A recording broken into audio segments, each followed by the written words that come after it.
Tyler. Riding Hard, Book 4. Written by Jennifer Ashley. Narrated by Eric G. Dove. Chapter 1. Well, hello, tall, dark, and sexy. The cowboy was way out of place in this backstreet Dallas bar full of bikers. Jessica pretended to be busy wiping trays while she checked him out.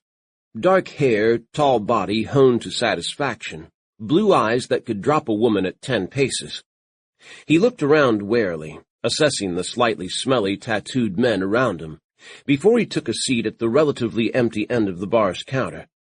His black cowboy shirt stretched across hard shoulders, and jeans cupped the finest ass Jessica had seen in a long, long time. Jess set down her tray and made her careful way to him, ignoring the glare from Elijah, the thick-muscled leader of the bikers, that said she should ignore him. She didn't work for Elijah. She worked for the bar, no matter what he thought. "What can I get you?" Jess asked, putting a little more warmth into the question than usual. The cowboy looked up as she spoke, caught her gaze, and held it. Then he smiled. He had a smile full of fire and sin, his blue eyes heating as he ran his gaze down Jessica's tight black T-shirt that said, "Bike me." From there he moved to her arm of lacy ink, and up to her face and curls of dark hair she tried to tame into a ponytail. "Hey there, sweetheart," he said, his voice deep and rumbling. "Damn, I'm glad there's something pretty to look at in here." Jess tried to avoid his intense stare by moving her gaze to his throat, but that didn't help.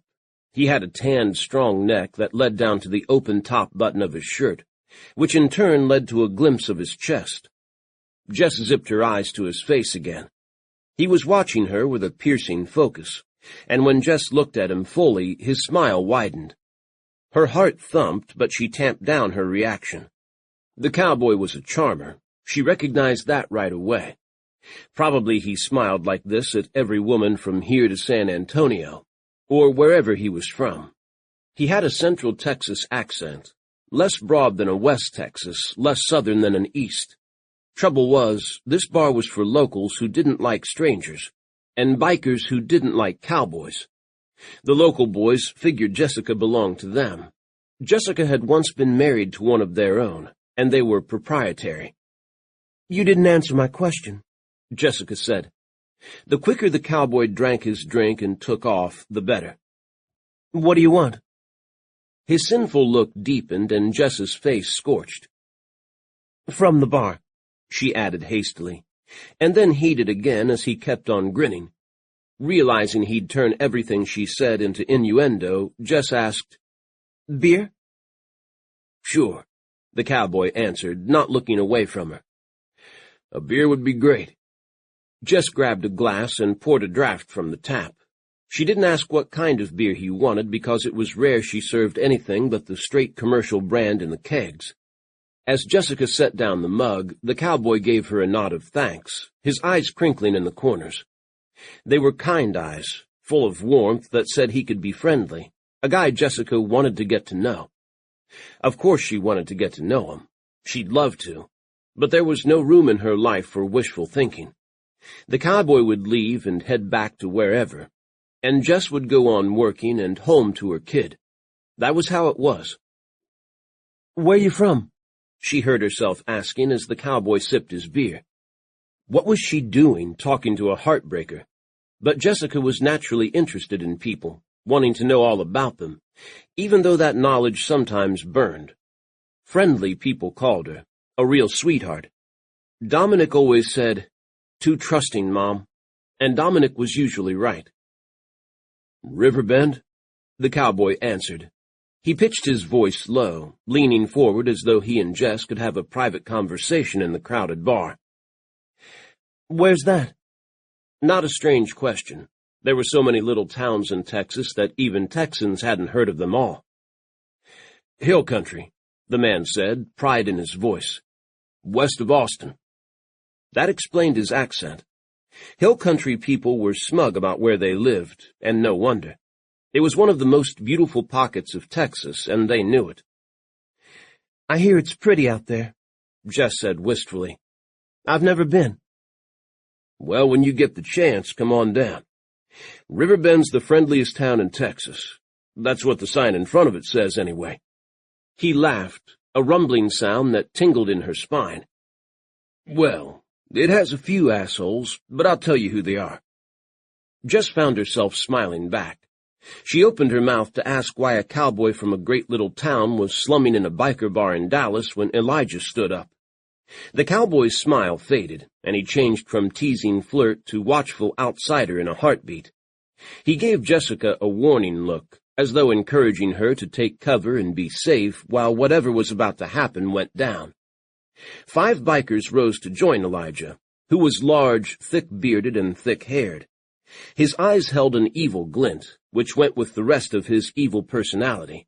The bikers and Elijah moved to surround the cowboy, 2 of Elijah's guys standing directly behind his stool. "Time to go," Elijah said.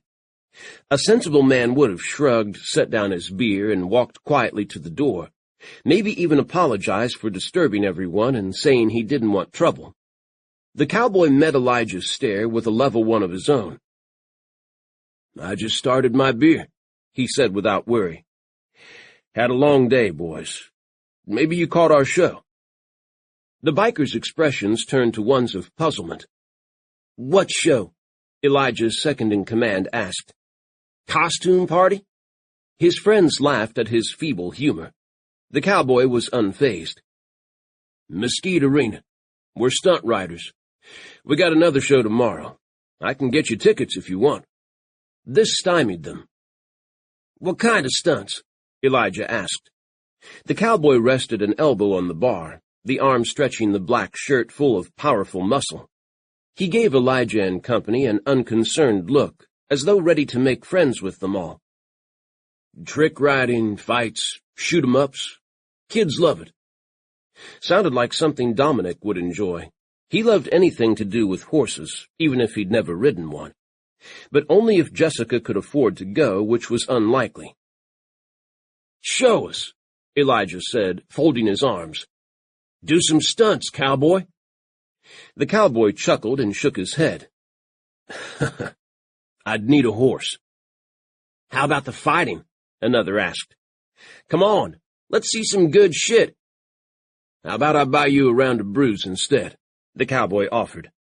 That should have softened up the crowd, and in fact 1 or 2 of them started to nod, as though maybe this guy wasn't so bad. But Elijah, who was a brutal bully of a man, bent a vicious glare on the cowboy. "Do it or get out, motherfuck." The word ended in a grunt, as the cowboy, faster than fast, was off the stool, swinging his beer mug straight into Elijah's gut. The cowboy followed that by ducking down, rolling more swiftly than a man should be able to move, and coming up on the other side of Elijah's men. Half the bar stared in amazement, a few guys laughing as Elijah straightened up, his shirt and jeans soaked with beer, but a buzz of anger drowned out the mirth. As a pack, Elijah's bikers went for the cowboy. The cowboy moved on quick feet, his motions a blur.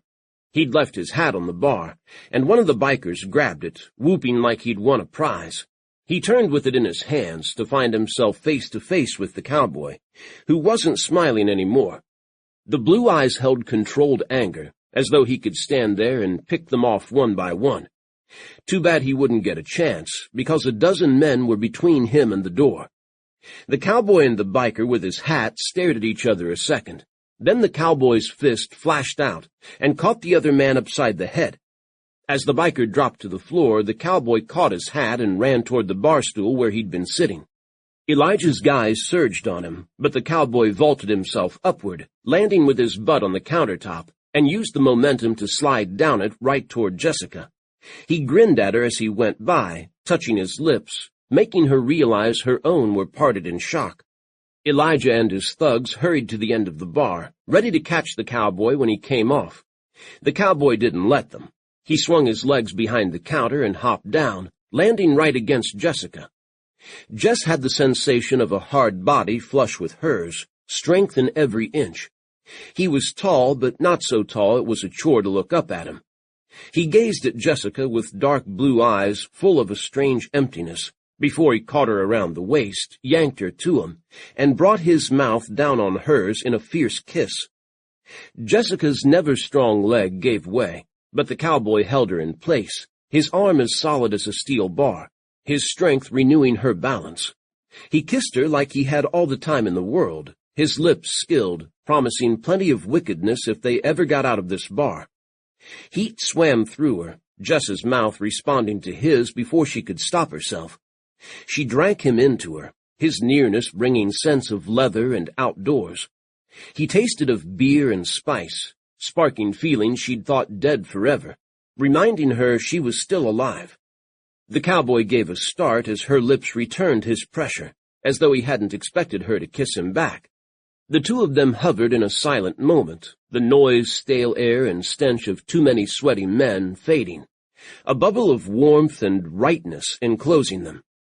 The cowboy drew back, looking down at her as seconds ticked by, his eyes fixed on her, something in the blue depths dancing out of Jess's reach. Then he released her, smiled his melting smile, and spun away. He deftly rolled over the side of the bar opposite where Elijah and his guys had halted in confusion, and made for the space that had cleared to the door. The cowboy ran into the night, hot Texas wind pouring into the room in his wake. Elijah and his crew went after him. Jessica leaned on the counter, fighting to stay upright, touching her fingers to her tingling lips as her heart banged so fast she could barely breathe. She should be outraged that a perfect stranger had kissed her, but it had been glorious. For the first time in years, Jess had felt connected to another person, wanted. She'd been groped plenty in this bar, a hazard of the job, and she'd learned to shrug it off. She knew these drunken guys didn't really want her, and while she'd been married, they'd been too afraid to even touch her. They only wanted to show her that they could have power over her if they chose. Or so they thought. This had been different. The cowboy had looked at Jess, not as a body to be touched as she brought him a drink, but as a woman, a person he maybe wanted to know better. A shout went up outside, one of triumph. Cold swamped her. Holy shit, they'd caught him. Jessica gulped air as she came out from behind the bar, impatiently skirting the tables on the way to the door. The cowboy had moved through the room as though the furniture didn't exist, but Jess bumped her hips and knees on what seemed like every chair. By the time she reached the parking lot, Elijah's boys had the cowboy cornered against the garbage bins and were closing around him. "Call the cops!" Jess yelled behind her at Buddy, the bar's manager, who'd finally come out of his office, and then she hurried across the parking lot. Much of the homicide in this town came from bar fights that raged out of control. Alcohol, anger, the wrong person in the wrong bar saying the wrong thing. Tempers flared, fists flew, and weapons came out. Jess knew for a fact that most of the guys who came to this bar carried knives, some pistols. It might be the 21st century, but the Wild West wasn't dead, and Dallas was one of its gateways. Elijah's guys now had the cowboy pinned against the side of the giant metal trash container. The stink was brutal. Jessica ran at them, her sneakers squishing in puddles of muck she didn't want to look at. "Leave him alone! Elijah!" The big man swung around, his tight biker's vest a black smudge in the shadows. His fist was balled up, ready to fly into the cowboy's face. The cowboy had his chin up, as though stoically prepared to take it. "Why?" Elijah demanded of Jess. "You his whore? I saw him kissing you. I'll take care of him, then I'll see to you next." Elijah threatened Jessica often, almost habitually, though he'd never actually done anything to her. He was her ex's best friend and considered it his job to keep an eye on her. He'd taken the breakup personally. According to Elijah, Jessica should have stayed and put up with her husband's abuse no matter what. It was what wives were supposed to do. The fact that Jessica had total custody of Dominic outraged Elijah as well. But Jessica's ex was in prison for assault, and he wasn't getting custody ever. As soon as the threat left Elijah's mouth, the cowboy came alive. He dropped in a flash from Elijah's thugs who held him, spun, and elbowed the chest of his nearest captor, his other fist catching Elijah square on the jaw. Elijah roared, blood spraying from his mouth. His knife flashed in the parking lot's lights as he sliced toward the cowboy's throat. But the cowboy wasn't where he'd been a second ago. He ended up behind Elijah, foot lashing out in a roundhouse kick. At the same time, he punched another biker and twisted around to elbow yet another in his gut.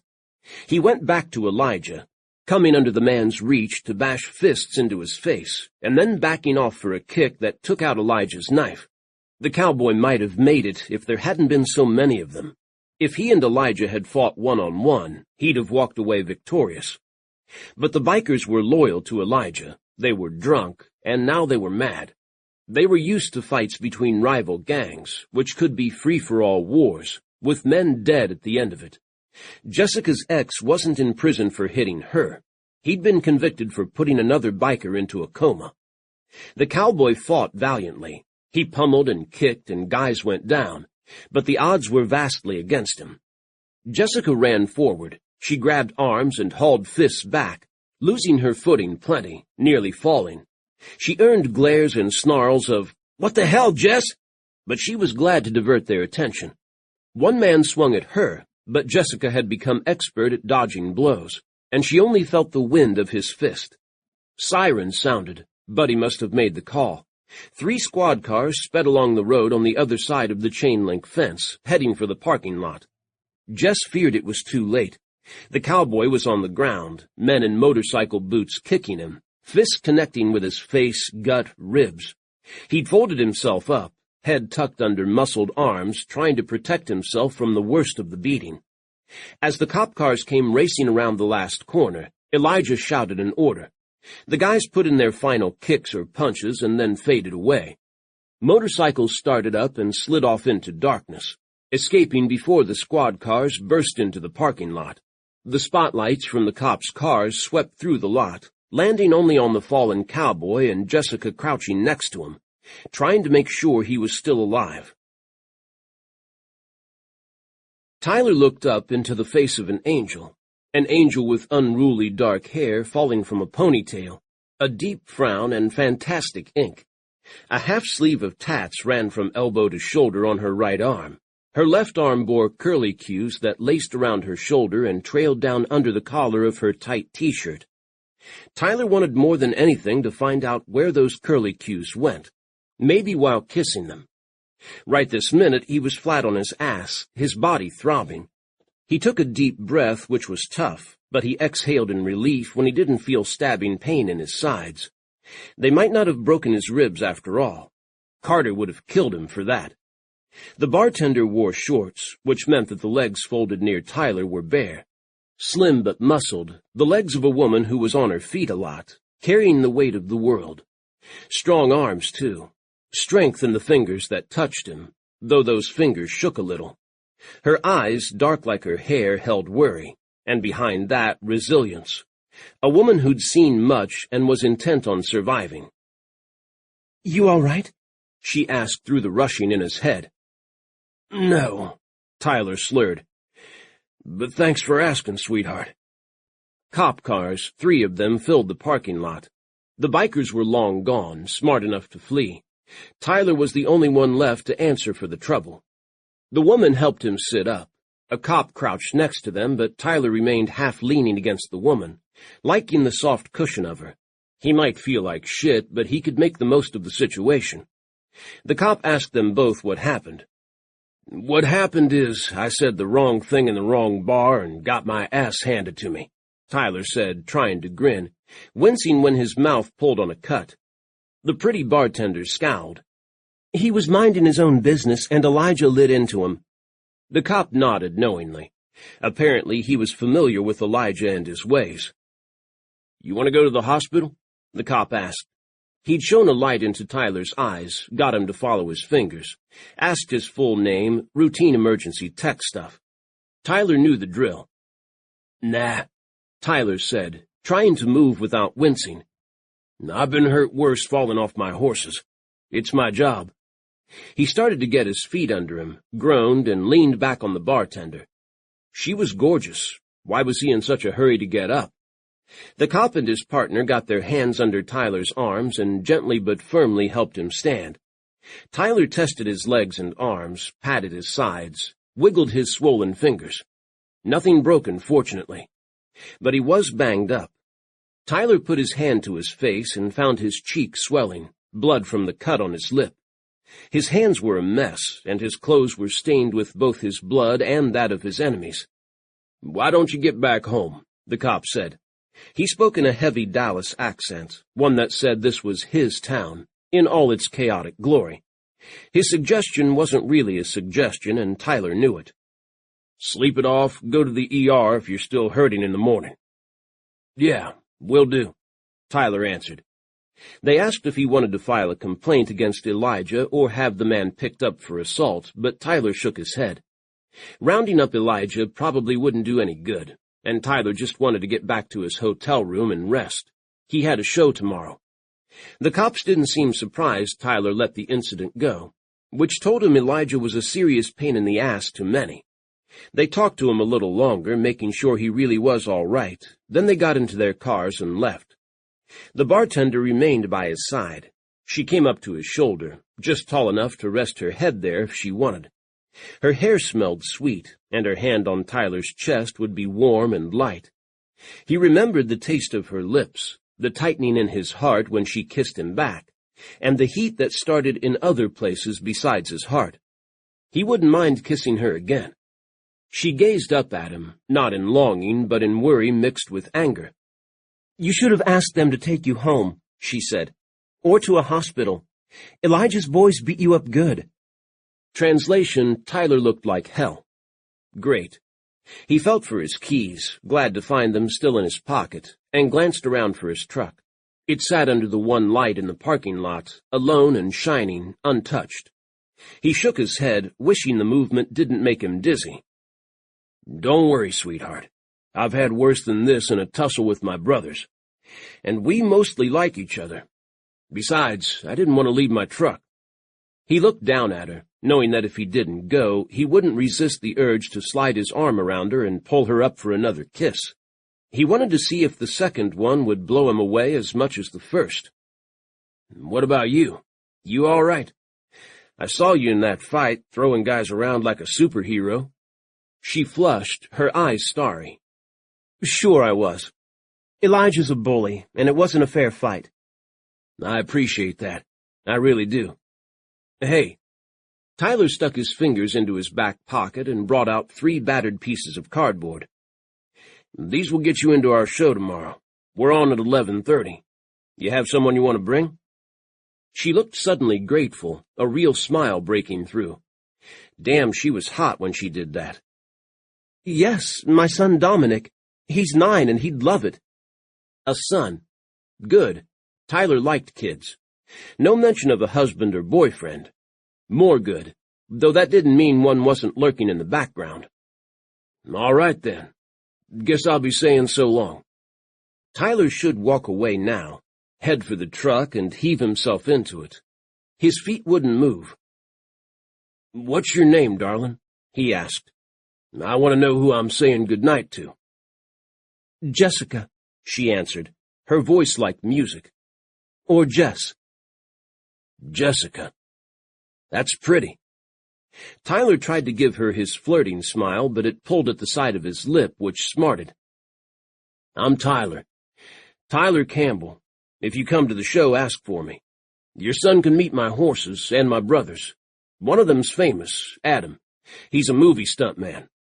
And safely married and happily in love with his wife, so he wouldn't be stealing Tyler's ladies anymore.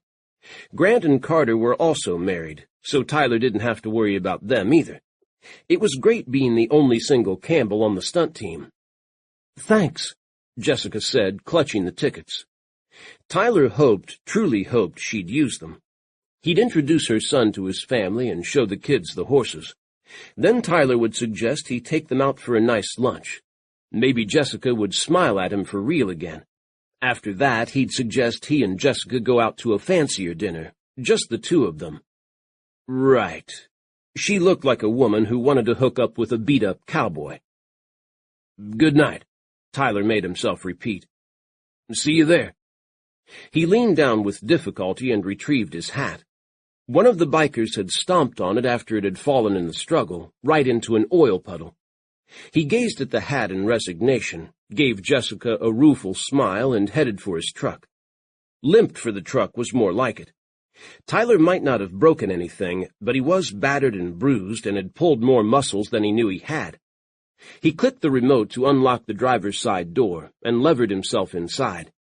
There he sat, leaning back against the seat, eyes closed, while he willed the pain to die down. When he opened his eyes again, he found Jessica standing next to his door. She was way better looking than his dingy hotel room, so he decided to sit still and enjoy her. "Hey, sweetheart," he croaked. "Move over," Jessica said in a firm voice. "You're not driving anywhere. I'll take you home." Chapter 2. Tyler stared down at Jess for a split second with those sexy blue eyes. Then he slid over to the passenger side without argument, leaving the keys in the ignition. Jessica awkwardly climbed up and inside. The pickup was big, a guy's truck. The driver's seat pushed all the way back to accommodate long legs. Tyler watched while Jess adjusted the seat so she could reach the pedals. She didn't touch the mirrors, not wanting to hear any lashing out that she'd messed with their perfection. Tyler said nothing, only stiffly strapped on his seatbelt. Jess put on her own seatbelt and then turned the key. The truck throbbed under her, the engine powerful. It felt good, like a motorcycle ready to go. Jess wasn't used to driving pickups. She had a motorcycle and a small car, but she figured out which gear was where and how sensitive the pedals were while Tyler leaned back and closed his eyes. Finally, Jess carefully maneuvered the truck out of the parking lot and into the street, only hitting an inch or so of the curb. Tyler didn't admonish her. He groaned slightly when the truck bumped, but no cursing, no telling her she was clumsy and stupid. "Where to?" she asked, as she glided the truck down the shabby back street. "Aw, damn," Tyler said in a faint rasp, trying to put a laugh in there. "I thought you meant you'd take me to your home. I have the shittiest luck." A vision flashed through her of the two of them in her small bedroom, the cowboy filling her bed with his warmth. Heat flashed through her, the vision potent. But no, he didn't mean it. He was teasing. Jess had just met him for crap's sake. "Where are you staying?" she asked, as though she hadn't heard him. She shot him a worried look as he pressed his hand to his abdomen. "You sure you don't want to go to the ER? There's one close." "No." Tyler shook his head against the seat. "I've been hurt so many times I know exactly when something's wrong and when it isn't. I'll be okay after I lay my butt down." He let out a grunt as he stretched out his legs. "I'm staying at a place called the Lone Pine, just off of 635. Not far, and nothing fancy." He popped down the visor and peered at himself in the dusty mirror as he gingerly touched his face. "Oh, man. Carter's gonna kill me." "Who's Carter?" Jess asked. Maybe he had an Elijah in his life, too. "My brother. My older brother. I have 3 of those. One younger, Ross. I like him." "Carter will get mad at you for fighting?" "Nah, not for fighting." Tyler brushed a swelling cut on his cheek. "For messing up my face. Though I'm supposed to be a bad guy this time. Carter's always a bad guy. He prefers it. But I go either way, depending on how many we need on whichever side." His eyes narrowed and he slammed the visor back up. "I'll wear a bandana, or work my bruises into the show." "What do you do in your show?" Jess asked, interested and wanting to keep him talking. He had an amazing voice, deep and gravelly and at the same time smooth like the richest coffee. "Stupid things." His laugh was short. "Falling off horses and jumping back on, shooting at each other, fake shooting. I do a lot of acrobatics, kind of my specialty." That explained his athletic body and easy grace. "No wonder you could move so fast in the fight, then," Jess said in admiration, as she took the ramp onto the I-30 heading east. "It was wild." "I still got my ass kicked pretty hard," Tyler said without rancor. "Hey, if you're driving me, how will you get home? I'd offer to book you a room at the hotel, but you said you had a kid, and I'm thinking you want to get back to him." He waved the problem away. Don't worry, I'll call you a cab or something. Jess took her eyes off the traffic to glance over at him. Why the hell was he being so nice? No guys were ever nice to Jess, not since her dad had left so very long ago, not since they'd decided she wasn't worth the trouble. She swallowed. I'll take you up on a cab back to the bar. My bike's there. Buddy, he's the manager, will make sure no one messes with it. She'd snatched up her purse and phone when she'd told Buddy she'd better make sure the cowboy was all right. Buddy had waved her off, saying he'd close up the bar early, now that all his patrons had taken off. No one there liked cops. Tyler studied Jess a moment while oncoming cars washed white light across his bruised face. Why do you work there?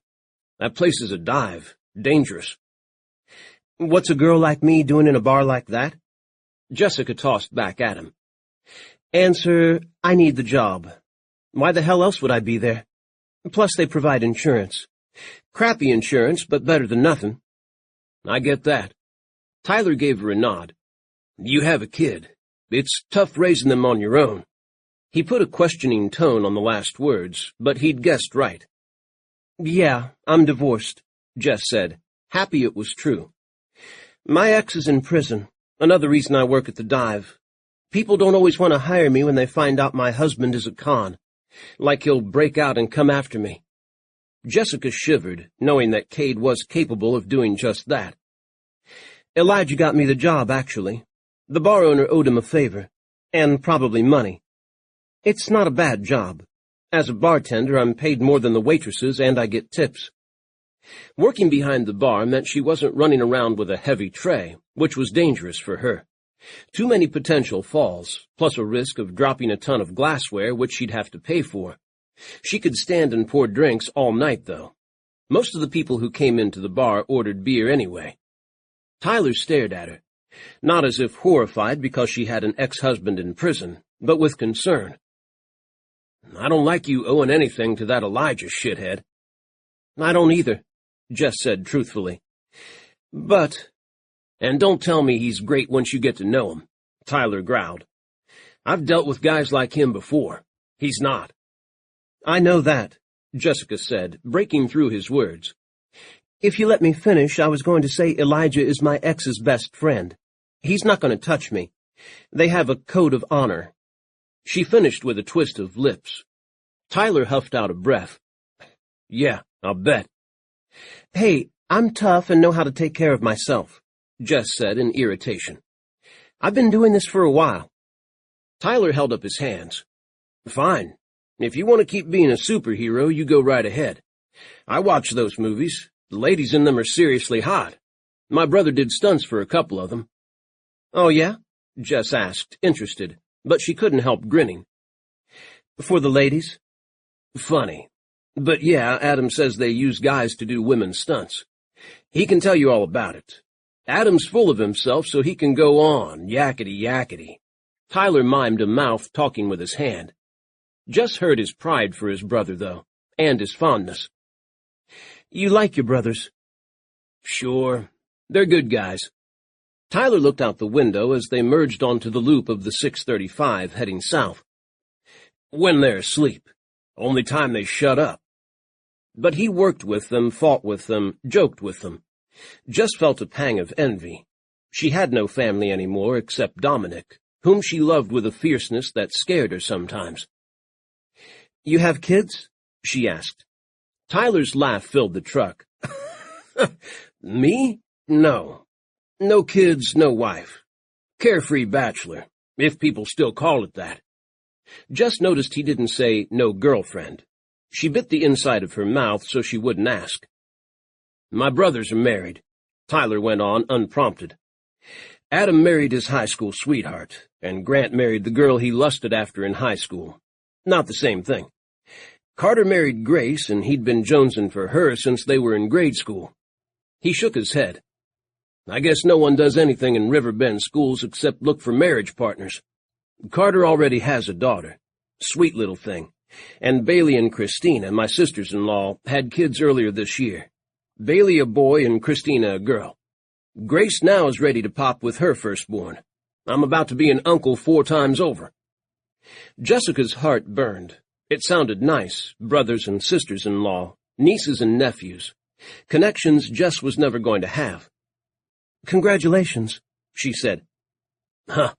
Means I'll be stuck babysitting a lot, I'll bet." Tyler shook his head, his groan of pain a little softer. "Here it is, sweetheart. Take this exit and the first driveway into the lot." Jessica followed his directions, pulling into a Texas chain hotel that was nice, not the seedy dives her ex had had them stay in whenever they rode out of town. Nothing fancy, Tyler had said, but it was a hell of a lot nicer than some apartment she'd lived in. Tyler waved her to a place in the dark lot, saying he didn't have to be dropped off at the front door like a baby. His room was just up a flight of outside stairs around the back. Jess parked and turned off the truck, sliding out of it and hurrying around to the other side to help Tyler down. He was already prying himself out of the passenger seat, dropping to his feet. Jessica slid an arm around him, bracing herself to hold him. He came unbalanced as he landed, his weight crashing into Jess and her weaker leg. Tyler caught himself, but not before he'd pressed the length of his hard body against Jessica, sending pins and needles of energy from the top of her head down the backs of her legs. Tyler straightened up, but he kept his arm around Jess's shoulders. His blue eyes were dark in the night, his smile as hot as his touch. "Thank you, darling," he said in all sincerity. "You all right? I fall like a ton of bricks." "I'm fine." Jessica straightened, felt shaky, and ducked out of his embrace to steady herself on the cold side of the pickup. "Like I said, I have a son. I catch him all the time." "Yeah, but he can't be as big and ugly as me. Come on, sweetheart, I'll get you that cab."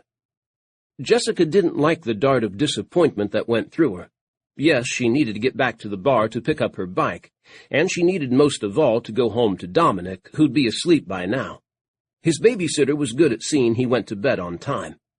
But for some reason, she wanted to linger here with Tyler, talk to him, ask him more about his brothers and sisters-in-law, how they'd gotten together, what he'd meant when he'd said Grant lusting over his wife to be in high school wasn't the same thing as having a high school sweetheart.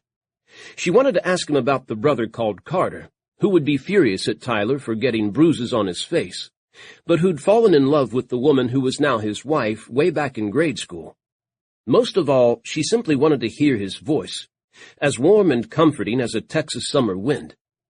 There was a wind now, hot with a touch of humidity, bringing with it the smell and noise of the city. The 635 ran heavy with traffic even at this hour, cars and trucks swishing by only a few yards from the hotel's parking lot. "I'm feeling good because he's being nice to me," Jessica told herself. "He's being nice because we just met. Everyone in Texas is taught to be polite to strangers. That's all this is." Tyler, unaware of her inner dilemma, took a step, heading for the hotel. His leg folded up under him, and he ended up sitting on the asphalt, banging back into the wheel of his truck. "Fucking hell," he muttered. Jessica bent over him, hand on his shoulder. "You okay?" "Shit." Tyler's face was twisted with pain. "I'm fine, just... damn it. Help me up, darling, will you? I look like an asshole, a drunk asshole. Wish I was drunk. It would hurt less." He caught her hands and got his feet beneath him. 1, 2, 3. He used Jessica's weight, the truck, and his own strength to heave himself up, which pulled her against him. He regained his balance with enviable ease, but once more Jess smashed into him, and once more it was a joy. She shivered as his arms came around her, then again when he let her go almost immediately.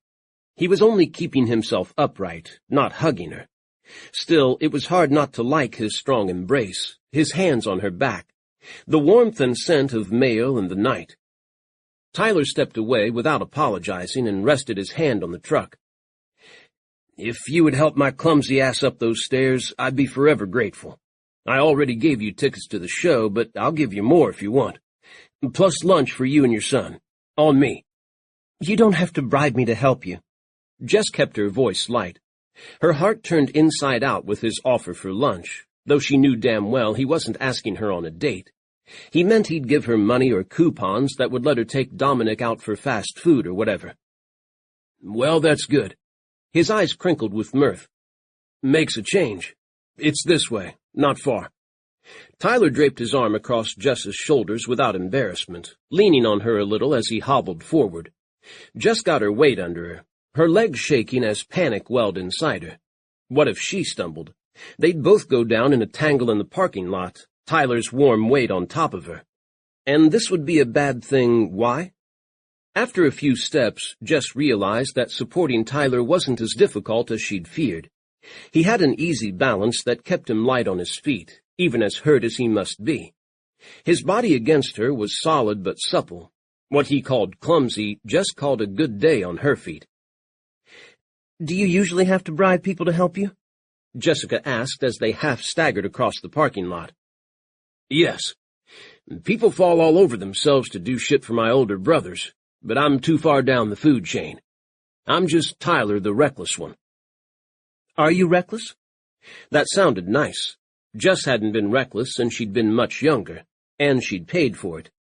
Now she was responsible, dependable, working in a tough bar to make ends meet because no one respectable wanted to hire a young woman with her issues. Recklessness was a long time ago and far away. "I'm the wild one," Tyler said with an ironic note in his voice. "Couldn't you tell?" Jess shrugged, liking how the movement brushed her shoulder against his chest. "Because you took on a bar full of bikers? Yeah, that could be considered reckless. Or do you commit crimes, too?" That would be her luck. She was tired of guys always on the lookout for the cops. Not what she wanted around Dominic. Tyler's laughter vibrated down to her toes. "Not lately. Ross would crush me. I mean, I stay out too late and party too much. I don't pay attention to business. That's what Carter says anyway. He's all business. Well, he pretends to be. But he had a messed-up youth, so he's obsessed with keeping the rest of us on the straight and narrow." This Carter sounded like a hard-ass, but Jess knew guys who'd been in jail in their younger days and worked their fingers off to never go back there again. She didn't blame them, but it made them intense. "If he had a messed-up youth, didn't you too?" They'd reached the stairs. Tyler grabbed the handrail and hoisted himself up, his arm still around Jess. She clutched the rail on the other side, the two of them hauling themselves up each step. "Nah, I had it great," Tyler said without rancor. "Except for losing my dad when I was little. That was tough. But I had Adam and my mom, the rest of my brothers, my friends. Carter's adopted. Mom saved him from a life on the streets. She's like that." It sounded too good to be true, like a TV show based around a huge loving family. Sure, they fought, but their problems could be solved with a brief talk and a lot of hugging by the end of the hour. "Carter's lucky," Jessica said. They reached the landing, and Jess supported Tyler while he grabbed for the next railing. "Hey, that's what I always say. When we were younger, I'd say that to his face. He'd say, yeah, he knew it. Then we'd start hitting each other. Don't ask me why. We still beat up on each other. We just do it in front of people and charge admission." Their show. The tickets burned in Jessica's back pocket. She would go to the rodeo arena and see it, she decided. Didn't matter about work. Tomorrow was Sunday, her day off. She longed to see Tyler riding, or whatever he did, watch his body in action. That is, if he could stand up by tomorrow. This man was in no condition to ride a horse or even walk very far. Tyler almost fell on the top step. He caught both of them with his hand on the balcony rail, just stumbling into his side. "Whoops," Tyler said, as though he thought it all very funny. "Let me dig out my key before we slide back down the stairs." His body was strength itself in spite of the way he teetered. He held up Jess and himself both while he slid his hand into his back pocket and pulled out a card. "If I can remember my room number, we'll be good." He started down the balcony lined with doors and windows, arm firmly around Jess. No man had walked with his arm around her in a long time. Guys, including her husband, had wanted to go to bed with Jess, but they didn't want to be with her. No hand-holding or buying her stupid gifts for no reason, calling in the night just to hear her voice. None of that romantic shit for Jessica. It was a booty call or nothing. She was a body for them to enjoy, not a person to fall in love with. In the last few years, they hadn't even wanted her for the body in their bed.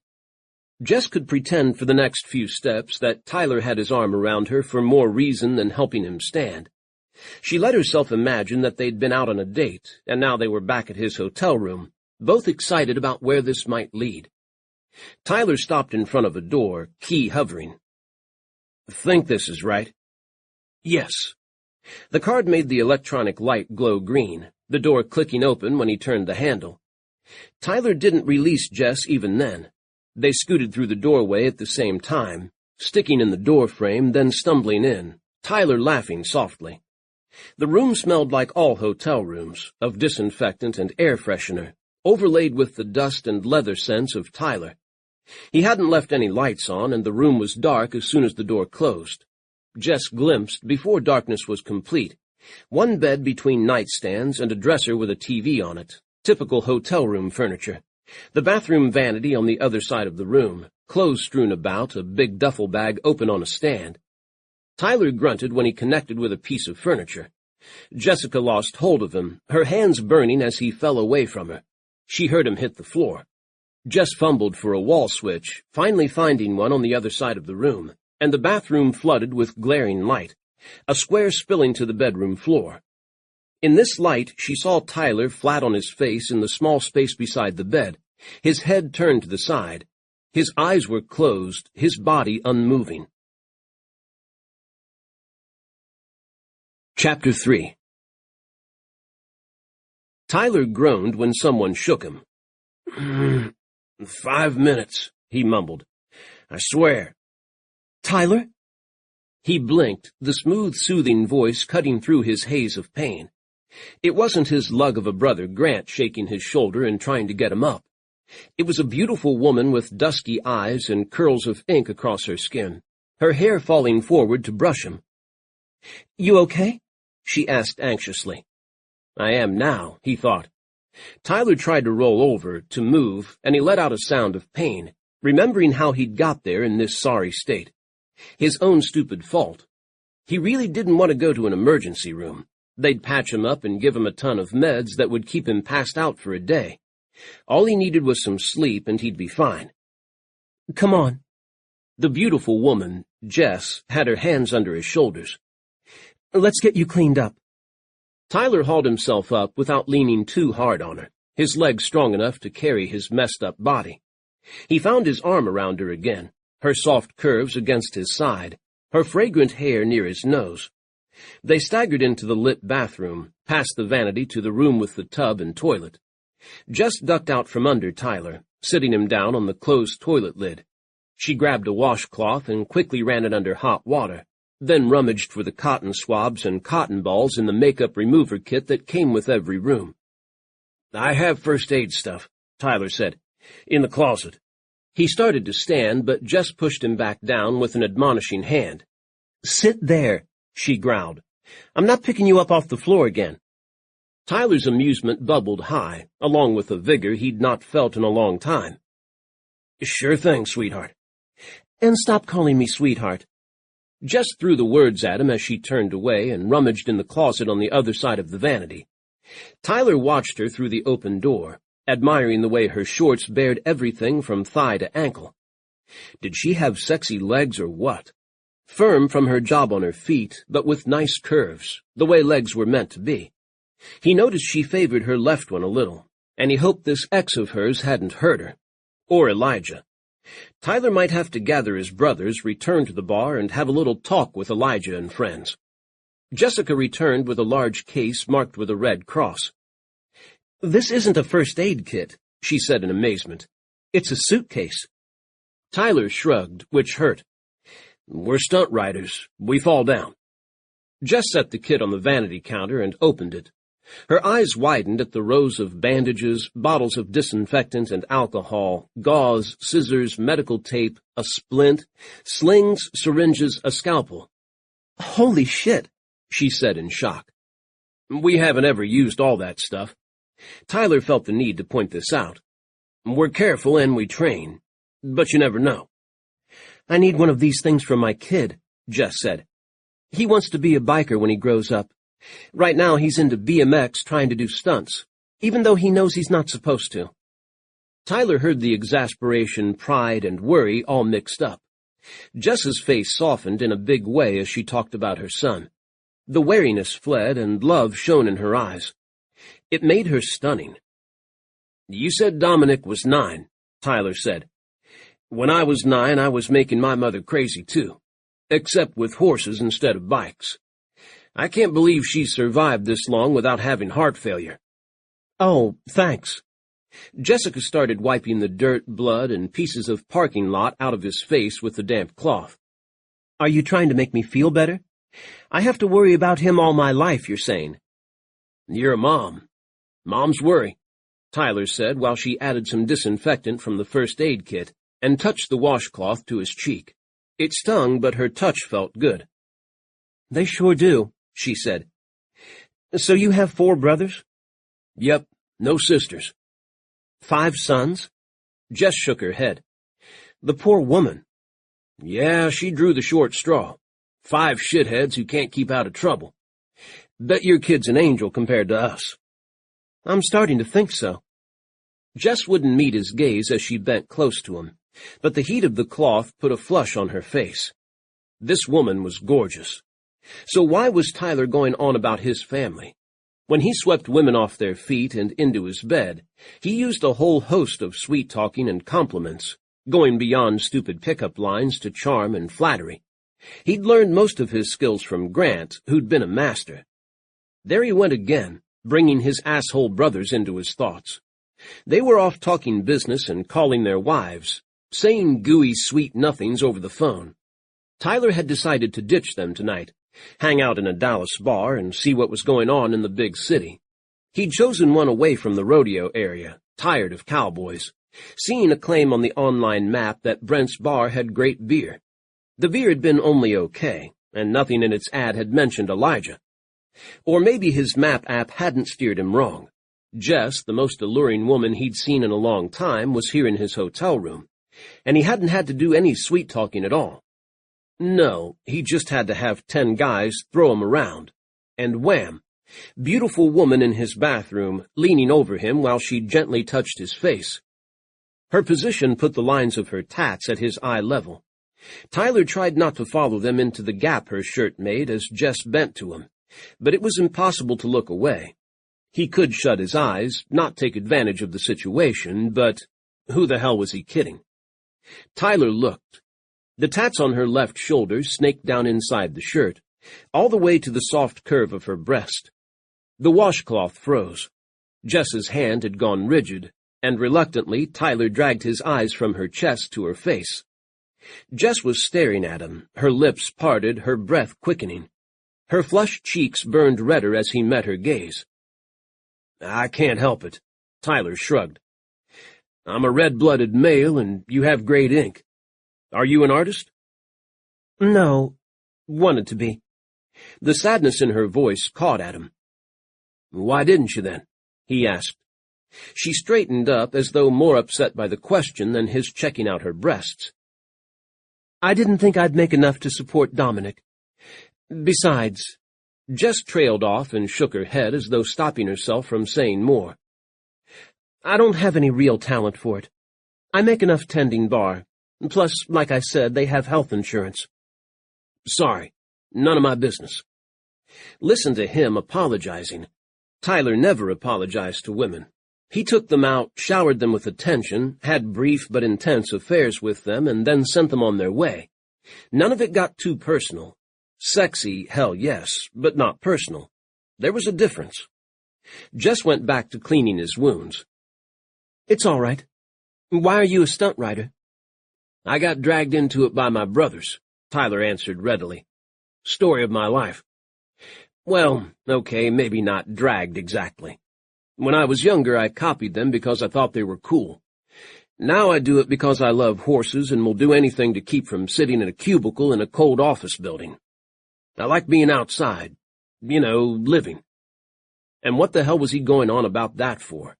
Here he was, a banged-up mess, bleeding about what he loved. This was one hell of a first date.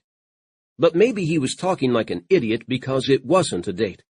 Tyler wasn't winking at a cute girl in a bar, buying her a drink to convince her to go out with him. No impressing her by taking her to a fancy restaurant, then back to an upscale hotel in Austin, or a cozy B&B for the weekend. Just an anonymous hotel in Dallas, a white bathroom, and cuts and bruises all over his body. "I get that," Jess said, longing in her voice. "About being outside. I love watching Dominic at his BMX meets. Worry like hell the whole time, but it's great being there with him outdoors. I couldn't make it working in a windowless cubicle either. Not that a bar." She shut her mouth quickly again. She didn't like talking about herself, Tyler noted. "Take off your shirt." Tyler's fingers went immediately to his buttons. "Yes, ma'am," he said with enthusiasm. Ow! His shoulder wrenched and he had to slow down. Shit. This is embarrassing. Jess looked like she wanted to laugh. She reached for the buttons, undoing the top one gently but confidently. Tyler relaxed, letting her fingers move to the next one.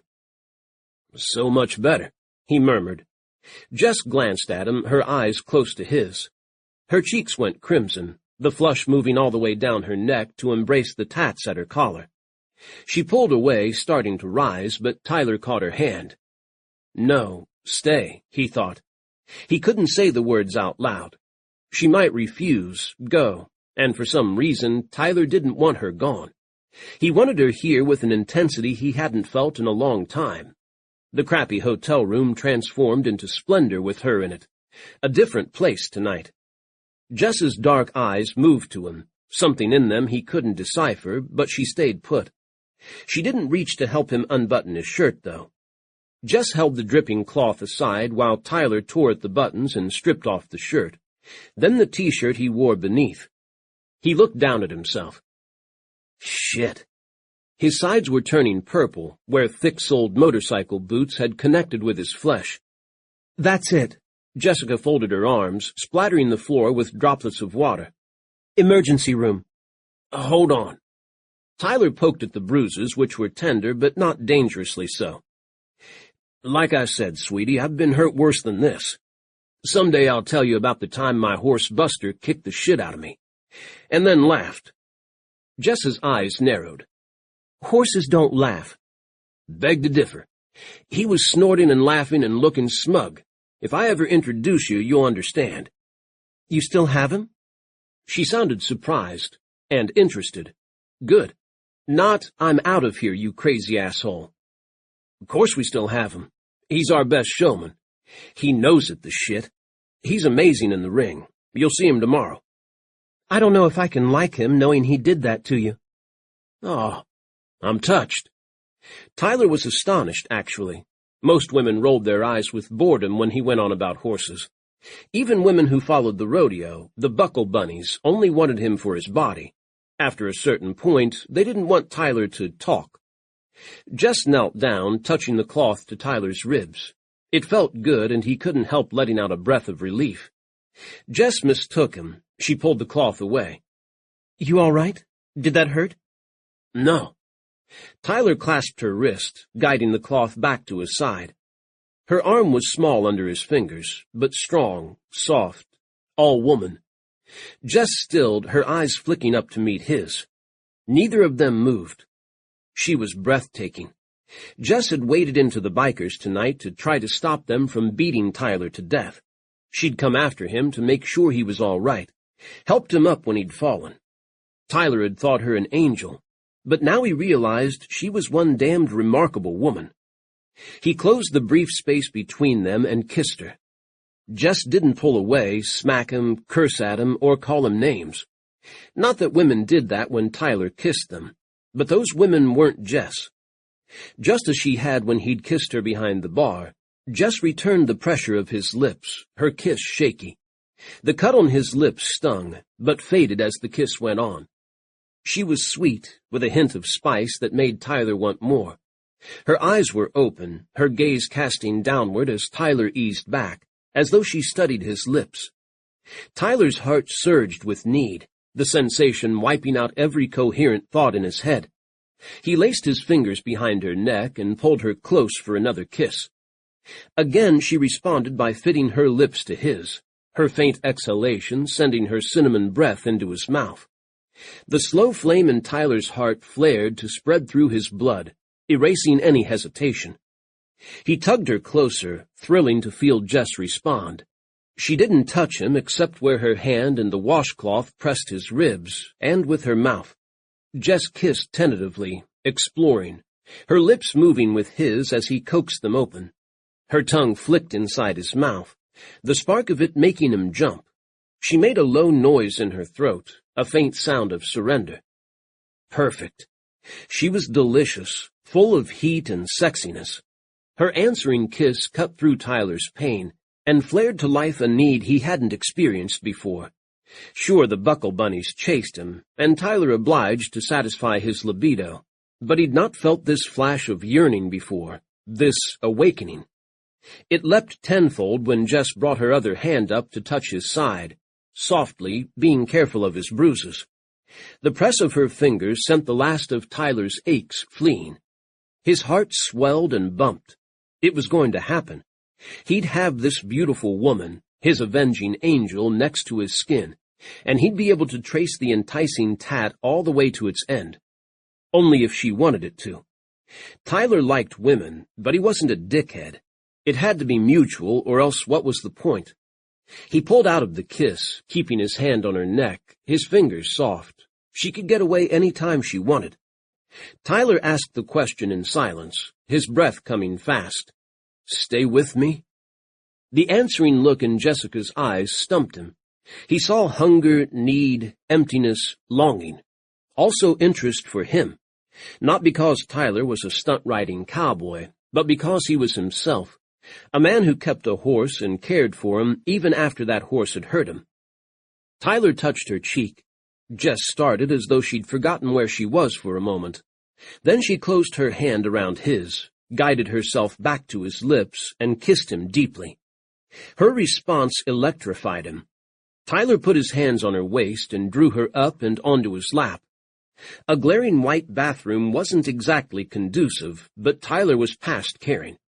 Jess was light yet strong, her arms going around him to hang on. Her fingers bit into his shoulders as she pulled herself closer to him. Jess's knees came around him, her body hugging his as she kissed him desperately. This had to go somewhere. Tyler braced his feet in the tiny space and rose, lifting Jess with him. The wonderful woman didn't try to push from him. She wrapped herself more tightly around him and let him carry her, a step at a time, to the bedroom. Tyler didn't head for the bed right away. It was fun to kiss her standing up, her legs wrapped around his, her breasts against his chest. He spun slowly in place with her, leaning back on a blank space of wall to enjoy the kissing. He never actually got to kiss very much. The women who chased Tyler were more interested in him from the waist down, eager to see if his large cowboy boots meant he was as big as they wanted him to be. From the excited squeals, he was. Or at least they weren't going to admit any disappointment.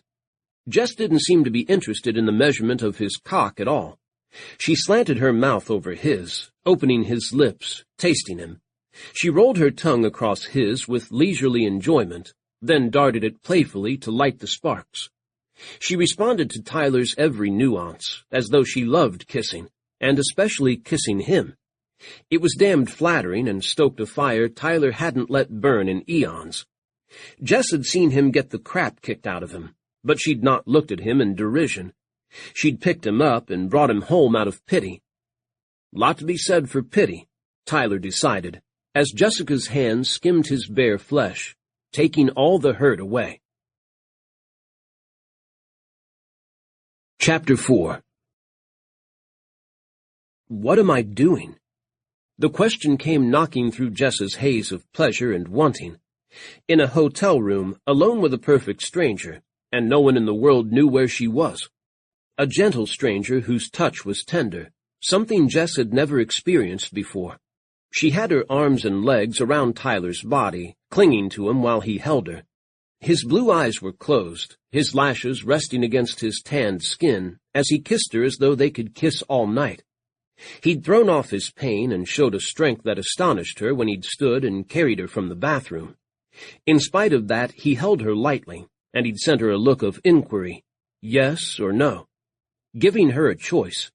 Not, we're doing this whether you like it or not.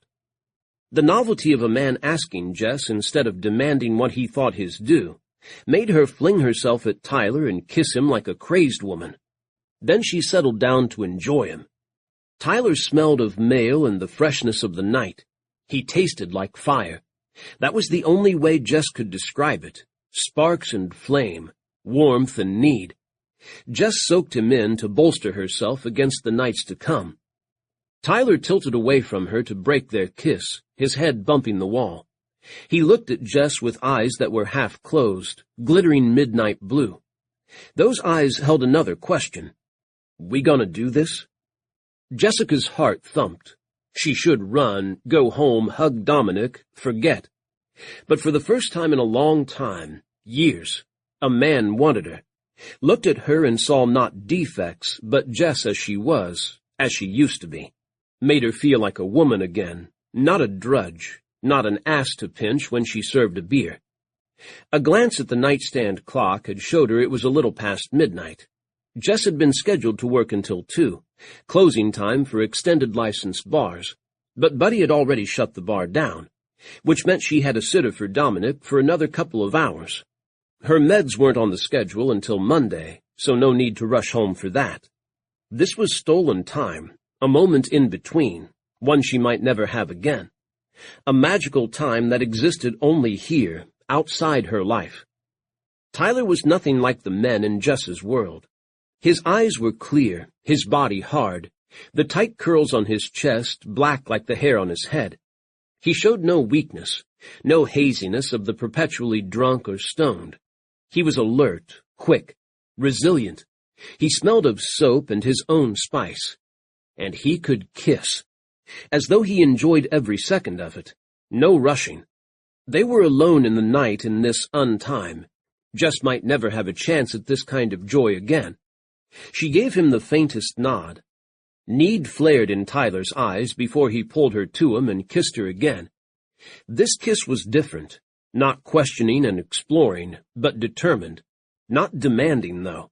Giving.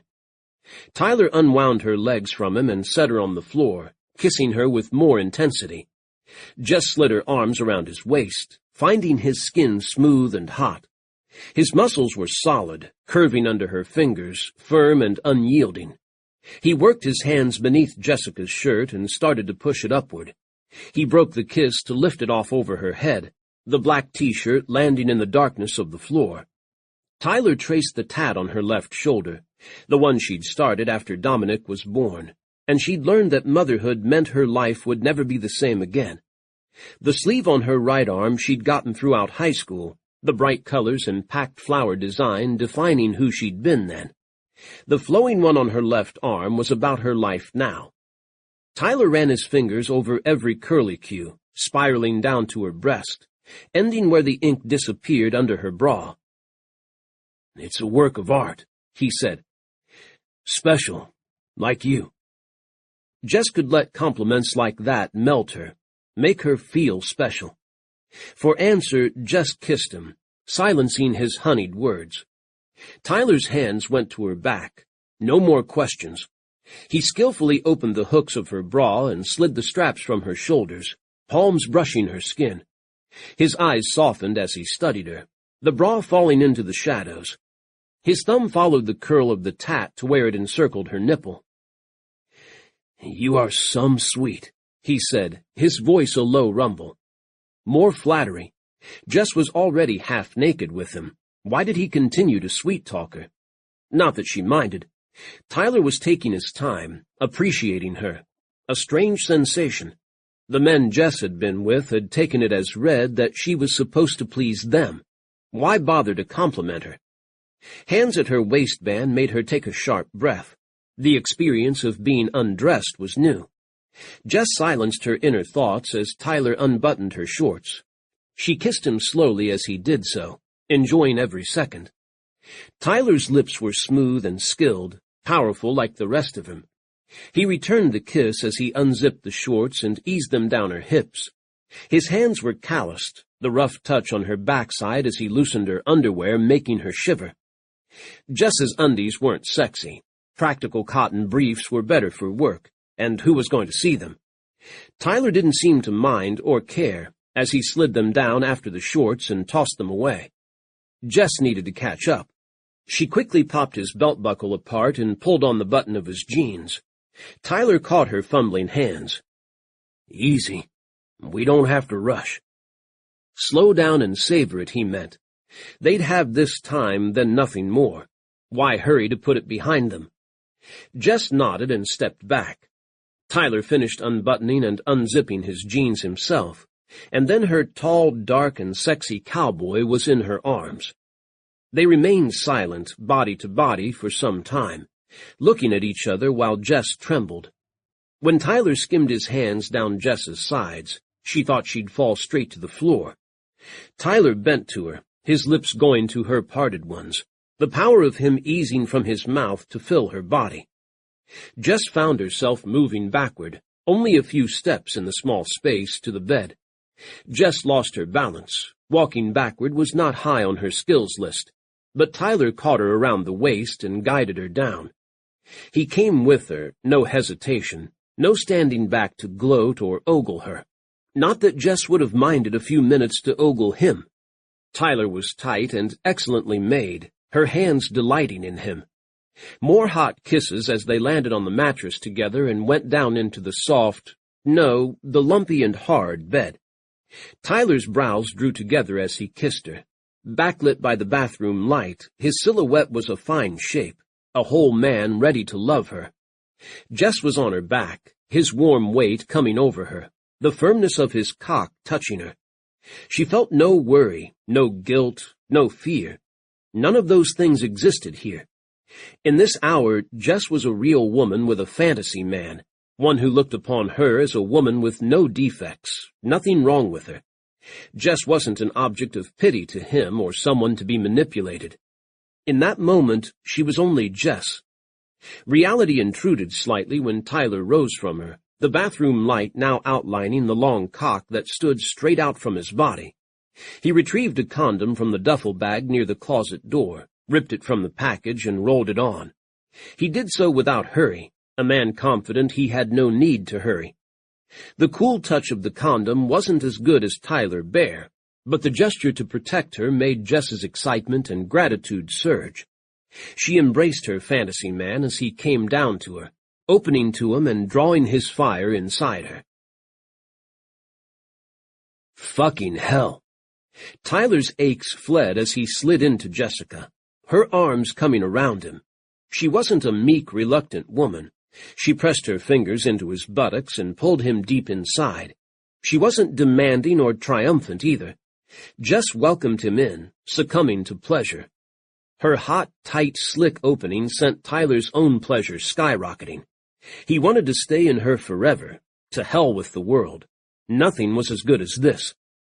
Tyler knew how to give pleasure in return. He pulled almost all the way out and then thrust back into her, liking the little groan she let out as he slid home. She was smooth as silk, slippery but tight. Not someone who gave herself often. Tyler's heart hammered. Jess had chosen him, and he couldn't help being very happy about that. Her tats didn't mar her, they decorated her. The one on her left shoulder flowed like flowering vines down to her nipple. Tyler wasn't in a good position to kiss and suckle her, but he'd be sure to savor her later.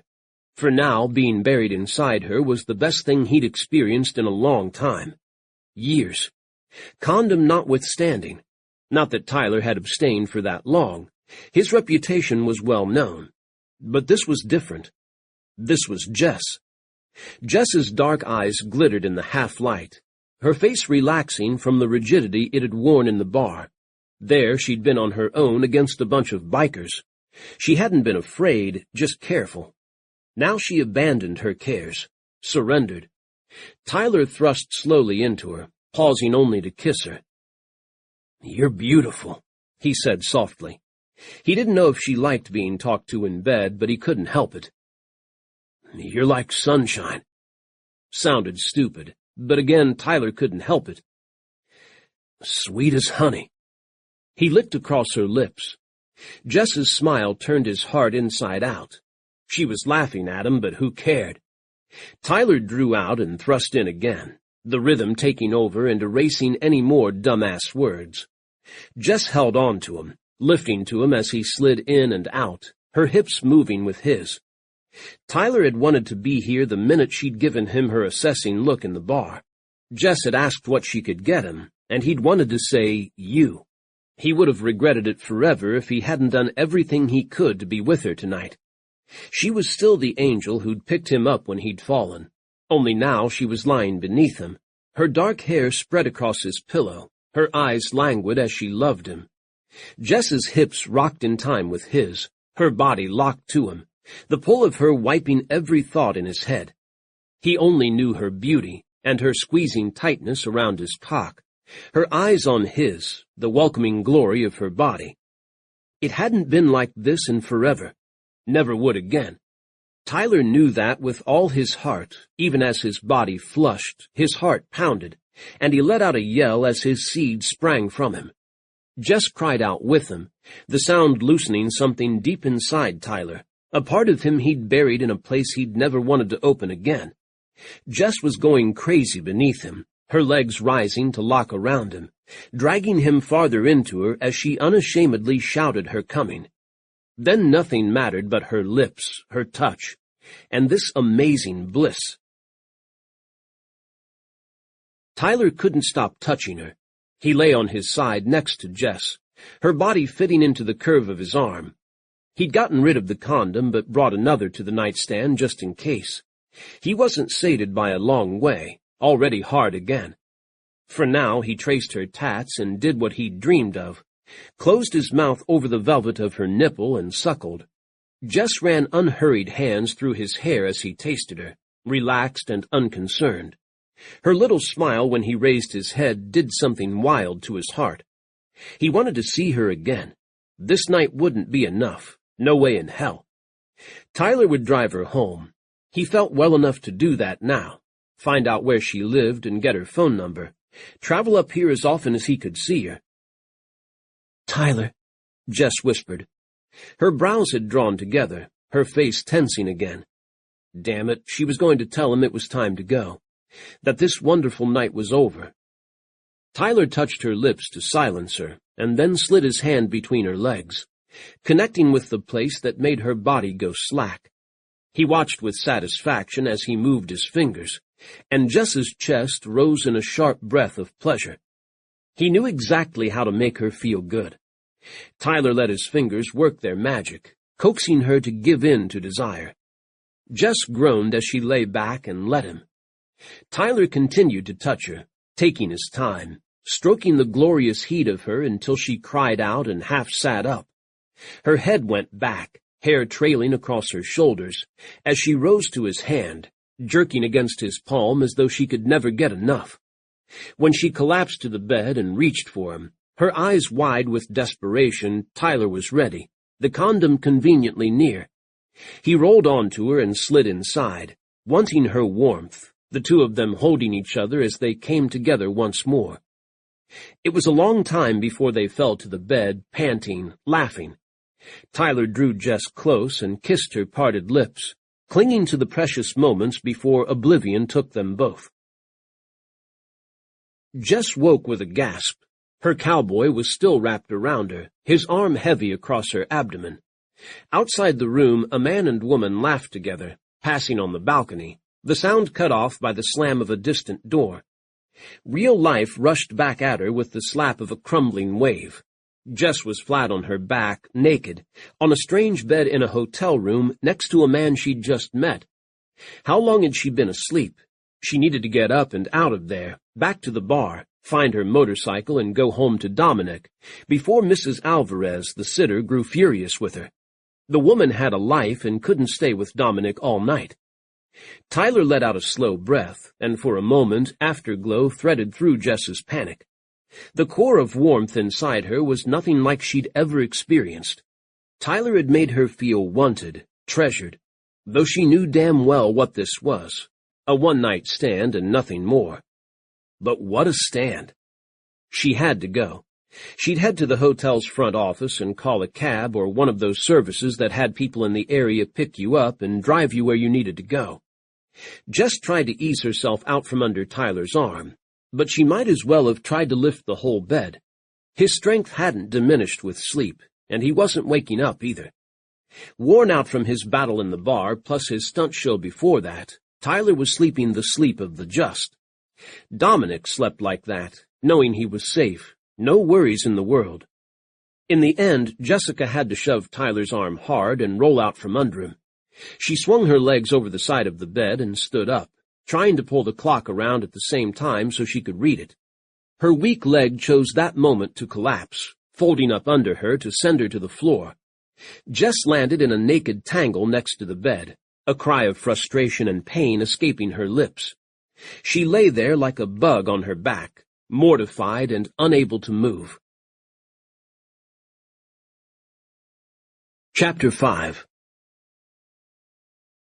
A groan sounded above Jess, the sound of someone waking up and not wanting to. The bed creaked and Tyler's head appeared over the edge. He blinked sleepily at her with gorgeous blue eyes. Tyler, dressed and cleaned up, had been handsome enough. Tyler, half asleep with his hair tousled from love-making, was devastating.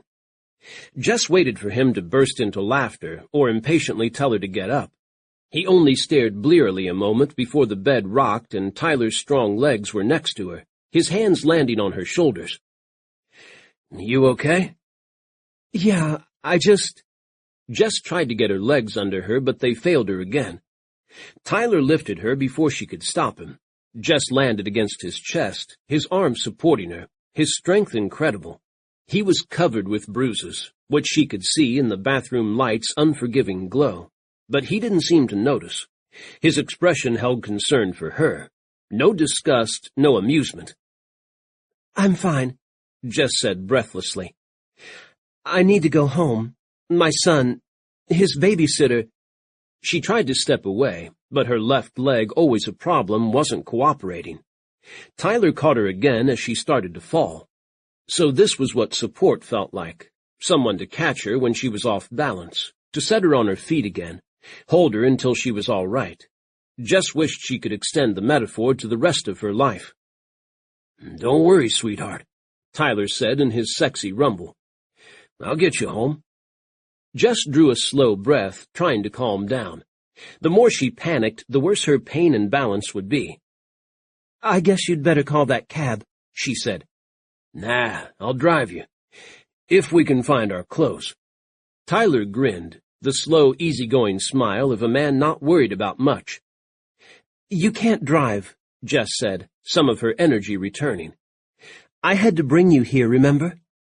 "Yeah, but I feel so much better." The grin spread wider.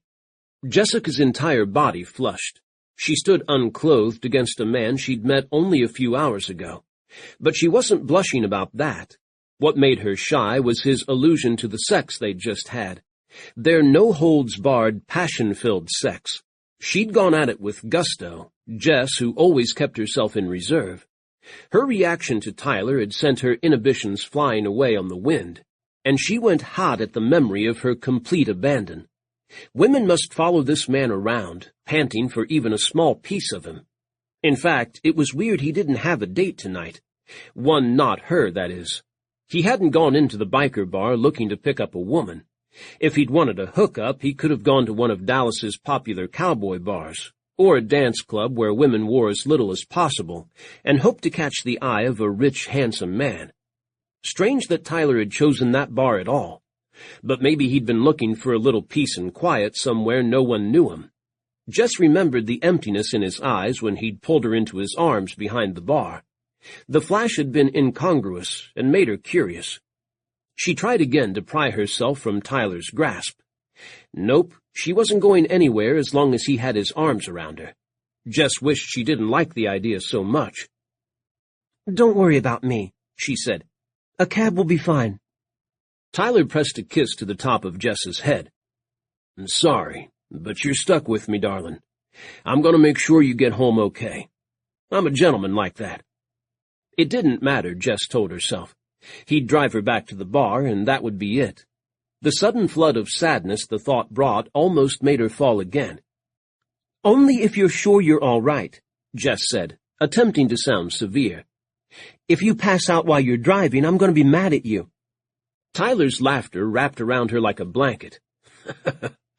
"Honey, you'd be amazed at what I can do when I'm half passed out." An agreeable shiver ran through her, but she kept her voice no nonsense. "Just so you're not all the way passed out." Tyler continued to laugh. "You'll know when I'm awake because I won't be snoring. My brothers say I snore like a buzzsaw." "No, you don't," Jess answered, surprised. Then her face scalded. "Ah." Tyler pulled her back to him, kissed her soundly on the lips, and finally released her. "I'm liking you more and more. You sure you don't want to stay?" Jess did. To remain in this bubble of happiness would be the best thing she'd ever done for herself. When she walked out the door, this magical time would vanish into dust, leaving her with only the memories. "I can't," she made herself say. "Dominic, his sitter won't stay past 2:30. Jess glanced at the clock and saw in dismay that it was already 5 after 2. "Shit, I have to go." Again Tyler caught her as she started to stumble. Jess had stepped away too quickly and lost her balance, weakness squeezing her leg. "Damn it, not now." "Easy." Tyler's voice was gentle, holding a caring she'd never heard directed toward her. He held her firmly but didn't confine her, and kissed her hair again. "You call your sitter," he said in his calm and quiet tone. "Tell her you're on your way and we'll go. Or him if you have a boy babysitter." Jess blinked back unshed tears. "Mrs. Alvarez. She's definitely a woman and likes to be called Mrs." Tyler's big smile split his face. "Then let's find your phone and call your Mrs. Alvarez. Tell her hi from me." It took a while for Jess and Tyler to sort out shirts, underwear, socks, jeans. Tyler laughed every time they found something halfway across the room, and after a while Jess did too. It was nice to laugh about nothing. Jess swallowed her laughter when she finally found her cell phone and called home. "Are you all right?" Mrs. Alvarez asked in worry. Mrs. Alvarez, Carmina was her first name, had been born and raised in Mexico City, emigrating with her now-deceased husband when they'd first married. She'd learned English as a little girl and spoke with no trace of accent. She was fluent in French, too. "Fine," Jess said. She decided not to tell her hi from Tyler as he'd suggested. He was just being funny. "A little problem at the bar, that's all. How's Dominic?" "He's asleep." Mrs. Alvarez sounded skeptical about Jess's excuse, but her tone said she was letting it slide. "How long will you be?" "Half an hour?" Jess guessed. "It shouldn't take longer than that." "Don't worry." Mrs. Alvarez was brisk but kind. "I'll stay. Goodbye." She hung up, not one for long farewells. Tyler was sliding into his jeans by the time Jess turned around. Jess had dressed as quickly as possible, but Tyler took his time, a striptease in reverse. He slowly zipped up the jeans, buttoned the fly with calm precision, slid the belt through the buckle, then leaned down to lift a T-shirt from his open suitcase. He gave that a few shakes before pulling it over his head and easing it down his torso. The unhurried seduction halted when the T-shirt got stuck. Tyler struggled with the cloth folded up under his arms, grunting in pain when he touched his bruises. Jess went to Tyler, grasped the shirt, and tugged it down, smoothing the cloth over his waist. "Thank you, sweetheart," Tyler said. The heat of his glance tempted Jess to call Mrs. Alvarez back and ask her to stay with Dominic all night. She wanted it so much she made herself turn her back on Tyler and head out the door. The night had cooled, the chill raising goosebumps on Jess's bared arms and legs. She hurried, reaching the stairs before Tyler came outside and closed the door.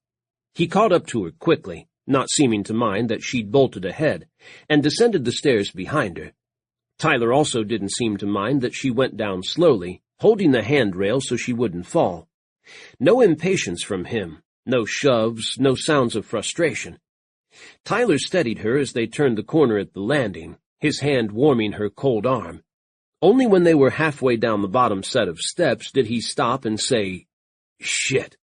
Jess rocked on her feet and held more tightly to the railing as she paused to look for what had Tyler worried.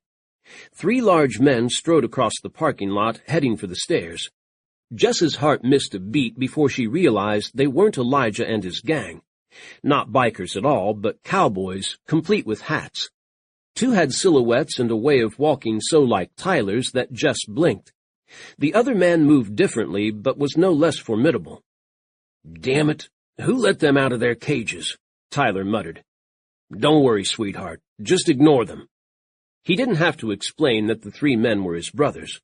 2 could have been clones of him, and the third had the same quiet confidence as the others. The 3 came on toward the hotel, and they all met at the bottom of the stairs. Jess halted on the last step, something in her wanting the height advantage. The man in the lead was the one who didn't look like the other 2. He had lighter hair and his eyes were hazel, while the others had Tyler's blue eyes. The first man also wore a hard look Jess recognized, one that said he'd fought for his survival. Anything he had now he'd gained only after a long struggle. Jess saw in his expression that he instantly recognized that in her, too. The other 2 men had dark hair like Tyler's and shared his athletic handsomeness. One of them had scars on his face, shadows in the darkness. While the first man studied Jess in suspicion, the brother directly behind him flashed her an interested look and swept the black cowboy hat from his head. "Hey there, gorgeous." Tyler was next to Jess in an instant. "She's with me," he said with a growl she hadn't heard from him before. "Oh, yeah?" The man looked straight at Jessica. "I'm Grant, the better-looking Campbell." "Go call your wife, Grant," Tyler said, the rumble a warning. Grant paid no attention. "Carter, move. You're scaring her." He stuck out his hand. "Ignore my seriously rude siblings. I'm the nice one. And you are?" Jess, bewildered, accepted the offered hand. Grant squeezed hers in friendship, interested not because she was a woman in shorts with a tight t-shirt, but because she was with Tyler. "Hey," she said and cleared her throat. "Jessica McFadden." She hadn't told Tyler her last name yet. "Hey yourself." Grant let her go. "This here's Carter." He jerked his thumb at the hard-faced man. "Adam's being strong and silent behind me. And I guess you already met Tyler. If Tyler upsets you, you just tell me. I know how to handle my baby brother." "Fuck off," Tyler said in a deceptively mild voice. He put a hand on Jess's shoulder. "Jess and I were just going. Leave her alone or I'll tell Mom." Jess assumed Tyler was joking, but the threat appeared to have teeth. Grant lifted his hands and Carter took a step back, giving them room to go around him. The third man, the one with the scars, Adam, laughed. "Poor woman, meeting 4 Campbells at once. My wife would sympathize. You have a good night, sweetheart." His voice was as deep and handsome as Tyler's. Another charmer, Jess told herself. Men came in several categories. The bullies and the charmers were what she saw most often at the bar. Each got their own way. They simply used different techniques. Tyler was most definitely in the charm category, along with Adam and Grant. She wasn't sure about Carter yet.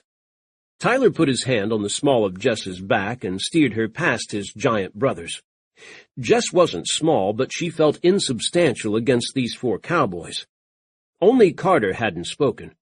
Jess recalled Tyler explaining that their mother had adopted him, saving him from a life on the streets. Jess believed it. It wasn't just hair and eye color and different bone structure that set him apart from the brothers. His eyes held the darkness that came from harrowing experience. He watched Jess as though he knew exactly what she was. He thought she'd seduced Tyler, she realized, probably for dire purposes. Maybe she had seduced him. It was hard to remember who kissed whom first. No, Jess remembered exactly. She holding the washcloth to his side, Tyler leaning to her, touching his lips to hers. She'd met his kiss with one of her own. No resisting, no problem at all. Carter didn't smile as Tyler guided her past him. Adam and Grant, on the other hand, kept up their interest, giving their younger brother knowing looks. Tyler quickened his pace and took Jess out into the darkness of the parking lot. "Sorry about that," he said once they were out of earshot. "My brothers can be dickheads. Why they're out traipsing around at 2 in the morning, I don't know. Then again, their wives are probably partying it up at home without them. He unlocked his truck and ushered Jess into the passenger side, and then walked around and climbed to the driver's seat with perfect ease. Not quite perfect. Tyler winced and let out a soft grunt as he adjusted the seat, and again when he pulled the door closed. "You sure you're all right?" Jess asked in concern. Tyler nodded. "Yeah, just a little sore. I rode all day, got beat up, then spent a hell of a time in bed with a pretty lady." Tyler sent her a dazzling look as he started up the truck, and then he reached over and took her hand. A river of fire flashed through Jess, his touch flaring the memories of what they'd just done. It was going to take her a very long time to get over him, to forget, to get on with day-to-day life. Jess glanced back at the hotel as Tyler turned out of the lot. She didn't see his brothers anywhere, but she could swear she felt them watching them go. "You threatened to tell your mom on them?" she asked to force her mind from the picture of Tyler lying over her in the darkness. "Is she that scary?" "Yep," Tyler answered as he accelerated down the street. "She raised 5 boys on her own, and let me tell you, we could get into some trouble. She's a glutton for punishment, I guess. We're all big and mean. At least those 3 are. Ross can be nice when he wants, but one small woman rules us all. If I tell Mom, Adam, and Grant we're giving a woman I like hell, she'll come down on their asses. Worse, she'll tell their wives, and then my bros are so screwed." Tyler laughed gleefully, looking exasperated and fond at the same time.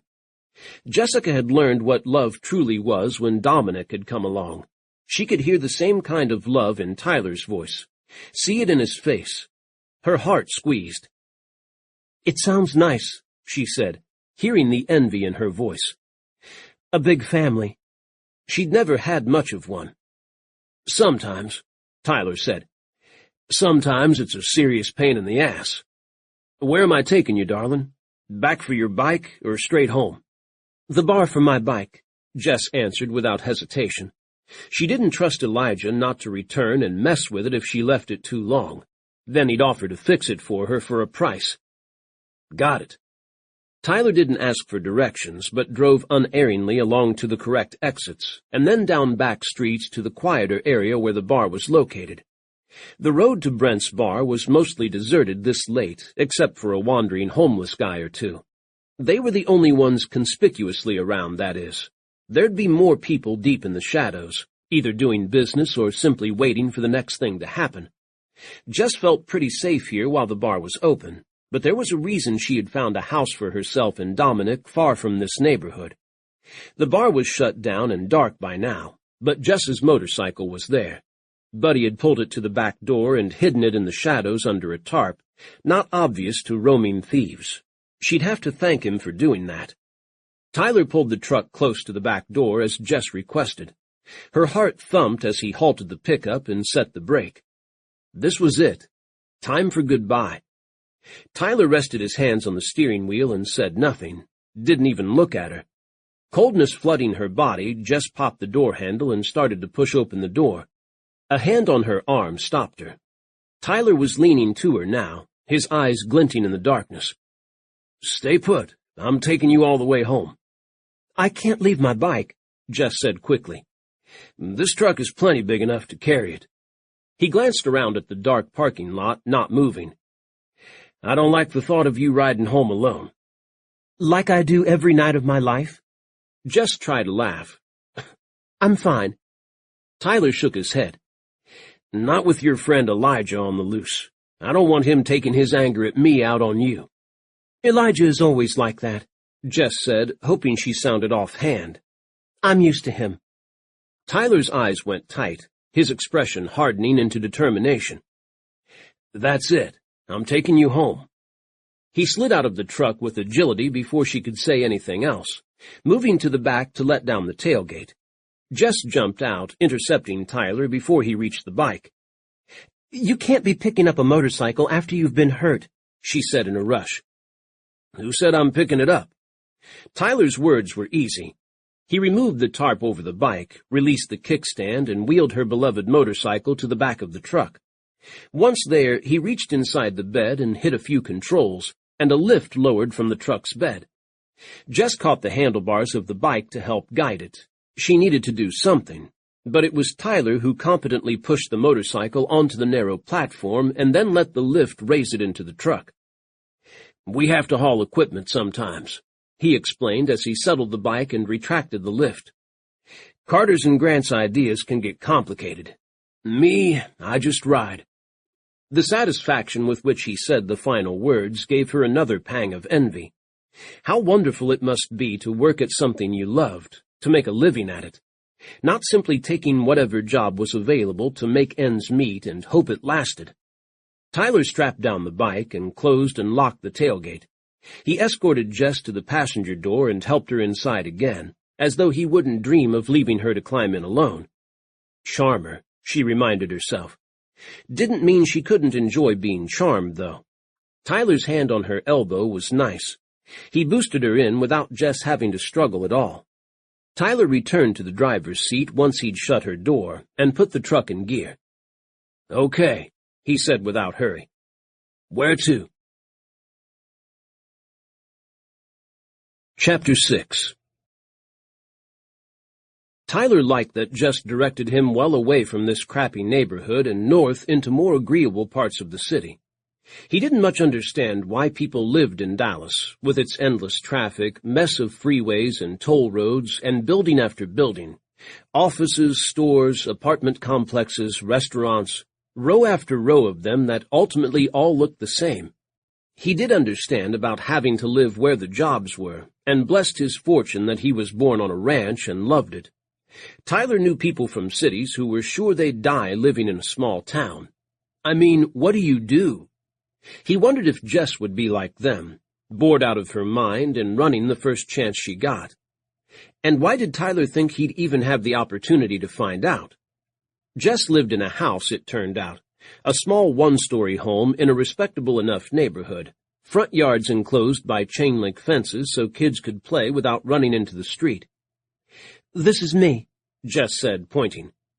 Tyler pulled to a halt in front of a mailbox that read 427. A light was on over the porch as well as in a front room. The house looked inviting. Plants in the front yard, small strip of grass mowed. Not unhappy, Tyler was pleased to see. Jess was out of the truck before he could turn off the ignition. A woman used to finding her own way, not waiting for a man to do things for her like open the door of a vehicle and escort her down. Which meant there probably wasn't a man in her life. No one in his way. Before he could analyze why that situation made him triumphant, he went to the back and maneuvered her motorcycle to the ground. It was a nice one, a black Harley with a small seat, well cared for, decorated with swirls of silver paint that looked like Jess's tattoos. The bike went well with her. "Thanks," Jess said, as Tyler wheeled the motorcycle into her carport, parking it against the wall in front of a small dark blue Toyota sedan. A large pickup sat in the driveway, probably belonging to the sitter, Mrs. Alvarez. Jess cast a nervous glance at the front door, as though expecting Mrs. Alvarez to come storming out and demand to know what she was doing. "Good night," she finished quickly. Tyler caught her hand. The carport was deep in shadow, and Tyler turned Jess to face him. "You sure you're okay?" he asked in a quiet voice. "I should be asking you that." Jess gave a nervous laugh that ended with a shiver. "I mean at work. Is Elijah going to give you shit?" Jessica shrugged. "Like I said, I'm used to him. Everyone is. He won't be happy that Buddy called the cops, but he understands. He and his boys get out of hand sometimes." "Which makes me not want you going back there even more," Tyler scowled. Jess pulled away, her smile dying. "Oh, really? That's nice for you, with your family and fancy truck and a show you can give away tickets to. Looking for a job is hard. Not everyone rushes to hire someone like me, so I make the best of what I have. Working somewhere else won't keep Elijah away from me anyway. Brent's wasn't his local bar until I started working there. But I know how to handle him. I don't need a knight in shining armor to lock me away in his castle for my own good. I don't want to be locked away, all right? In any case, what does it matter to you? I'll never see you again." Tyler stilled while she raged, her eyes flashing and her fists clenching. Now she was an avenging angel, protecting herself, her family, her home. He let her anger wash over him, the frustration and pride of a woman defending her choices. Tyler waited until she ran down, not tiring of watching her beautiful face. "You'll see me tomorrow if you come to the show," he reminded her. Jess planted her hands on her hips. "Not the point." "I know."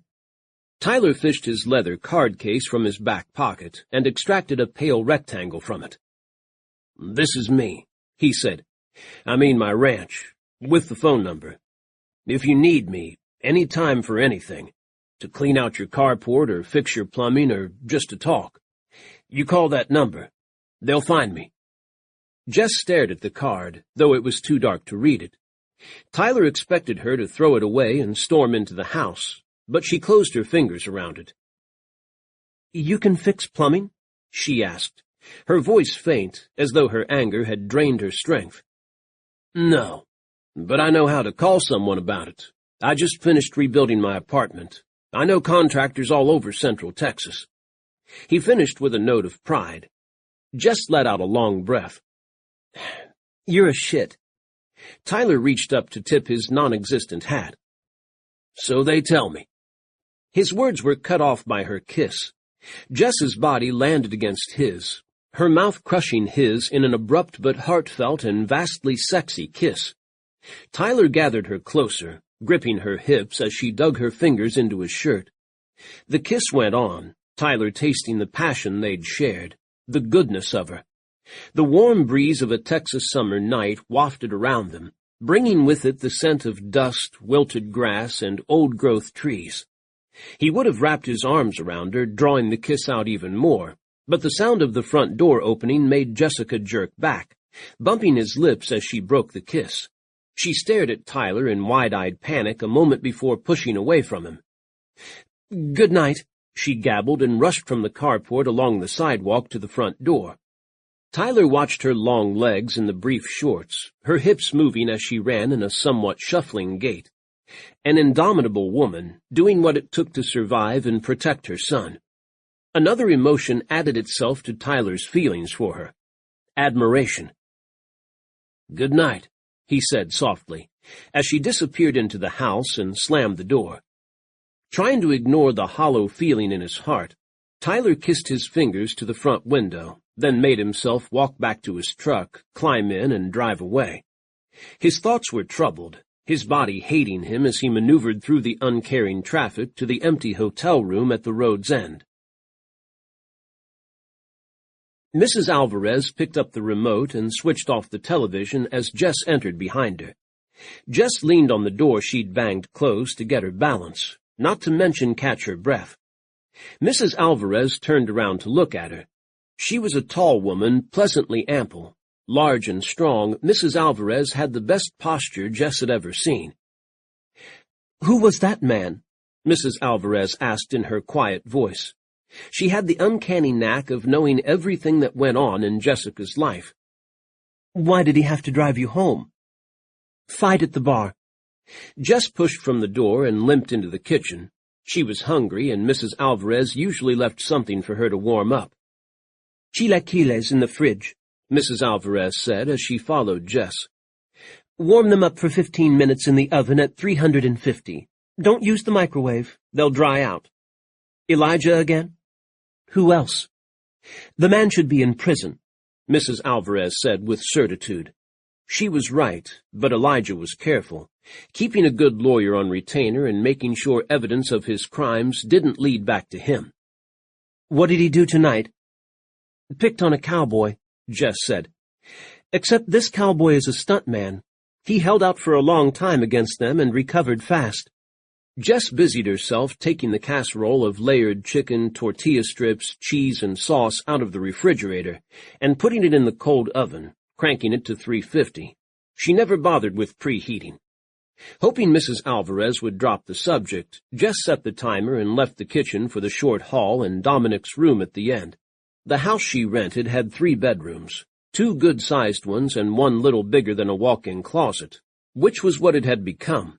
She didn't want to wake Dominic, but she was eager to see him, to ensure he was all right. She trusted Mrs. Alvarez, but that wasn't the same as seeing her son breathing well and happy.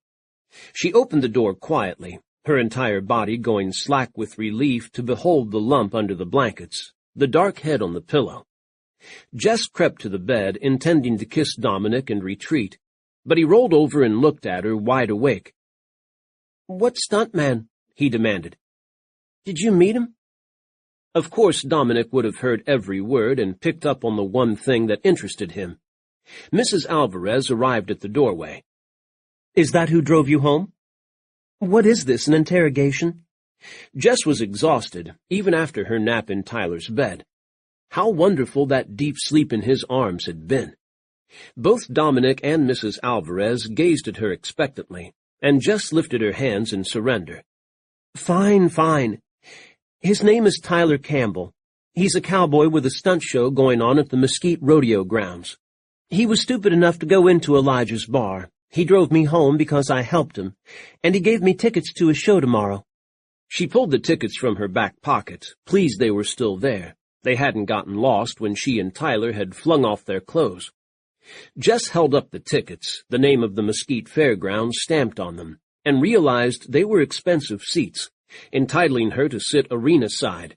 She also realized Tyler had given her 3. Mrs. Alvarez plucked one from Jess's hand. "I'll take that. I'd love to see a show." She gave Jess a sharp look as Dominic reached for the remaining tickets, Mrs. Alvarez too perceptive for Jess's comfort. She was also protective, wanting to keep Jess safe from men like Dominic's father. She didn't trust Jess's judgment, which Jess had to admit hadn't always been the best. But that was the past. Cade was out of her life, and Jess didn't need anyone else cluttering it up. She repeated that to herself as the oven timer went off. Mrs. Alvarez took the tickets back from Dominic, and Jess kissed him good night before she scuttled to the kitchen to get her dinner. For all her nosiness, Mrs. Alvarez was a damned good cook, Jess thought, as she bit into the cheesy and spicy chicken mixture. Fine. They'd all go to the show tomorrow. No getting out of it now. Jess only hoped she wouldn't do anything that betrayed how special Tyler had made her feel, and how she would be hugging that to herself for the rest of her life. She wasn't going to show up. Tyler glanced at the box for the 100th time, seeing the 3 seats for which he'd given Jess the tickets empty. 3 seats so she could bring her kid and any significant other she had. He'd handed them to her in the bar before he'd decided he wanted Jess all to himself. He'd already deduced she had no one else in her life, but he hadn't come straight out and asked. Tyler wasn't sure how he'd react if she entered holding her son's hand on one side, some assholes on the other. She'd glance at Tyler, knowing they'd spent a secret night of passion, maybe even send him a covert smile. But that night would be all they'd ever have, and Tyler would burn with jealousy. Moot point, he told himself in irritation. She wasn't coming. The Mesquite Rodeo Arena was indoors, so the bright sunshine and Texas heat wasn't as big a factor while they rode. The rodeo had been running for several days. The Campbell stunt show today was a warm-up before the finals of the roping and bull riding events. Right now, a drill team of horseback riders with flags were showing off for the crowd, while Tyler waited in a side ring for their show to start. The tickets Tyler had given Jess covered the whole day, with the schedule listed on the back. Tyler knew Jess hadn't come earlier, though, because he'd kept his eye on the box all day long, and hadn't seen her. The horses, far calmer than he, waited in the corral. Buster and Bobby, a bay and a brown with white socks, stood together in the center of the ring, reins loose on their saddles. Occasionally they'd glance around, or touch noses, or let out a snort, not worried about a thing. Buster and Bobby were pros. "If your head's not in the game, don't go into the ring." Adam's voice rumbled behind him. Tyler turned to find his oldest brother a few feet away, giving him a hard look. He understood what Adam meant.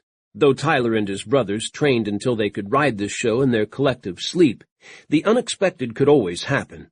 A rider not paying attention was a hazard not only to himself, but his fellow riders and the horses.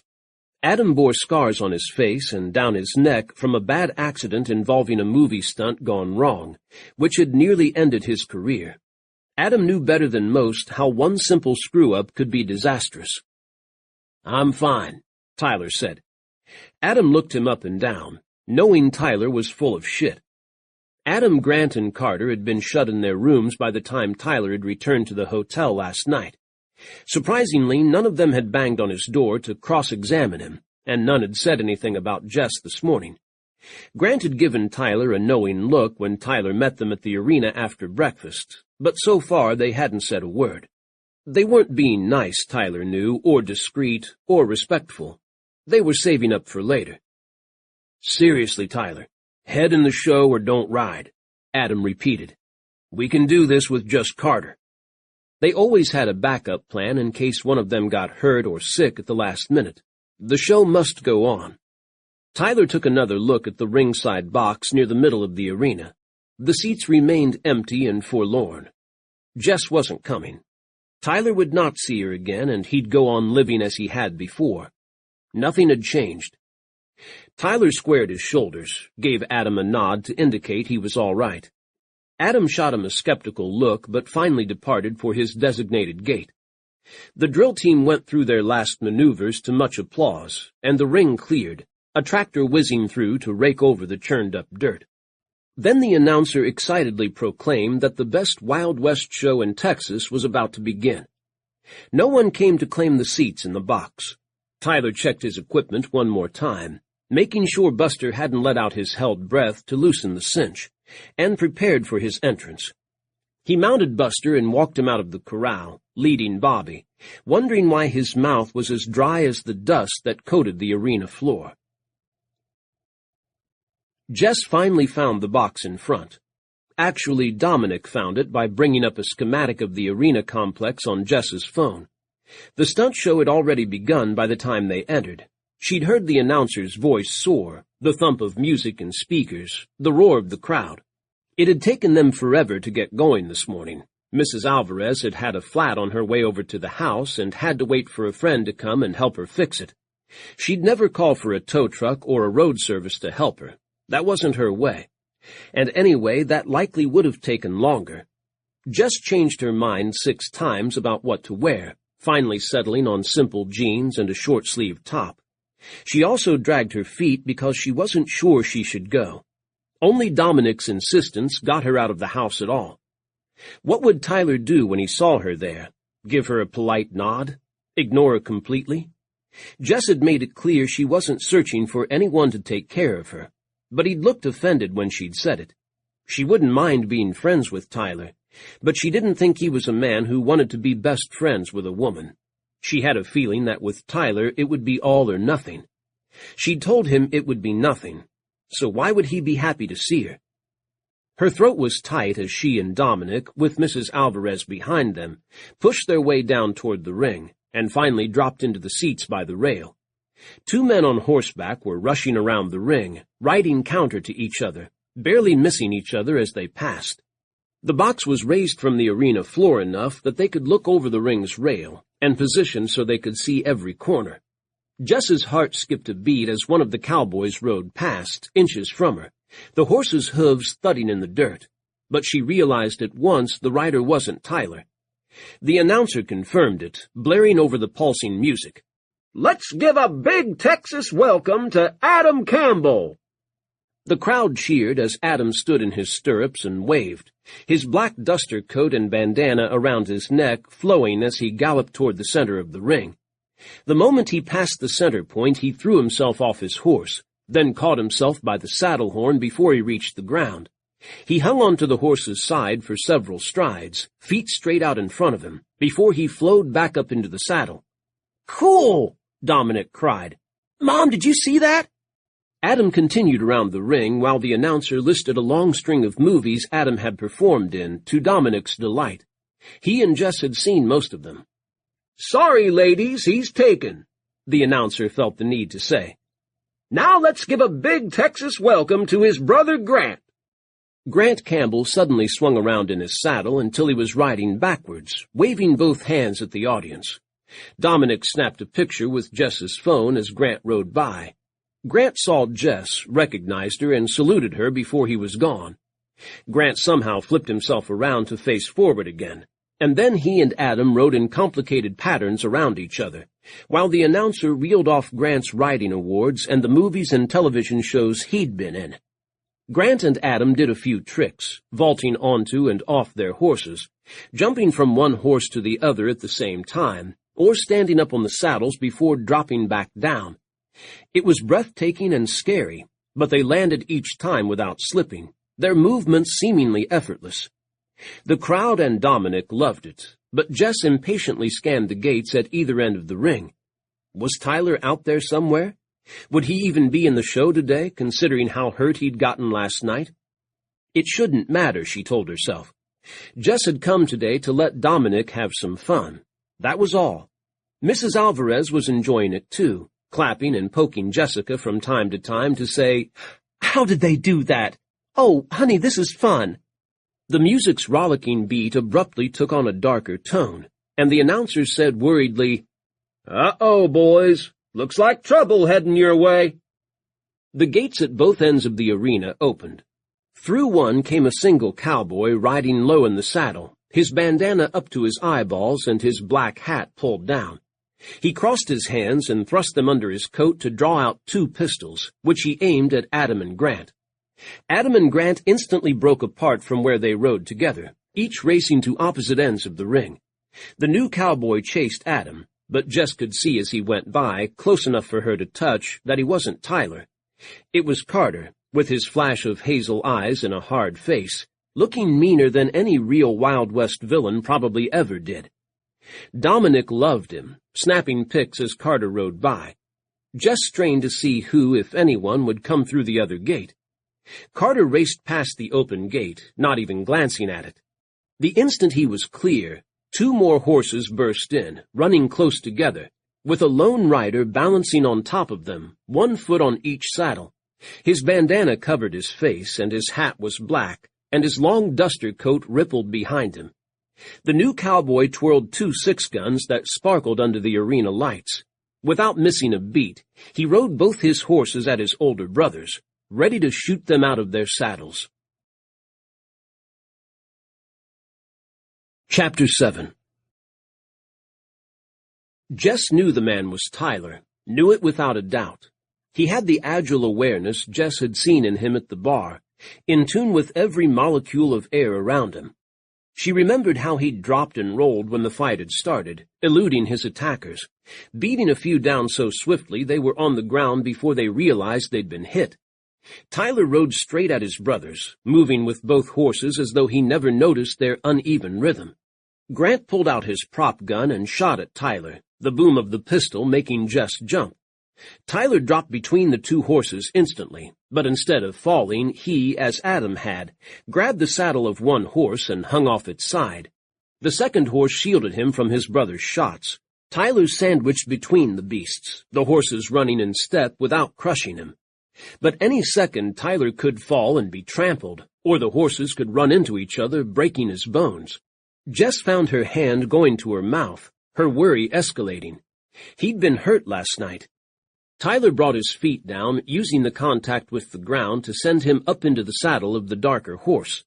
Somehow his pistols had become holstered, because he slid them out again, riding hard at Adam, shooting.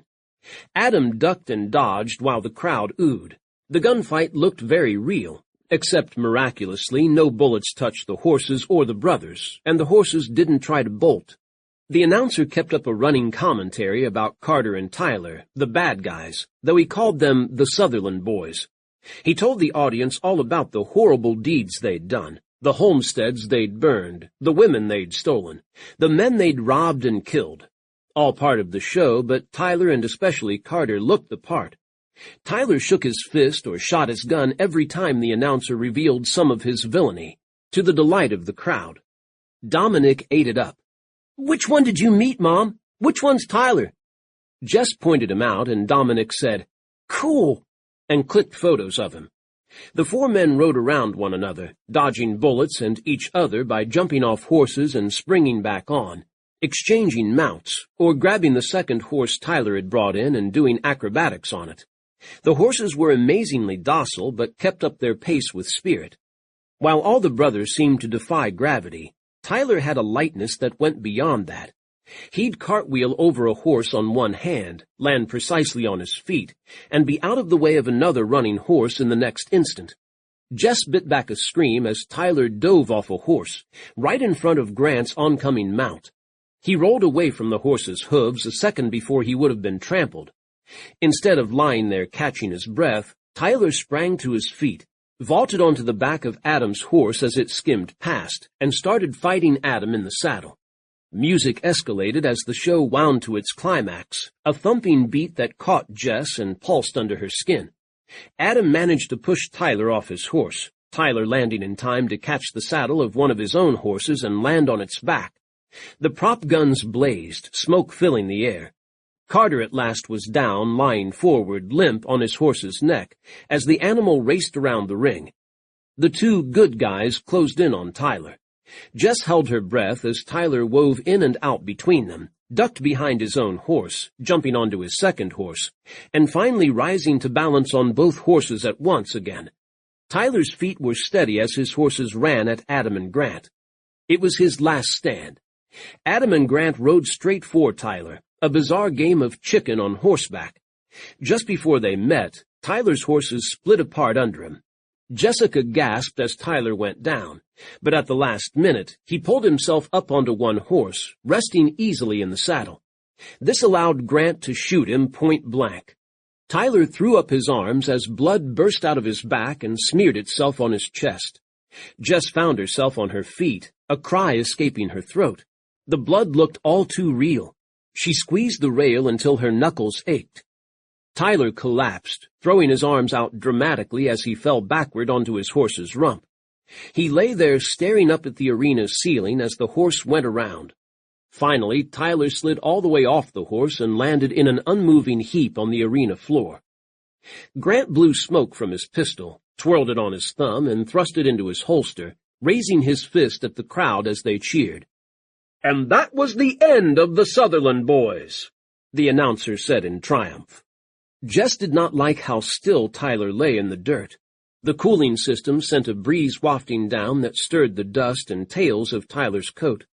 She remembered how he'd lain in the parking lot while Elijah's men beat and kicked him, remembered her fear for his life. Elijah had kicked him pretty hard. If Tyler had been bleeding internally since then.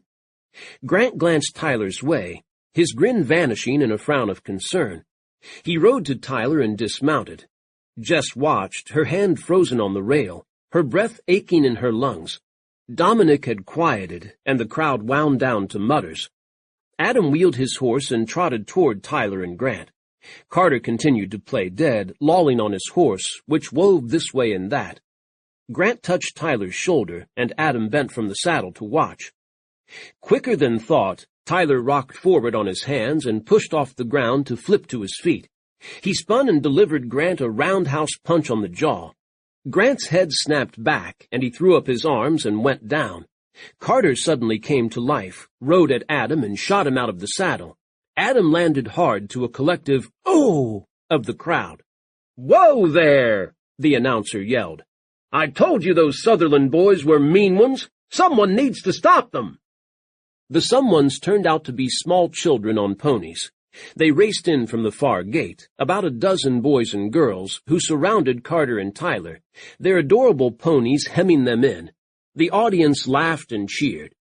Carter and Tyler ended up on their knees, surrendering to the kids. Adam and Grant rose and made their way over, encouraging the crowd to applaud their rescuers. "A big hand for the courageous Dallas Pony Riders." While the arena went crazy, the announcer continued that the Dallas Pony Riders was a charitable organization for underprivileged kids, supported by large donations from the Circle C Ranch in Riverbend, Texas. The kids waved and rode out again. The brothers lined up in the middle of the ring and took their bows to screams and whoops. The happy screams were mostly female ones. Jess didn't blame the ladies for going crazy for the four hot cowboys as they bowed with lithe ease. If they could move like that on horseback, the ladies must be speculating what would they be like in bed. Jess knew, at least in Tyler's case, and the knowledge was a nugget of warmth in her heart. The brothers broke apart, each catching a horse. They swung aboard and rode around the ring once more, doing various acrobatics along the way. Tyler headed for Jess. Jessica couldn't move, pinned in place by blue eyes over his bandana, as Tyler homed in on her. The dark horse he rode strode smoothly, as though it hadn't been galloping constantly for the better part of an hour. Tyler turned the horse at the last minute and halted against the rail. His dusty jeans and boots were at Jess's eye level, his foot firmly in the stirrup. Staying in character, Tyler pushed back his black hat with the tip of his pistol and said, "Ma'am?" Jess tried to answer, but nothing would come out of her dry mouth. She stood there like a fool while Dominic raised her phone and snapped a picture of Tyler, the fake blood still wet on his shirt. Tyler shifted his gaze to Dominic, tugged down his bandana to reveal his handsome face, and winked at him. Tyler's bruises had faded, only a purpling around his jaw and left eye to say he'd been hurt the night before. Tyler took off his hat, flipped it down his arm, and set it gently on Dominic's head. Jess dimly felt Mrs. Alvarez come up beside her, saw the interested crowd craning to look. Jess's world narrowed to Tyler smiling at her son, then turning to wink at her. His grin widened as Jess flushed.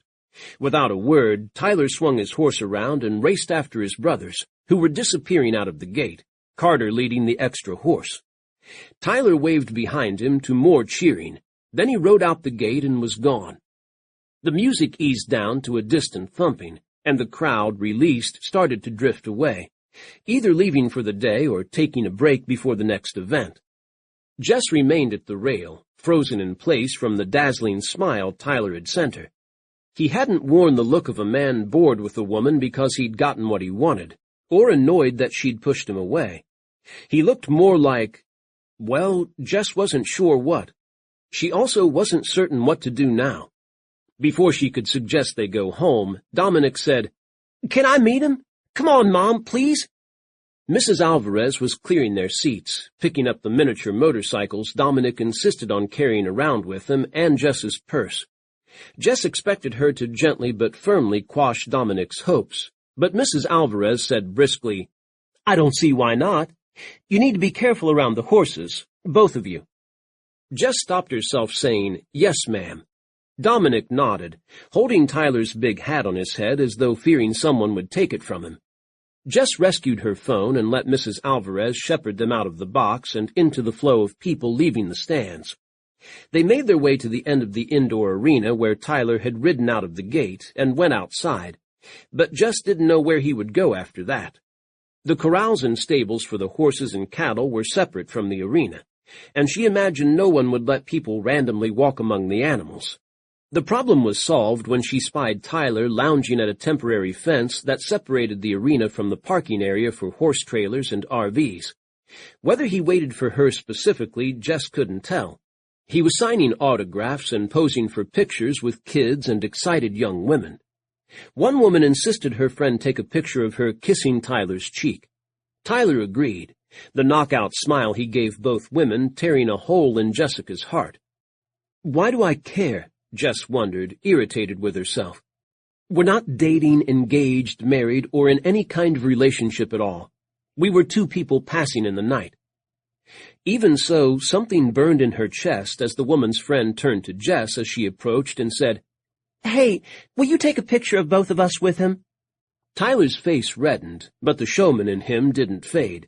Jess awkwardly took the woman's phone while the two ladies rose on tiptoe on either side of Tyler, their lips on his cheeks. Tyler's face went redder still, but he draped his arms around their shoulders and flashed a smile for the camera. Jess clicked the photo, then another for good measure. She calmly handed the phone back to the woman, nodding when both ladies thanked her. If Jess had slightly jerked the phone on both pictures and they came out blurry, that couldn't be helped. Her hand shook like that sometimes. The ladies strolled away, moving slowly, as though hoping Tyler would call them back. But they couldn't compete with Dominic, who ran straight to Tyler, questions tumbling from his lips. "Can I take a picture with you? How do you fall off like that and not get hurt? Do you want your hat back?" The last was said with a falter. Tyler bent down to Dominic's height. "The hat's yours, son. Come over here and let your mom take a picture of us." Jess's hand shook again as she raised her phone, but this time she did her best to still it. Tyler crouched next to her son, and they both beamed at the camera. Dominic had never looked so happy. Tyler straightened up when the photo was done. He focused his blue eyes on Jess, not flicking his gaze away in spite of Mrs. Alvarez hovering behind her. "Our next show isn't until tonight," he said. "We're going to grab lunch once the horses are taken care of. Want to come?" They were magic words to Dominic. Dominic didn't answer, but he squeezed his fists tight and mouthed, "Please, Mom." "Go to lunch where?" Mrs. Alvarez asked. "Dominic's not going to a cowboy dive or a run-down greasy spoon." Tyler's nod was respectful. "No, ma'am. It's a local barbecue place. Lanny D's. We always go there when we're in Dallas." "Oh, Mom, I love Lanny D's." Dominic had been there once for a friend's birthday party. "That sounds all right," Mrs. Alvarez said. "We'll meet you there." Jess and Tyler exchanged glances, Tyler's eyes holding amusement. "All right, then," he said. "Meet you in an hour. You're Mrs. Alvarez, I take it." "I am indeed." Mrs. Alvarez bent Tyler a severe look. "We will see you later." Tyler's lips twitched, but he only nodded and held out his hand to shake Dominic's. Jessica then ushered the excited Dominic, who was keeping the hat steady, after Mrs. Alvarez, turning back toward Tyler. She realized as she sent him a goodbye smile that Dominic and Mrs. Alvarez had done all the talking during their encounter. Jess and Tyler hadn't exchanged a word. Tyler was the last to reach the restaurant. Buster had decided to be a pain in the ass, kicking up a fuss, literally, to being tied, groomed, fed, watered, whatever. He was such a fucking prima donna. On every trip, one brother was given the responsibility of Buster, and this time Tyler had drawn the short straw. Then Tyler had to get rid of his shirt stained with blood that came out of the packs Adam had taped to his back and chest before the show. A remote held by one of their assistants outside the ring triggered the bursts of blood at the appropriate moments. Now Tyler rushed to the horse trailer they used as a dressing room and dug around for a clean button-down shirt, changing his dust-coated jeans as well. By the time Tyler made it to Lanny D's, the place was packed. It was a Sunday, the day families went to church, to the rodeo, and to lunch at Lanny D's. Tyler scanned the restaurant, hoping the crowd hadn't made his brothers give up and go elsewhere. He let out a breath of relief when he saw Adam's dark head over the mob, and next to him Jessica. They were sitting at a table against the far wall, so Tyler had to pick his way over, dodging kids, waitresses, and customers coming and going. Mrs. Alvarez, the dark-haired woman of about 50, sat close on Jess's right, while Adam squashed in on her left. Dominic sat between Grant and Carter across the table, Dominic's mouth moving as he talked animatedly. Tyler ducked around a waiter with a heavily laden tray and reached the table, to find there was no room for him. 6 chairs surrounded 2 smaller tables pulled together, with only a tiny space between those tables' ends and the crammed full ones on either side. Tyler's daydream of snuggling up close to Jess crumbled and died.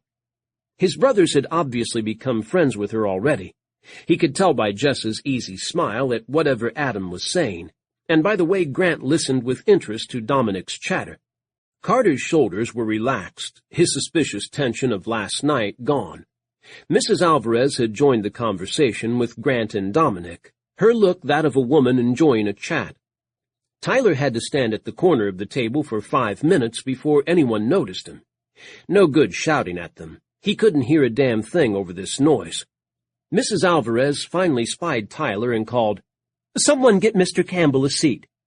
Jess rose about an inch, then sank down, sending Tyler a rueful look. She couldn't budge. Grant started up, but Mrs. Alvarez had already taken charge. "Are you using that chair?" she yelled to the people at the next table, a mix of women and men in a huddle so they could hear each other. Mrs. Alvarez pointed to an empty seat on their far side. One of the guys waved. "No, go ahead." Tyler couldn't actually hear his words, but that's what the man's mouth said. Tyler grabbed the chair with a nod of thanks. He turned it around, fitting it at the corner next to Grant. Mrs. Alvarez wasn't about to move and let Tyler sit next to Jess, and by the looks of things, neither was Adam. The brothers glanced at Tyler indulgently as they'd done when he and Ross had been the littlest Campbells, stuck at the baby table during holiday dinners. Tyler was 27 now, and still his brothers could make him feel like an afterthought. The only reason they didn't treat Ross, even younger than Tyler, like that was because Ross was usually armed. They'd already ordered, of course. Tyler didn't need a menu since he ate the same thing every time he came here, but he had to wait until the server happened by to refill everyone's iced teas before asking for something to eat and drink. Normally, he'd smile flirtatiously at the waitress so she'd hurry back. But today, not only didn't he want to do something like that in front of Jess, their server wasn't a woman but a burly young man with a sour look on his face. Once the server had shuffled away, Tyler strained to hear the conversations around him. Whatever Adam and Jess were talking about, Carter putting a word in every once in a while, was lost in the roar. Grant had his head turned to listen to Dominic, which left Tyler with the dragon, Mrs. Alvarez. "Carter says his wife is about to have a baby," Mrs. Alvarez said loudly. "His second. He has a little girl already, right? Grant and Adam are new fathers, they say." Tyler nodded.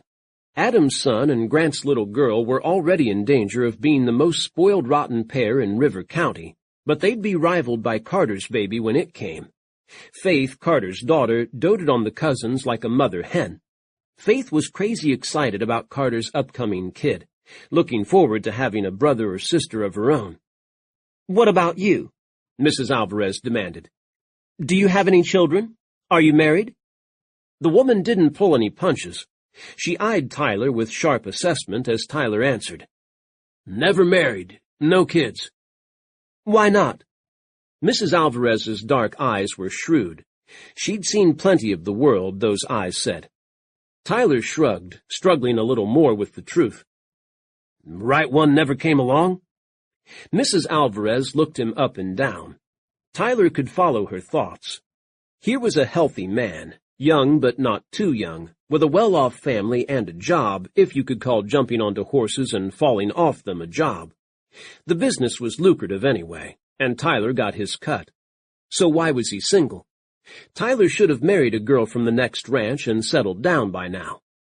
It was more complicated than that, but Tyler wasn't about to yell his life story to Mrs. Alvarez over the crowd at Lanny D's. "Girlfriend?" the dragon went on. "Not at the moment," Tyler admitted. This was certainly true. Tyler's relationships never lasted long. A few months was his record. Mrs. Alvarez firmed her mouth as though she could read his thoughts. Tyler couldn't blame her for being suspicious. In a way, he was glad she was so protective of Jessica. Tyler wanted to ask Mrs. Alvarez all about Jess, picking her brain about Jess's life, but the noise level in the restaurant only increased. Finally, it became impossible to talk at all, and Mrs. Alvarez went back to watching Dominic. Adam had no problem leaning down to speak into Jess's ear. Whatever he said had her laughing. Tyler hoped Adam wasn't telling her hilarious and embarrassing stories about him.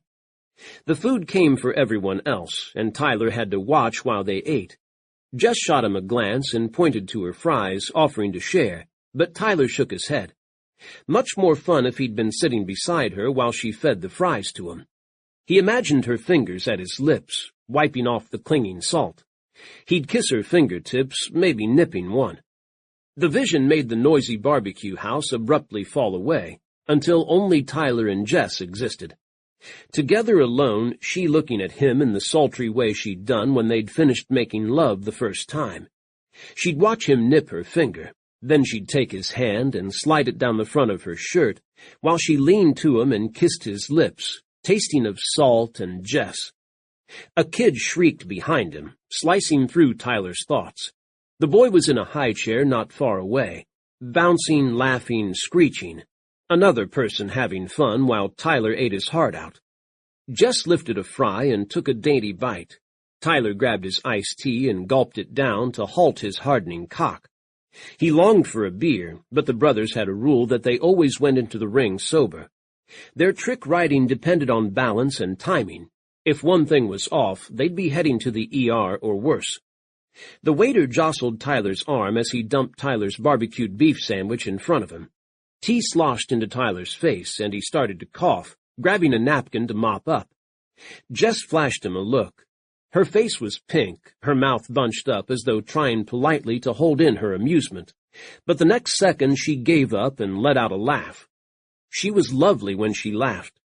Tyler couldn't hear her over the chaos, but her face lit up and her dark eyes sparkled. Gone was any tension in her face, any tightness. Again the restaurant fell away, and he and Jess were the only two people in the world. She'd laugh at him as she pulled him closer. Tyler would lift her shirt and lean down to lick the path of her tats. He swore he felt Jess's fingertips on his face, her breath on his skin, her heartbeat under his lips. Something clattered, then smashed. Tyler jerked out of his daze and realized the others had finished their meal. The waiter had been grabbing up the dirty plates and dropped one.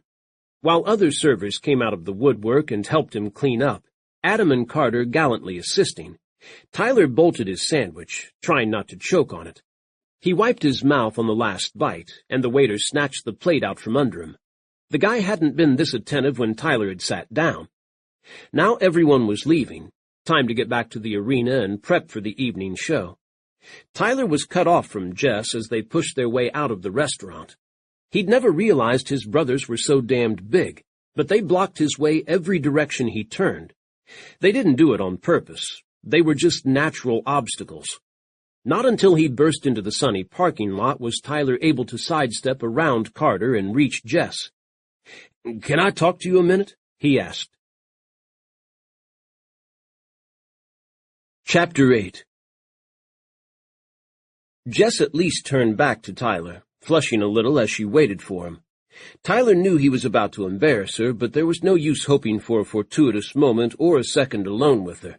Tyler knew that wouldn't happen with his luck. Dominic headed for them. Mrs. Alvarez, with canny perception, caught his hand. "Let's go see the Campbell's truck." Dominic pivoted and trotted readily away with her, following Adam. This finally left Tyler alone with Jess. That is, alone with half of Dallas who decided to come to Lanny D's today. "Your ticket will let you into the second show," Tyler said, stammering over the words. Smooth. Real smooth. He knew as soon as Jess dropped her gaze that she wasn't staying, and something churned in his gut. "Dominic has school tomorrow," she said. "Summer is over. It starts this week. He can't be out too late." "Yeah." Tyler couldn't tell a mom to blow off her son getting a good night's sleep before school. Carter had all kinds of rules for Faith that he wouldn't let anyone break. Tyler cleared his throat and adjusted his hat, a backup for the backup he'd given Dominic. "Maybe after the show, you and I could—" Jess was already shaking her head. "Mrs. Alvarez doesn't babysit on Sundays. She came with us today for the fun of it, not to work." "Okay, then." How pushy could Tyler let himself be? A hell of a lot more than this, he decided, if it meant not saying farewell to Jessica forever. "I could stop by after the show, just to say goodbye. Tonight's our last night in Dallas." Her eyes flickered, pain flaring before she hid it from him. "Dominic would be too excited to sleep if you came over. Like I said, he has school tomorrow." Damn it. Why was Tyler trying so hard? Jess obviously wanted him to walk away, so why wasn't he walking away?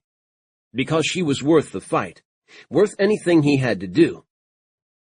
"You still have the card I gave you, right?" When Jess nodded, Tyler drew on his courage. "I wasn't kidding when I said you could call. You call any time. Next weekend I don't have any shows. Riverbend is only 4 hours away. Easy for me to drive up here." "I have to work." Not a lie, but again Jess was grabbing at an excuse. Tyler's stomach turned over again, and he knew it wasn't because of the barbecued beef he'd eaten too rapidly. "So tell me when you're not working and I'll come. Anyway, you need to get yourself out of that dive. It won't do Dominic any good if you get hurt there." Oops. Tyler, who had the right line for every woman on every occasion, had just managed to say exactly the wrong thing. Jess's head came up, defiance sparkling in her eyes. "I told you it's fine," she snapped. "It's the best I can do for now. And it's none of your business." Tyler raised his hands and took a step back. "Okay. Excuse me for caring." Jess's face was dark red. "Thank you for the tickets. It was fun. "Dominic, let's go." She was going to walk away, out of his life, gone like she'd never been there. The emptiness that kicked through him not only hurt but scared him to death. Tyler caught her arm. At first Jess resisted, then she relaxed and let him pull her close to him. "Promise you'll call me. If you need help, if you need anything. Please, Jess." Tyler Campbell never pleaded, not with women. He loved them and walked away. But this was different. Jess's chest lifted in a sharp breath. Tyler stilled until Jess gave him a barely perceptible nod. Tyler exhaled in some relief. Now he should release her, suck it up, and walk away. Instead, he laced his hand behind her head and pulled her to him for one hard kiss. Jess started beneath him. Then she did what she'd done last night, gave in to the feeling and kissed him readily in return. Her mouth was heat, spice, the sweetness of Jess. Tyler slowed the kiss, savoring her as long as he could, while Jess held on to him as though the crowds that swept by didn't exist. Hot wind swirled around them, the sun pounded down, and the blast of voices pushed at them. None of it mattered. Jess was his for the moment, still under his touch. Her kiss the best thing that had happened to him in a long time. When Tyler finally eased away, he and Jess simply looked at each other, too much between them for words. And yet there wasn't enough. Tyler would never have enough of Jess McFadden. Jess slid from his embrace, gave him a look that held tears, and walked away, hurrying to join Dominic and Mrs. Alvarez. Tyler watched her go, her legs in form-hugging jeans, something he'd dream about in the lonely nights. But this wasn't over. Tyler had pissed her off, pushing her too hard. He would learn how to talk to her. He wouldn't give up, not by a long way, until he saw Jess again, and made her give him a chance to coax her into his life. Monday morning after a show meant letting the horses who'd performed rest. Light exercise, nothing more. The brothers didn't get to rest, though, Tyler thought grumpily. Ranch work went on, plus they had their post-show meeting. They gathered at the dining room table, the only place big enough for all Campbell brothers to sit with their notebooks and charts, plus food and drink. Adam and Carter were in full swing by mid-morning, discussing what had gone right and gone wrong in the show, Grant joking around as usual. Tyler doodled on the piece of paper in front of him and thought about Jess. He'd had plenty of show fucks in his life. Once that weekend was over, Tyler would retain fond memories of the fun, but he moved on. He focused on horses and helped run the ranch. He didn't draw loops that reminded him of Jess's tats and daydream about her like a teenager. But as he kept telling himself, Jess was different. She wasn't like the women who followed rodeos, looking for a cowboy and another notch on her bedpost. Jess's surrender had been honest, an opening up that had startled him. She hadn't held back, giving all of herself. He could still feel her beneath him, relive every thrust, every touch of her hands, every taste of her. She'd been incredible. Then, when he'd suggested they continue what they'd started, Jess had closed up and shut him out. No woman had ever done that to Tyler. He and his show-lay would either part in mutual agreement, or Tyler eased himself out, letting the woman down as gently as he could. He should take the hint, walk away, never look back. Dallas was a big city, too damned big in his opinion. He'd never seen Jess before when he'd gone up there, and if he didn't seek her out, he probably never would again. Cities swallowed people, made them anonymous. Tyler drew another curl, like the one that encircled her nipple. "And we'll finish by blowing up Tyler's head," Grant said. "Or maybe his balls." Tyler blinked. He realized he'd been drawing on their show schedule for the next year, blotting out all of September. "What?" His brothers were staring at him. Grant waved a big hand in front of Tyler's face. "Oh, good. He's still in there." "I think he's still in Dallas," Adam said, "with a pretty bartender." "She's nice," Carter said, which was high praise from the taciturn man. "But trouble," he went on. "Lots of baggage. Watch yourself." "What's wrong, Tyler?" Grant said as Tyler scowled. "She give you the boot?" "I barely know the woman," Tyler growled. "I just thought her kid would like the show." Grant shook his head. Yeah, that's why you took her to your hotel room. I get it. To convince her to bring Dominic to the show. So she did give him the shove, Adam said with sympathy. Grant suddenly became serious. Don't take no for an answer, little brother, he said. Go back next weekend and try again. You gotta let a woman know you want her. They all watched Tyler, Carter with caution, Adam with some understanding. Like you did with Christina? Tyler said to Grant. Yeah, you two had a relationship we all want to model. I know, Grant said without offense. This is how I learned. Take it from me. Be upfront with what you want. Don't let Jess walk away because of a misunderstanding. There wasn't a misunderstanding, Tyler snapped. You have to have a conversation for a misunderstanding. I couldn't get next to her at the damned restaurant to say 2 words to her. Meaning the night before you didn't have a conversation either? Grant asked, eyes twinkling. What were you doing all that time in your room? Not saying 2 words, Adam said, then let out his deep laughter. Carter unbent to chuckle with him. Tyler's brother's amusement and knowing looks irritated the hell out of him. They did this all the time, teased Tyler about his women. He remembered the day they'd started about 5 years ago, and he'd actually been grateful that they'd quit tiptoeing around him. But now it was about Jess, and it pissed him off. You know what? Tyler pushed aside his doodles and got to his feet. Screw you guys. When you want to talk about work, come and find me. He stalked out. Grant said, Ooh, and Adam chortled. Whatever. Assholes. It was like being in high school again. Worse.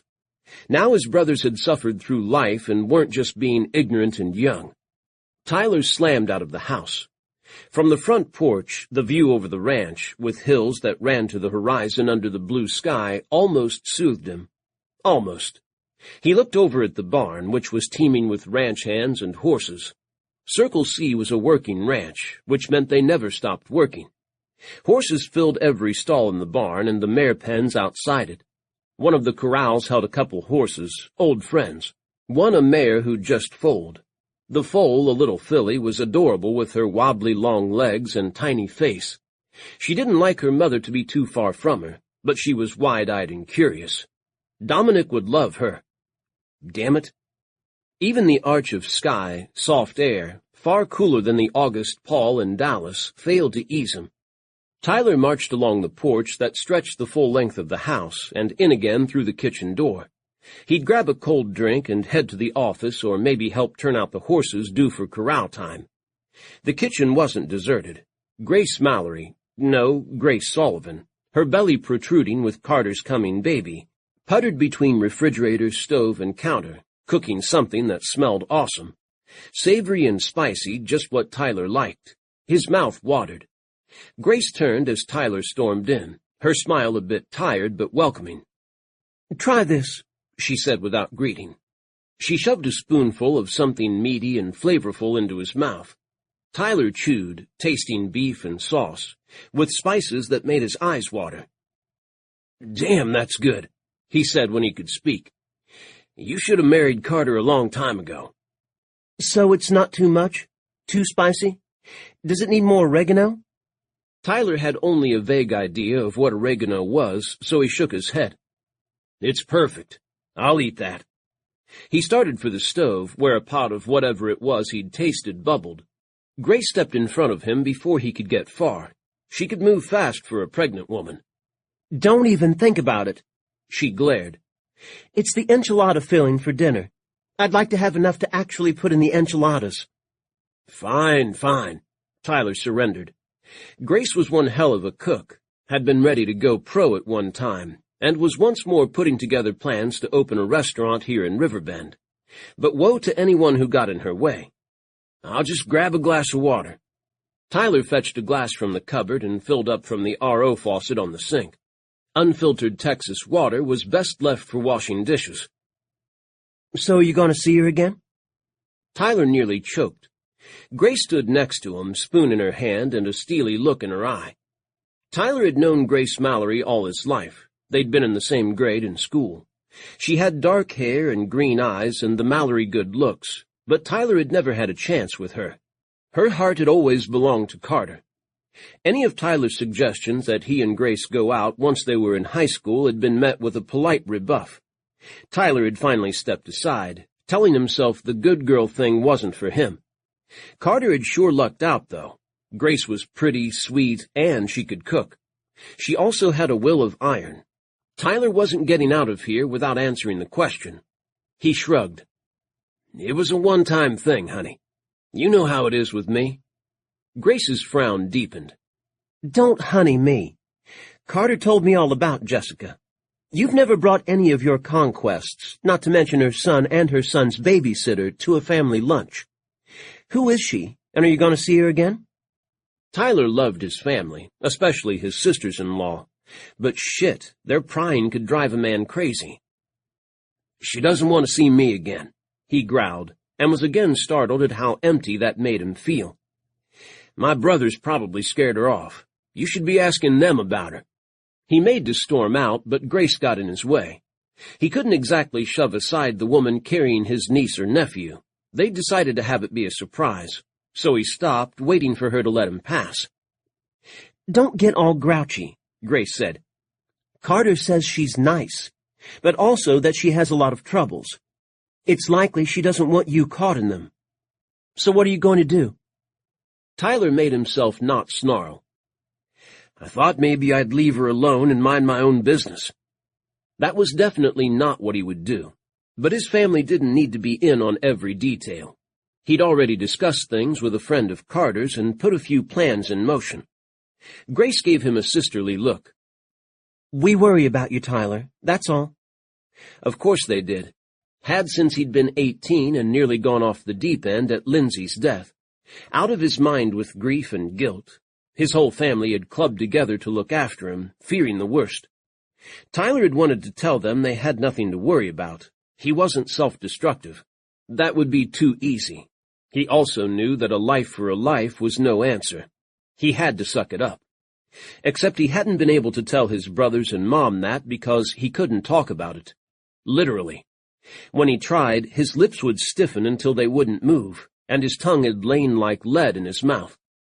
Tyler knew his family cared, and way in the back of his mind he appreciated it. The front of his mind had mostly gotten drunk. He'd gone on day by day, getting involved in the ranch and the running of it. Horses were used in therapy by some psychologists, and Tyler could attest that hanging around the animals worked. Horses didn't judge you. Well, except for Buster. And they didn't ask you 20 times a day if you were all right. They accepted you as you were and didn't fret about existential stuff. Tyler had slowly regained his equilibrium. He'd started dating again a few years later, and the family had held their breaths. He knew they'd hoped he'd find a woman, settle down with her, and forget. Didn't work like that. Tyler hadn't wanted to get close to anyone, not any time soon. The wound still smarted. He never wanted to face that grief again. And now Jess. Jess was special. Grace understood that without even meeting her. Special because she wanted nothing to do with Tyler at all? Or maybe because, from what he saw in her eyes, she understood pain. No, Tyler had gone out with lots of women who played hard to get, and plenty of people understood pain. There was an unfortunate amount of it in the world. Neither one was the reason Tyler had fixed on Jess. Maybe it was because she'd been soft under his body, her kisses igniting him. Or maybe the way she'd run her hand down his back, pulling him against her, her eyes darkening in passion. Or the honesty of her release, the utter joy of feeling every second of it. There was something real about Jess. She didn't layer on a ton of makeup to hide the tiniest wrinkle, or slide into clothes way too tight and pretend to be the life of the party. Jess hadn't had a goal that night. She'd just been living her life. Tyler had been living his, as weird as it was, and they'd connected. Grace's worried look had relaxed, and Tyler blinked himself back to the present. Call her, Grace said. I dare you. You might be surprised. Such sage advice.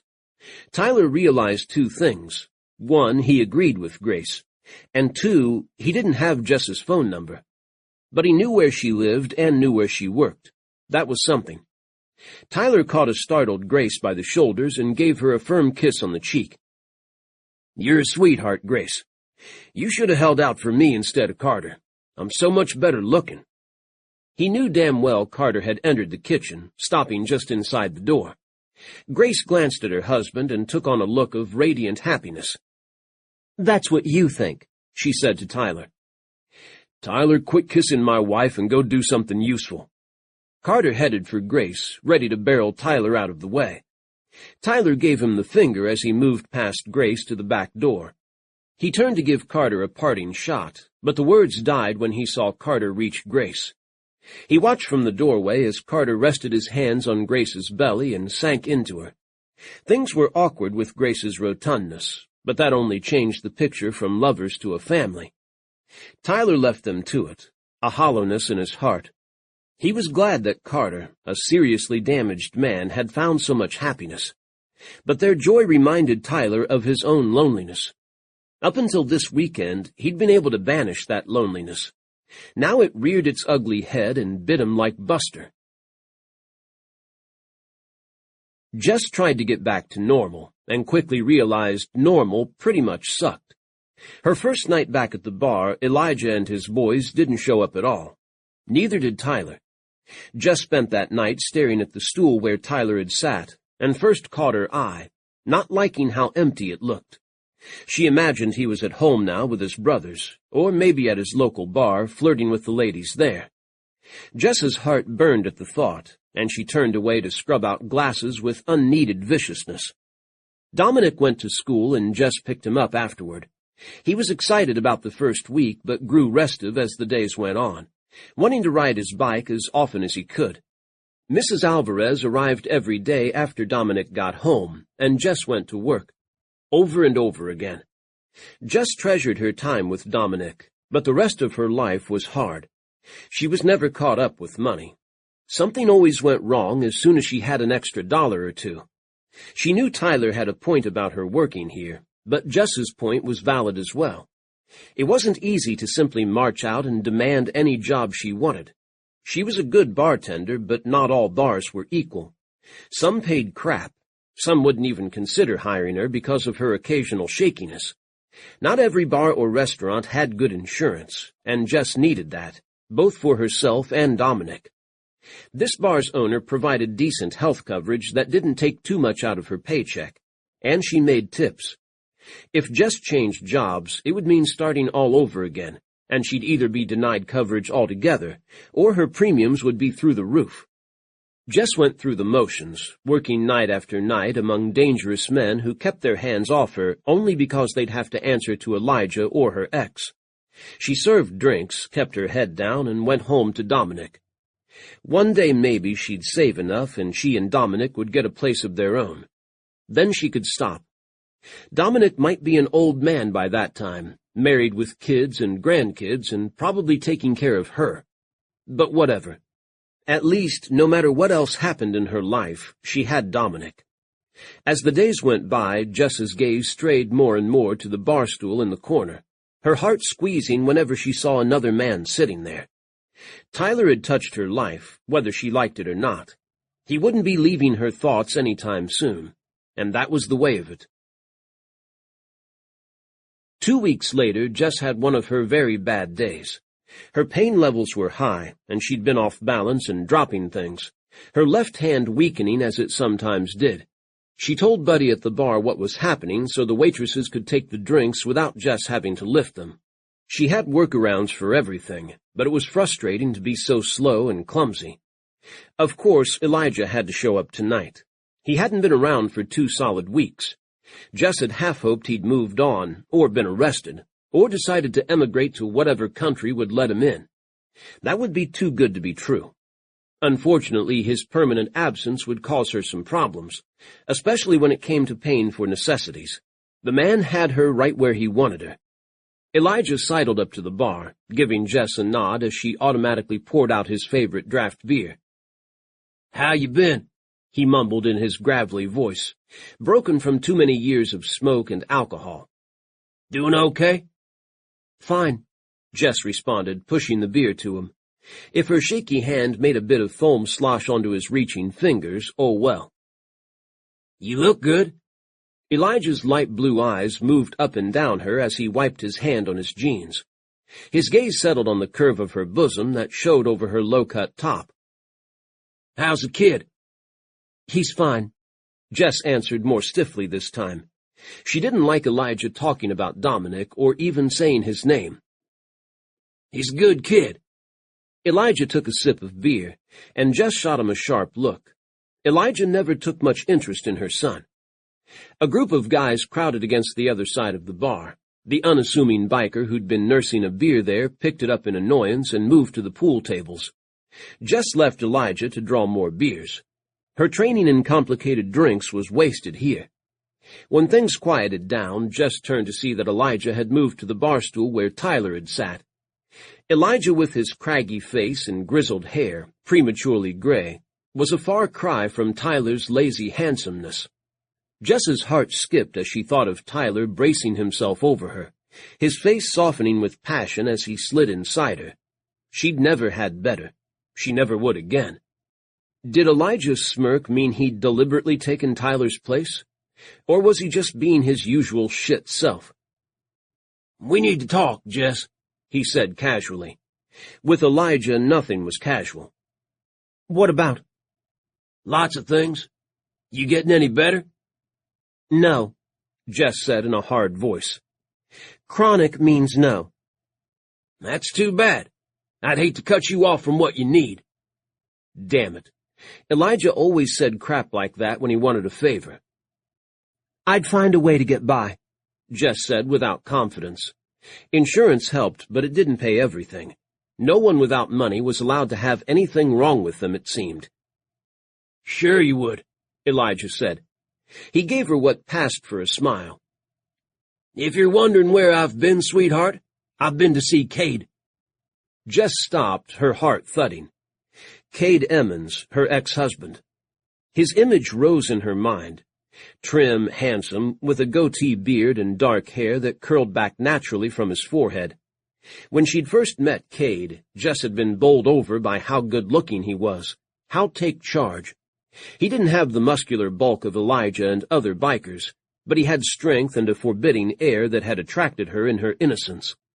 Jess had been just 18, with a dad more interested in his new family in Houston than in her, and a mom who worked too hard to pay attention. Jess had been reaching for someone who would tell her what to do in a bewildering world, and Cade had been there. She'd realized her mistake too late. By the time Jess had discovered that Cade was a womanizing, brutal bully, her mother had moved to Wyoming with a new husband, and Jess was left on her own to take care of a child and figure out life. Though they'd already been divorced when he'd gone to prison, with a restraining order on Cade, Jess had only felt a modicum of safety once Cade was behind bars. The prison was in El Paso, a day's drive, but that was not far enough, Jess always thought. She wondered if she could convince the prison system to transfer him to Alaska or some other satisfyingly remote place. "Oh?" Jess said, as Elijah waited for a response. "Did you have a good trip?" "Don't try to be funny." Elijah rested his tattooed fingers on the bar. "He's looking forward to seeing you again." Tendrils of cold brushed Jess's spine. "He's serving a 10-year stretch for being a violent criminal," she said, more to reassure herself than anything else. "And he keeps getting into fights, from what I hear." "Not lately." Elijah looked triumphant. "The parole board reviewed his case again and finally decided in his favor. They're letting him out next week. And you, Jess, are going with me to pick him up." Chapter 9. Jessica wasn't sure how she got out of the bar, but she dropped the cloth she'd picked up and fled, dodging patrons and tables until she was outside in the parking lot, pacing in the night's heat. Elijah strolled out after her, taking his time. He leaned against a motorcycle parked there, not his own, and lit a cigarette. Jess saw another biker who'd also come out for a smoke halfway across the lot, but she didn't much care if Elijah's friends heard her. Elijah's cigarette end glowed orange. Jess faced him, rage cutting through her fear. "This wasn't the deal. The deal is I don't have to see Cade ever again.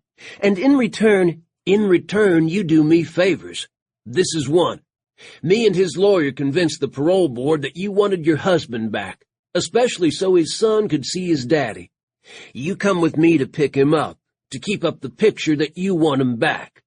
Got it? Parole boards in Texas didn't always meet in person. They reviewed the files and made decisions in a short meeting over the phone. No dramatic parole hearing scenes where she could plead for them to not let Cade out.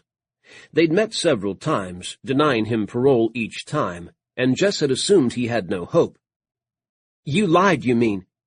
Jessica slammed her arms over her chest, deliberately not coughing at the stream of smoke Elijah blew into her face. Forget it. Cade is dangerous, and he's not coming near me or Dominic. Ever. You promised. He's my best friend. Elijah's voice hardened.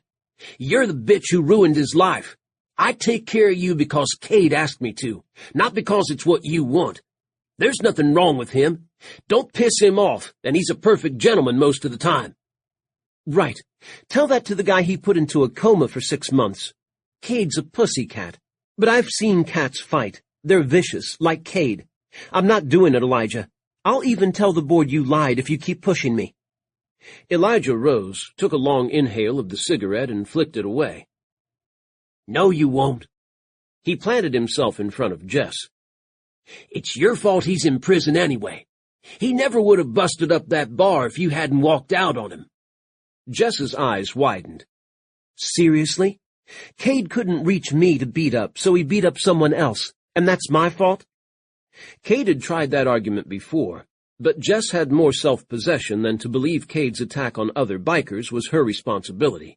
He'd been involved in a high-dollar drug deal with another gang, and had done something with the money.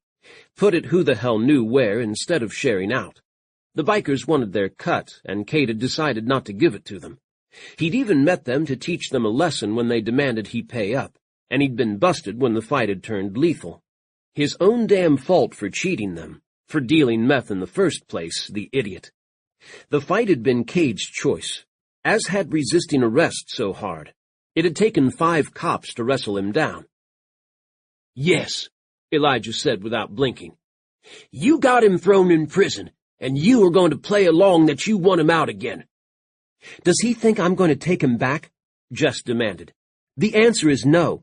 He's not coming near me or Dominic. He's calmed down a lot, Elijah said.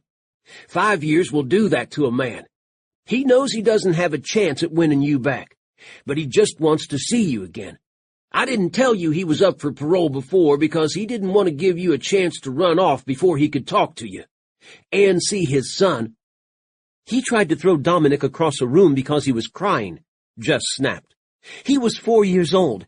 It's why I took Dominic and left. And Cade's real sorry about that. When Elijah tried to soften his voice to a reasonable tone, it was even scarier than when he yelled. You'll see. No, Jess said firmly. If I go to El Paso, it will be to tell everyone I can all the things he did to me and tried to do to me. He even beat the shit out of you for losing a deal for him. He never told you where he stashed all that money before he was arrested, did he? What kind of a best friend is that? Elijah shrugged. I deserved it when he got mad at me. I let him down. And it's his business what he did with the money he made. He started to reach for Jess, but dropped his hand at the last second. I know you hate him and won't do anything for his sake. But you'll do it for your son's sake, and for your own. Jess took a step toward him. If you even threaten Dominic, I'll have the cops on you so fast you won't know what hit you. Elijah's cajoling vanished, and he became the nasty, dangerous man he was. Don't even think about threatening me. I'll cut you off. You need me and my money, which you shove down my throat every chance you get. Shut up, bitch. I get sick of your yapping. I'm taking care of you for him, and your damned son. I can pull that plug any time. He could. While Cade legally had to pay child support even from prison, what Elijah did was extra and she needed it, and he made her know it. Jess shuddered to think what Cade and Elijah would do if they paired up again. It wouldn't be having a few beers while they swapped stories about the last 5 years. The two of them were evil incarnate. Elijah, if anything, had his wings clipped without Cade. Jess could not let Cade near Dominic, no matter what.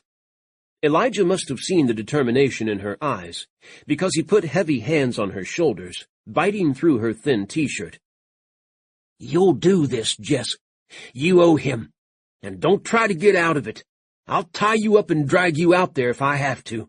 Dominic will come with us, and stay with me until you greet Cade like a wife happy to see her husband." Jess flooded with chill fear. Elijah would do it. He'd hold Dominic hostage for Jess's good behavior. If she resisted any more tonight, he might storm to her house right now and take Dominic, or plant himself inside it until they left for El Paso. She'd fight him, but there was no telling what Elijah would do before she could stop him. He was always armed, and he had buddies in the police force. He might not shoot Dominic because he'd have to answer to Cade, but he wouldn't hesitate to shoot Mrs. Alvarez or Jess herself. And who knew how Cade really felt about Dominic? He'd never tried to see him or communicate with him, or even to send a message to him through Elijah. Not that Jess wanted him to, but if Cade truly cared for his son, he'd have shown that somehow. So Elijah might not hesitate to hurt Dominic in order to impel Jess's cooperation. Shit. "Fine," Jess said, tight-lipped. "But you don't need Dominic. I'll go." She mentally crossed her fingers as she spoke, having no intention of going anywhere near Cade's prison. "We'll take him with us just in case," Elijah said, his smile snake-like. "He'll have fun. It will be a road trip." Jess's shivers returned, but she kept her voice strong. "I can't pull him out of school. I'll have to set things up with Mrs. Alvarez. She'll take care of him while we're gone." Elijah shoved his face toward hers, exhaling stale-smoke breath. "No, Jess. Dominic's coming with us so you don't do something stupid. I'll give you time to pack and tell his teachers he'll be out. They're letting Cade go Tuesday. I'll come and get you Monday morning." This was Thursday. 3 days for planning. Crap on a crutch. "Fine," she repeated, her voice stony but resigned. "I'll be ready, and we'll get it over with. And hey, they might change their minds and not let him out. No telling what trouble Cade can get into by Tuesday." "Don't count on it," Elijah returned. Jess scowled at him. "My break's over. Don't get me fired on top of everything else." Elijah studied her, as though gauging her honesty, then stepped away, giving her a satisfied nod. He might not believe she wanted to cooperate, but from his look, he believed he'd cowed her. Jess tried to act exasperated and fearful, just as she would if she'd truly decided to obey him. The card Tyler had given her burned through the wallet in her pocket. Elijah hadn't mentioned Tyler or the fight. No one had talked about him at all in the last couple weeks, except for a few times when the guys who'd been there congratulated themselves on schooling a wise-ass cowboy. Then they forgot about him. No one had seen Jess leave with Tyler except Buddy, and he wouldn't say a word. He didn't like Elijah, and besides, he had no way of knowing she'd stayed with Tyler, slept with him, had lunch with his family. Jess stepped past Elijah and walked toward the bar, pretending she only wanted to get on with work. The biker who'd come out for a smoke was already at the door and held it open for her. So polite. Too bad his politeness, like Elijah's claim that he took care of her, was all a sham. On Sunday afternoon, Jess, Dominic, and Mrs. Alvarez got into Jessica's car. Mrs. Alvarez offered to drive, and Jess let her. Mrs. Alvarez often drove when they all went out together, considering it was one of her duties as Dominic's caretaker. They headed out of the neighborhood to Dominic's favorite pizza parlor. At least, that's what Dominic yelled to the neighbors as they pulled out. Jessica's motorcycle looked forlorn in the carport as they backed out, breaking her heart. If all went well, she'd see it again, she tried to reassure herself. But Dominic was more important. Always would be. A small bag and backpack rested in Jess's trunk, which she'd put there late the night before. Jess knew Elijah had someone watching her house, the girlfriend of one of his guys, but if she saw Jess packing and loading her car, she wouldn't think much about it. Jess and Dominic and luggage couldn't go all the way to El Paso on Elijah's bike, so she'd already won the fight that she'd drive. Jess had asked Buddy for the time off, starting Sunday, so she'd have time to pack and clean up her house. Buddy agreed, but told Jess it would be time off without pay. Jess said she understood. Jess had called the lawyer she'd used to get the restraining order on Cade, asking him why she hadn't been informed of Cade's parole. The lawyer explained in his clinical way that the board was only required to tell the victim and his family as well as the lawyers at Cade's trial. Jess hadn't been involved in any way in his court case, or been the victim in this particular crime, so informing her was optional. It would have been nice, she'd snapped, but the lawyer had remained cool. No one had told him either, but from what he'd been able to find out, Cade had been a model prisoner lately, and when the parole board had interviewed him, he'd come across as repentant and ready to walk the straight and narrow path. He'd bamboozled them, Jess thought silently. Cade was always good at that. He'd certainly bamboozled her. Now, as Mrs. Alvarez took the car carefully down the road, Jess used her phone to look up the directions to Riverbend, Texas. She didn't worry that Elijah or any of his gang would hack into her phone and figure out where she was going. Elijah was strictly low-tech. Computers only messed you up, he said. Even his cell phone was painfully simple. The pizza place was near the I-35. Mrs. Alvarez parked in its full lot. The restaurant was popular, and they went inside to order. Dominic played his favorite video games on the machines across the room. As far as he knew, they were going back home after this, and heading to El Paso with Elijah tomorrow. He didn't want to go, but he'd understood they had no choice. Mrs. Alvarez remained at the restaurant when they left. She was meeting friends there, and they would take her home. Jess had asked Mrs. Alvarez to come to Riverbend with them, fearing what Elijah would do when he realized Jess was gone. Mrs. Alvarez had argued her down. If she disappeared, her friends would scour the state for her, and inadvertently lead the bikers to Jess. Those same friends would protect her, Mrs. Alvarez assured Jess, if Elijah tried to interrogate her. Middle-aged women were far more formidable than anyone thought. Jess had a lump in her throat as she gave Mrs. Alvarez a brief hug and kiss on the cheek, telling her to have fun with her friends. Mrs. Alvarez had tears in her eyes, but only gave Jess a quick hug in return, and a cheerful wave as Jess steered Dominic out of the restaurant.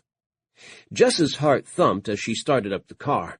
Her hands were so slick with sweat they slipped off the steering wheel as she was backing up. She had to jam on the brakes and start again. The car had a full tank of gas, as Jess had filled it up Saturday before work. She'd insisted Dominic use the bathroom at the pizza place, and she had too, so there would be no emergency stops too close to Dallas. Her chest was tight, her breathing shallow as she eased onto the 35. She saw no bikers around her, not even the girlfriend who kept an eye on her house. Jess headed south. By the time she was on the outskirts of town, her head was spinning. She prayed she wouldn't have to pull over and quietly pass out. But this was the tricky part.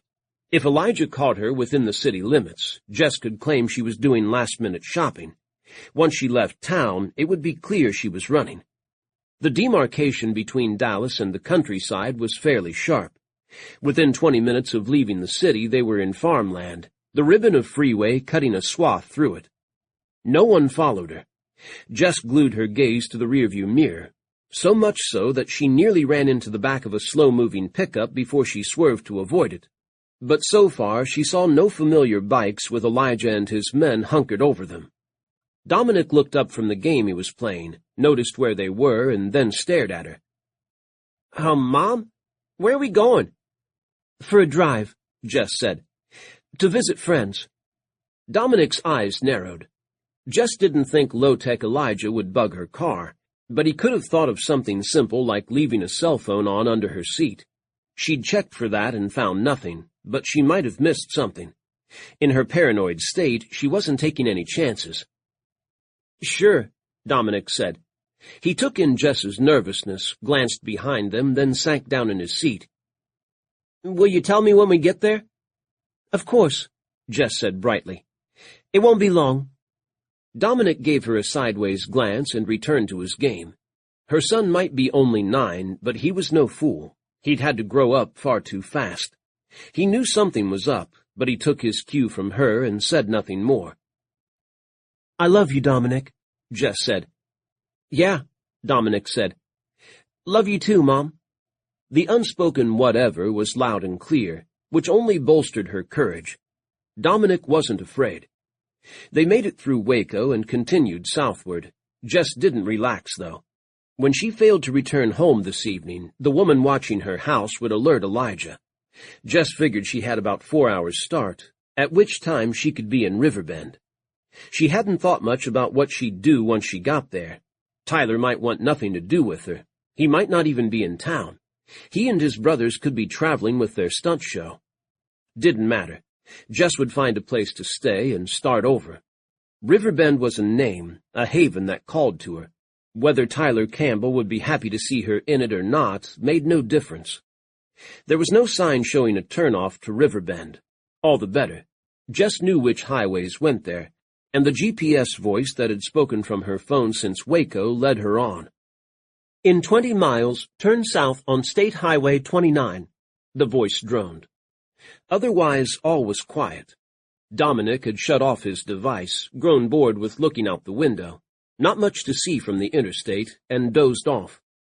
Jess took the turnoff, following directions for the next 30 miles, bearing left, then right, then making a sharp turn to the next highway. Texas road systems could never be straightforward. Dominic woke up as the narrow road started up and down hills. Farmland eased away and trees thickened on the hills. There were the inevitable mesquites, which grew like weeds everywhere, but also live oaks and ash trees, their limbs full of summer green. Open spaces studded with wildflowers unfolded around them. Jess was used to seeing bluebonnets on the sides of highways in spring, but out here they obviously had flowers for every season. Jess had never been to hill country, only viewing it in photos or hearing about it from friends. She hadn't realized how beautiful it would be. A little ache began in her heart. As she drove on, instead of growing less nervous, her worry increased. She hadn't seen any sign of Elijah or his men, but as the miles dropped behind her, doubt crept in. What the hell was she doing? She'd fled with one bag of clothing for her and one for Dominic. She'd pulled cash out of her bank account over the last couple of days, ostensibly for the El Paso trip, because she didn't want to use her credit card, the only one she had once she left Dallas, in case Elijah managed to have his cop friends trace her through it. So she had about $500 to her name, and a son to raise, and now she couldn't go home. Elijah would scour the state for her. Would this town of Riverbend be hidden enough from him? Would the people of the town help her, or betray her? Small towns in Texas could be cliquish. Outsiders weren't always embraced, unless they had connections to a family there. Jess had met the Campbell brothers, and had glorious sex with Tyler. Was that a connection? She gripped the steering wheel. To hell with it. She could do this. Jess had started over once before, when Kate had gone to prison, and she'd finally been free of him. She'd simply start over again. She'd find a job in Riverbend or somewhere beyond it, open a new bank account, find a place to live. Jess hadn't had that much in the bank anyway. Mrs. Alvarez would give the people Jess rented from her notice, so no one would come after her for back rent and utility payments. The car was paid for, as was her bike. Nothing more would connect her to Dallas. She'd still have to worry about her necessary prescriptions, but one enormous hurdle at a time. She'd taken some this morning as usual, and had enough left for another week, packed carefully in her suitcase. Mrs. Alvarez said she'd talked to Dominic's school as well. Getting Dominic transferred down to Riverbend would be the tricky part.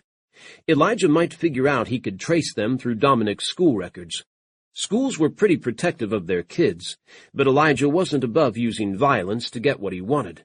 Jess would just have to trust Mrs. Alvarez and her posse of middle-aged women to keep Dominic's location safe. She bit back a laugh that ended up a sob. Mrs. Alvarez was a wonderful woman, and Jess hoped this wasn't goodbye forever. Turn right on Farm Road 1223 and proceed 5 miles to your destination. Jessica turned right. In a few minutes, the sign, "Welcome to Riverbend, home of the friendliest people in Texas," loomed before her. After that was a curve in the road, a dip that hid whatever was on the other side. High banks of green grass seemed to embrace her. When they came out of the dip, nothing. Rolling ranch land, waving grass, wildflowers, emptiness under blue, blue sky, and yet it gripped Jess and wouldn't let go. Welcome to Riverbend, the sign had said. It might as well have said, Welcome home. Chapter 10. What do we do now? Dominic asked. They stood at the town's gas station, Jess filling her car, the slightly worn midnight blue Toyota blending in with the other cars and pickups. So normal. She felt a twinge of deep regret when she saw a woman drive through on a sweet Harley. Well, maybe Mrs. Alvarez would learn to ride it if she couldn't send it safely to Jess. Jess laughed and then almost cried again, picturing Mrs. Alvarez and her friends on motorcycles heading off to battle. Dominic's question brought Jess out of her musings. This was the first concern he'd voiced, and even now he trusted her to tell him how things were going to go. We talk to people and see what happens. Jess had already paid for the gas, but an eager, raw-boned young man who worked for the station headed over to her. Hi there, he chirped. You visiting? Can I help you find anything? Hey, Mrs. Ward is starting on her apple pies again. You have a bite of those and you'll think you died and went to heaven. Dominic gave Jess a hopeful look. He'd be hungry. It had been 5 hours since the pizza. Even so, the sun was still high in the early September sky, the warmth seeping into Jess's bones. Is there a motel nearby? Jess asked the young man. Oh, and do you know where this place is? She took out the card Tyler had given her. Circle C Ranch. It sounded like something out of the Old West, yet so inviting. Oh, sure, the Campbells, the young man said after one swift peek at the card. You go back down this road and hang a left, along there for about, maybe a couple miles, and then there's a little road off to the right. Might be a sign there, but not always. It blows down, or people steal it. Isn't that crazy? Anyway, turn there and you'll see a gate about half a mile after that. You looking to buy a horse? The kid cast a doubtful glance over Jess in her sleeveless top and jeans short, messy hair and no makeup. She must not look the horsey type. No, Crap. Jess had no idea what to tell him. We're just visiting, she finished. The young man narrowed his eyes, obviously trying to figure out who she'd be visiting at Circle C and why, but he kept up his friendliness. He was curious, not hostile. Well, tell Mrs. C, all the Mrs. C's. He broke off and chuckled. Tell them Hank said hi, and that the apple pies are wanting some eatin'. Thank you, Jess said sincerely. Will do. All right then, you take care. And you need any more directions, you just come on back here and ask. Hank loped away with a wave as Jess got into the car. Dominic sank into his seat as she started it up. Is he a hick? He asked as they rolled out of the gas station. Dominic. Jess hastily made sure no one was within hearing distance. Don't call people hicks. It's not nice. We might have to live here. Dominic gave her a puzzled look. Don't get mad. I just want to know. I've never met a hick before. Well, don't say it again, all right? I don't need people angry at us the first 10 minutes we're in town. Okay. Calm down. I'll explain everything when we have time, Jess said. Promise. I know why we left Dallas, Dominic answered. I can hear you when I'm in my room, you know, and Mrs. Alvarez can't whisper to save her life. I didn't want to go to El Paso anyway. Jess started, then realized she shouldn't be surprised. Dominic was sharp. You can't tell anyone where we are, do you understand? Not even your closest friends. I'm sorry, honey, but it's too dangerous. You especially can't tell Elijah. I said I get it. Dominic scowled. Like I'd be texting Elijah anyway. He's a creeptoid. A good word for him. Now help me find the turnoff, Jess said, as she took the left Hank had indicated. Dominic scanned the side of the road. Jess did as well. There were no other cars behind her, and she could slow down to search. There it is, Dominic said excitedly. He pointed at a low white sign, nearly hidden in the brush. Boards had been painted white with a black logo, a C inside a circle, with an arrow pointing to Jess's right. She pressed hard on the brakes and turned quickly onto the tiny road the arrow indicated. She signaled out of habit, but no one was behind her to see, or ahead of her for that matter. The road was paved but very narrow. Only one vehicle at a time would fit. Trees obscured the view at first, the lane like a tunnel with green branches lacing overhead. The trees parted abruptly, and Jess drove under a wrought iron arch with Circle C Ranch spelled out with square iron letters across the top. The road took them to the crest of a rise.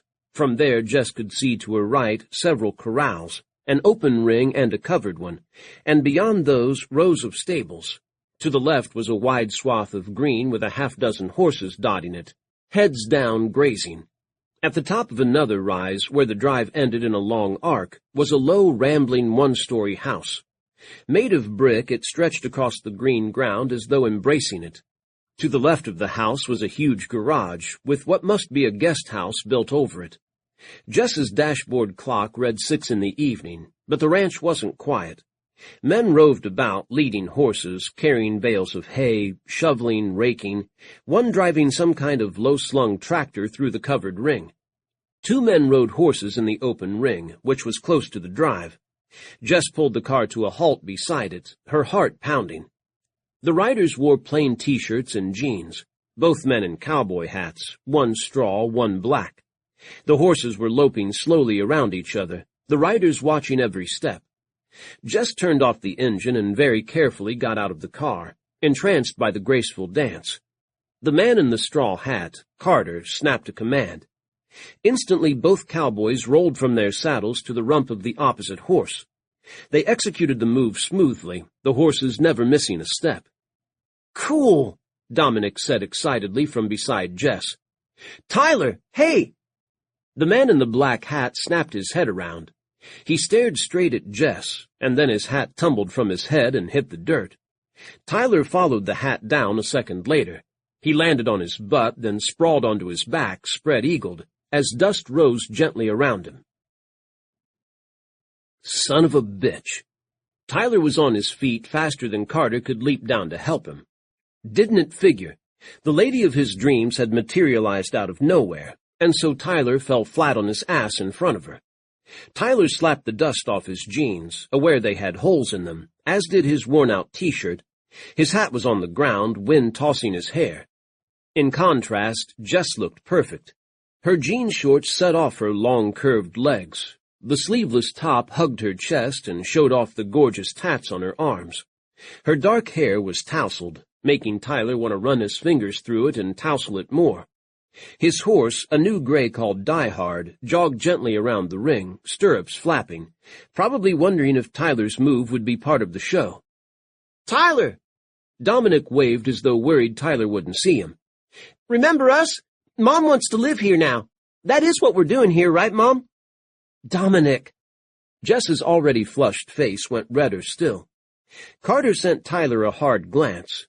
Whether he disapproved or was telling Tyler not to upset Jess, he couldn't tell. Carter could be difficult to read. Without a word, Carter walked away to catch the horses, giving Tyler relative privacy to screw up with Jess again. She stepped hesitantly to the rail, Dominic with her. Tyler remained rooted in the center of the ring, unable to move his feet to walk to her. Jess took a breath, which moved her breasts under the white top. "You were right. I needed to leave where I was for a better place. Can you recommend somewhere I can stay while I look for a job? A motel or B&B or—" "Yes, you can stay right here." Jess blinked, her face going scarlet. "I'm not here to take advantage of you. I want to start over, and Riverbend sounds like a good town to do it in. Just point me to a motel and you'll never have to see me." Dominic stared at her in bafflement. "Why don't you want to see him, Mom? I thought you liked him." Jessica couldn't possibly blush any more, although the redness in her face crept down her neck to her chest. "Dominic," she said in agonized tones. "Y'all are staying here." Tyler's feet came unstuck, and he strode to the rail, stepping up to swing over it. He landed lightly next to her, no falling on his ass this time, though it was a close thing. "It's a big house, lots of room. Or, tell you what, you and Dominic take my apartment over the garage, and I'll stay in the house a while." When Jess opened her mouth to protest, Tyler shook his head. "You'll have more privacy, and won't have to put up with my brothers. I just finished remodeling the bathroom. It's real nice. Stay as long as you want. Dominic grabbed Jess's hand. Come on, Mom. Please? Elijah will never find us here. We barely found it. Elijah? Tyler asked sharply. His awkwardness fled. Carter's friend, whom Tyler had paid to sit in the Dallas bar every night and make sure Jess was all right, had reported that Elijah had been absent for a couple weeks, but had reappeared this past Thursday. Elijah and Jess had argued about something in the parking lot. Noah hadn't been able to hear exactly what, but Jess had held her own, and Elijah had left again. Jess had come in and done her Friday and Saturday shifts as usual, but Elijah hadn't returned. So what had happened to make Jess run? Dominic, you need to learn to keep things to yourself, Jess said in a tone Tyler sometimes heard his own mother use. There must be a mom class that taught that sternness of voice. Dominic rolled his eyes with 9-year-old astuteness. It's the truth, and Tyler and his brothers are good guys. I can tell the difference. I'm not stupid. No, but you're mouthy. Jess's anger broke through her distress, making her eyes sparkle and her head lift. Hey, Dominic. Tyler pointed at a small figure emerging from the house. That's Faith, Carter's daughter. Go tell her I told her to show you her horses. Your mom and I need to talk. Dominic studied Faith, who'd halted on the bottom step of the porch to shield her eyes and peer at them. He sighed. Okay, I'll go talk to a girl. He sounded doubtful. Don't blow it, Mom. I don't want to sleep in the car. Jess watched in exasperation as Dominic marched toward the house, squaring his shoulders as though bravely facing an ordeal. Faith came off the step to greet him.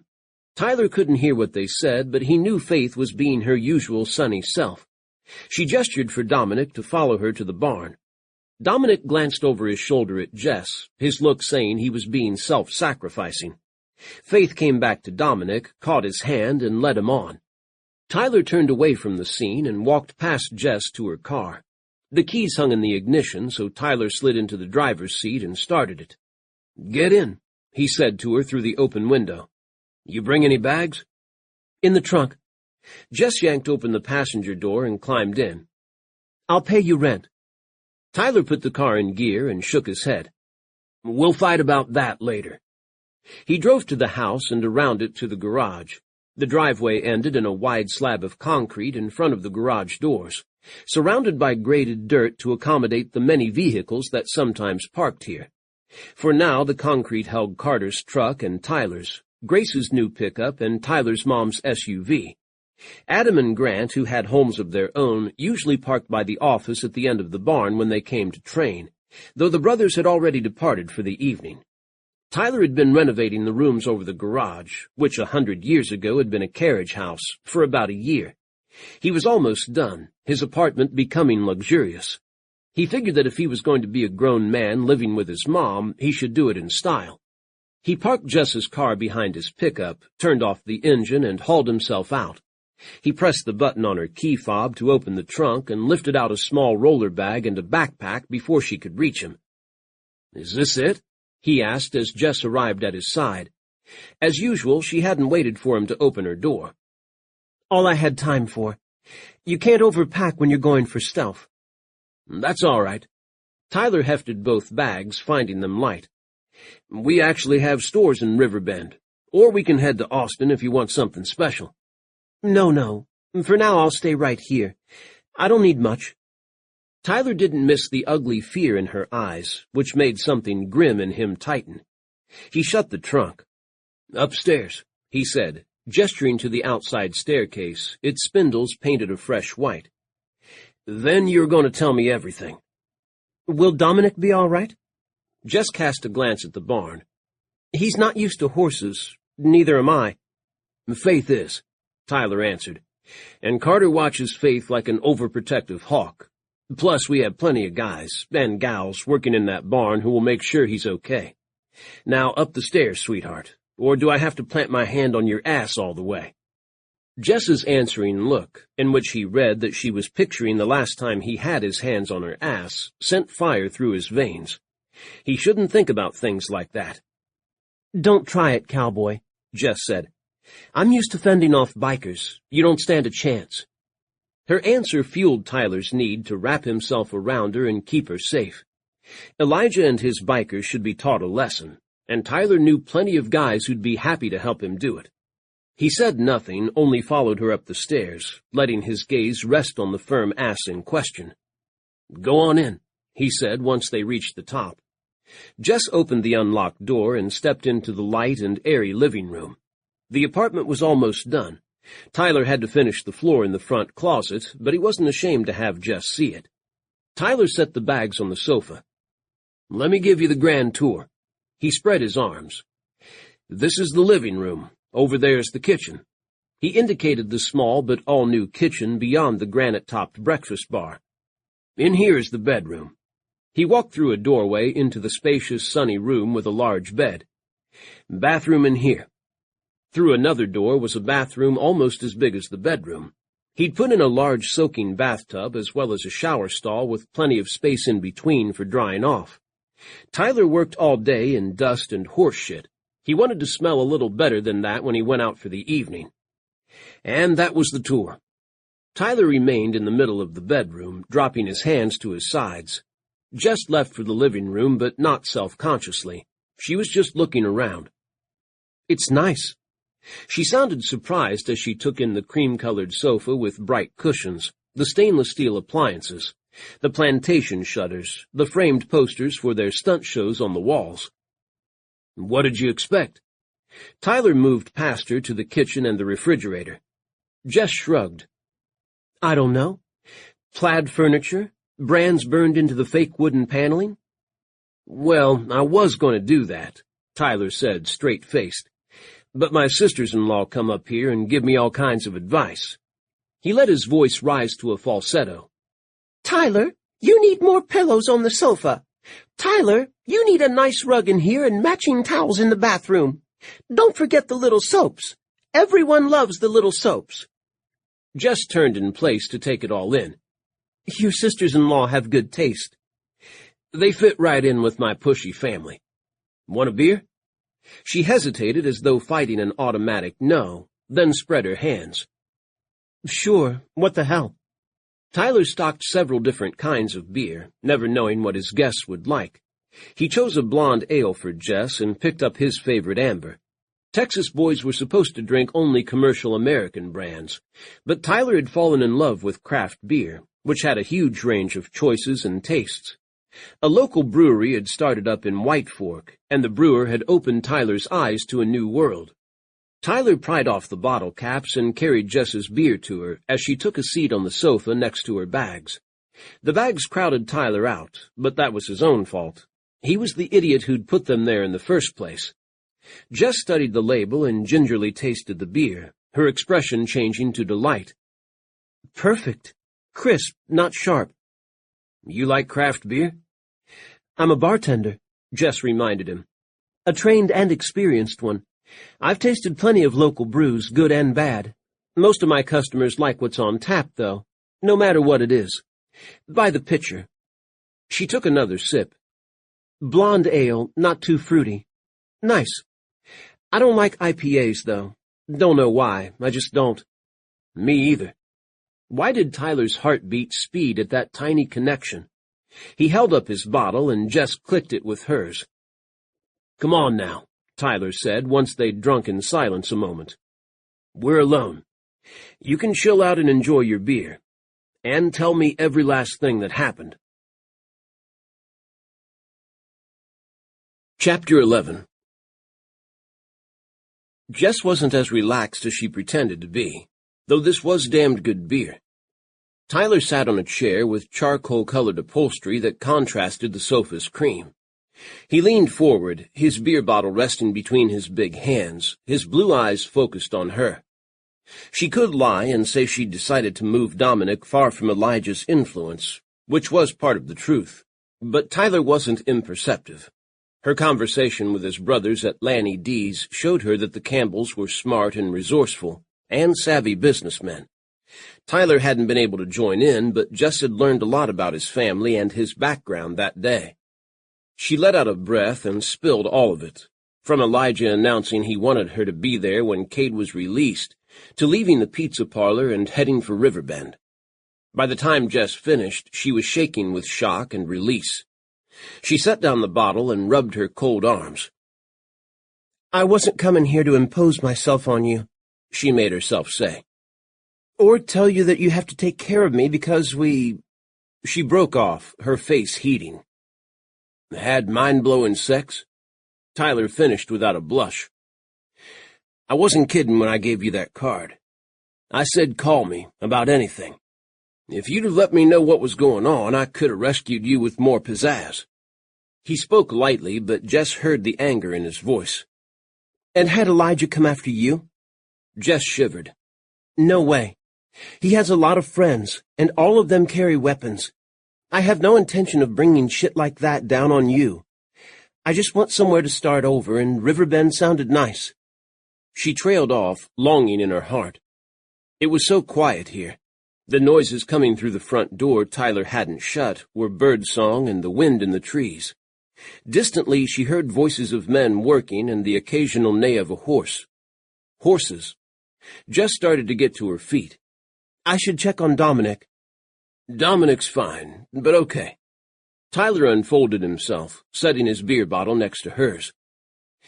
"Elijah threatening you and Dominic like that is actionable, Jess. Why didn't you call the cops?" Jess shuddered. She was tired. Only a few sips of beer had loosened her tongue, and she was in danger of flinging herself sobbing at Tyler. She wanted to relax, tell herself they were safe, but there was no guarantee. Never would be. Elijah was too powerful. "What good would it do?" she asked. "Elijah has plenty of people on his payroll. Cops, dispatchers, assistant DAs. Plus, it's my word against his. No witnesses." Tyler frowned. "None at all?" "No. We were out in the parking lot when Elijah said he'd take Dominic hostage, so I'd go with him. There was one biker out there having a smoke, but I don't think he heard. Even if he did, he'd never back me up. He'd take Elijah's side." Tyler shrugged, his cheeks going faintly pink. "You never know. But what I want you to do right now is stop worrying." He put his hands on Jess's shoulders. Elijah had done the same thing when he'd argued with her in the parking lot, but while Elijah's touch had been heavy, oppressing, Tyler's was kind and lent her strength. "Don't," Jess said rapidly. "If you try to comfort me, I'll fall apart. I have to keep it together. Dominic is in the safest place he's ever going to be." Tyler's voice was quiet, gravel deep. "So are you." No, Jess wasn't, not by a long way. There was plenty she needed to take care of still. Tyler's tug on her couldn't be resisted. He didn't force her against him so much as coax her. Jess found herself leaning on his broad chest, his arms around her. He rubbed her back, his palm drawing warmth down her spine. The caress wasn't sexual. This was the embrace of a friend. Jess so rarely had either that his touch, non-threatening, melted her against him. She could believe for the space of this moment that she was safe. Tyler pulled her a little closer. They stood in silence while Texas heat flowed in the door and around them, the tiniest hint of evening coolness on the breeze. Shouting abruptly filtered to them from the stables, and Jess came instantly alert. "Dominic." "It's all right," Tyler said, his voice retaining the soothing rumble. "We'll go find him." He released Jess, brushing one finger over her cheek. "Come on," he said with his unfailing energy. "Let's see what everyone's yelling about." Dogs. 2 strays Grace and Faith had been taking care of had gotten into the barn, and a few of the newer horses hadn't liked them. The dogs, yellow-brown and of indeterminate breed, were friendly enough, but not all horses were good with them. Dominic was safe and sound outside one of the corrals with Faith, the 2 of them watching while the ranch hands rounded up the dogs and calmed the horses. About that time, Grace emerged from the kitchen door and rang the huge cowbell dangling from the porch ceiling, summoning the family to dinner. Jess looked spooked when Tyler gestured her to the house, just saying she and Dominic could order a pizza or something. They hadn't come here for a free meal. Tyler rolled his eyes, took her by the arm, and marched her to the main house. Grace had set places for Jess and Dominic, and Tyler made damn certain this time that he got to sit next to her. He held out Jess's chair for her and plopped himself down beside her before anyone could suggest otherwise. Carter, without a word, took a place across the table. Adam and Grant had gone to their own homes for dinner, for which Tyler was thankful. He loved it when the whole clan was together, but tonight he wanted Jess more or less to himself. Dominic sat next to Carter. Carter welcomed him, Faith taking the chair on the other side of her father. Grace chose the foot of the table, and Tyler's mom glided in at the last minute and took her place at the head. His mom, Olivia Campbell, was a warm-hearted woman with a lot of strength. She'd kept the family together and the ranch going after Tyler's dad had died in an accident so long ago. Her softly cut gray hair and turquoise bracelets didn't seem daunting, but looks were deceiving. "I'm so glad to meet you, Jessica." Olivia leaned down the table to clasp Jess's hand. "I've heard all about you. Now don't you worry about a thing. We always have room at our table for friends." Jess flushed, no doubt wondering, A, what his mom had heard, and B, whether Olivia considered a one-night stand to mean friend. "My nosy brothers told her about you," Tyler said to Jess. He made an X over his heart. "I didn't say a word." Faith shot Tyler a grin. "Careful, Uncle Tyler. Not talking about a girl you want to like you can be insulting." Tyler turned to her. "Excuse me. I mean my nosy brothers and my nosy niece. Leave Jess alone. She's had a long day." "Quit your moaning, Tyler," Olivia said good-naturedly. "And say grace for us." Tyler feigned a resigned sigh, but he didn't mind clasping Jess's hand as everyone joined around the table, waiting for Tyler to start the brief prayer.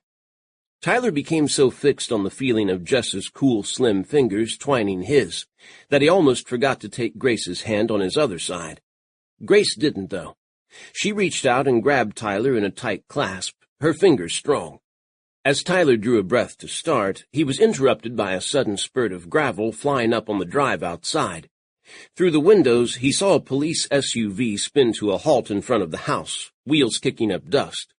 No lights, no sirens, but Jess leapt to her feet, panic on her face. Dominic spun around to look out the front window, his eyes wide. "What's wrong, Mom?"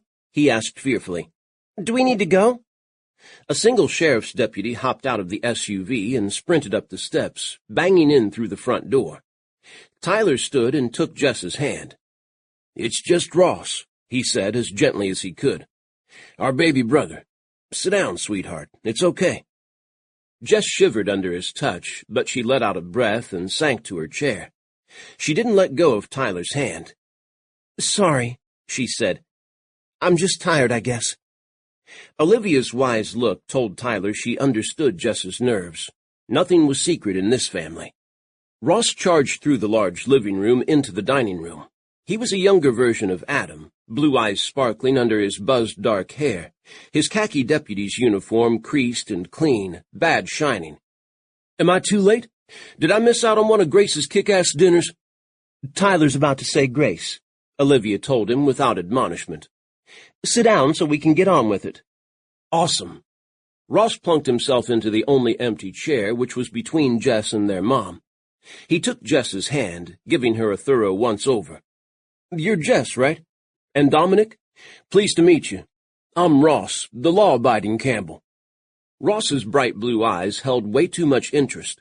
He, like Tyler, was single, plus he had that man-in-uniform thing going for him. He also had a big smile, packed a large gun, and carried handcuffs. Tyler didn't worry so much about his older brothers around Jess. They were happily married. But Ross— "Law-abiding now," Carter said in his deep rumble, the corners of his mouth twitching. "When he was 14, he stole a truck and tried to go to Mexico. I borrowed it," Ross explained to Jess. "I brought it back. I didn't realize how far away Mexico really was. I thought it was a few minutes down the road past San Antonio." Tyler made a derisive noise. "Because you didn't look at a globe." "I was 14 and never been farther than San Antonio. I thought the Alamo being there meant it was right on the border." Dominic laughed. "Really?" "Really." Tyler had never ever been jealous of his little brother. Tyler had gone through his school days and afterward surrounded by friends and captivated women, while Ross had been either cute and adorable or awkward and nerdy. Now Ross shone, having emerged from his geeky teenaged shell into a strong, smart, capable, and courageous man. Tyler was proud of him. Did not mean Ross got to steal Jess up from under Tyler's nose. Jess relaxed and smiled at Ross's banter, which made something inside Tyler loosen. It was good to see her unwind. Carter wasn't wrong about her, though. Jess had some baggage, and Tyler would have to help her sort through it. Fine with him. She'd carried her burdens long enough. Tyler cleared his throat, took Jess's and Grace's hands again, and said the prayer, thanking God for their guest's safe arrival and the food his sister-in-law had slaved over all day. As soon as he finished, hands shot out toward the serving dishes. Tyler tonight grabbing food to offer to Jess first. Grace had cooked up a feast of fried chicken and roasted potatoes, a mess of vegetables and biscuits that were about a mile high, and came apart in layers of bready goodness. As they started eating, talk turned to Jessica's plans. She asked about jobs in Riverbend, which made the rest of the family laugh. Riverbend wasn't a booming metropolis with tons of new employment opportunities every day. Most residents were carrying on family businesses or working remotely for companies in other cities or states, or they commuted to jobs in Austin or San Antonio. Austin had grown so much, and continued to grow, that driving to its outskirts to work was a quick trip these days. Tyler knew without just saying a word that she didn't want to commute. She wanted to crawl into the hole of Riverbend and never come out. Christina manages a bar now, Faith said, breaking through the adults' pondering. Jess is a bartender. Put it together. No, Jess said quickly. Don't put Christina on the spot. She sent Faith a wink. I am the best, though. I can even make a pink lady without looking it up. Not much call for that in Riverbend, Ross said. The drunks I take to jail are never there for drinking too many pink ladies. You never know, Jess said. They're full of gin and applejack. A couple of pink ladies can land a large man on his butt. I've seen it happen. Tyler broke into the hilarity. If Elijah's looking for you, Jess, the first place he'll try is a bar. Jess lost her smile. I know, but it's what I know how to do. I trained and I have lots of experience. I bet there's plenty you can do at the ranch, Tyler said stubbornly. We always have something going on and can use the help. Plus there's AGCT Enterprises, our organization that helps local businesses start up or get back on their feet. The office is in the middle of town. I bet they'd have something for you there. That means she'd have to work with Karen Marvin, Ross pointed out. I thought you liked Jess. Everyone laughed, including Carter, who let out a chuckle. They'd all come to like Karen, but there was no denying she could be one scary bitch. Or what about being a tattoo artist? Tyler went on. You said you wanted to do that. You could be the first one in Riverbend. I wanted to do that when I was 18, Jess said impatiently. Before I figured out I couldn't draw. And it's not like bikers don't go to tattoo parlors. She gave Tyler a stern look. Working at the bar is fine with me, but only if there's a position open. I don't want to take away someone else's paycheck and tips. Tyler made himself shrug under the scrutiny of his family. We'll talk about it. Jess might as well have flames coming out of her ears, but she turned away and took a bite of Grace's meal. The chicken was perfect, crisp and juicy, the biscuits amazing, or at least the rest of the family claimed. Tyler couldn't taste a bite. By the time supper was over, the night had darkened. Tyler prepared to walk Jess and Dominic back to his apartment, but Olivia stopped him on the porch. Need you a sec, Tyler. Jess had already descended to the drive with Dominic and took her son's hand. Go on, she said. I think I can find the way. Her look said she thought it amusing he'd been intercepted by his mother, but the sparkle in her eyes sent flames through Tyler's blood. He watched in regret as she walked away, but enjoyed the picture of her limber body in the brief shorts. Dominic, still keyed up, danced at the end of her hand. Tyler kept his eye on them until Jess climbed the steps to his apartment and let herself and Dominic inside, the light going on to show her through the windows. Tyler watched until she disappeared into the back room, then turned his steps to follow his mom around the house to her suite of rooms in the rear with its own private porch. This was his mom's retreat, her sanctuary. Tyler didn't remember much about his parents' early years, But Grant and Adam told him that this particular wing of the house had been built first, where they'd all crowded in, their mom and dad madly in love and happy with their growing family. The main part of the house had been finished the year their dad had died. It was no surprise Olivia had remained in this suite and used it as her private refuge, to be alone with her memories. Tyler leaned against the porch railing outside the suite's door, folding his arms and resting one foot behind him on a post as he faced his mother. "You know, I dreamed of walking my girl home tonight, showing her the stars, not being held after class by my mom."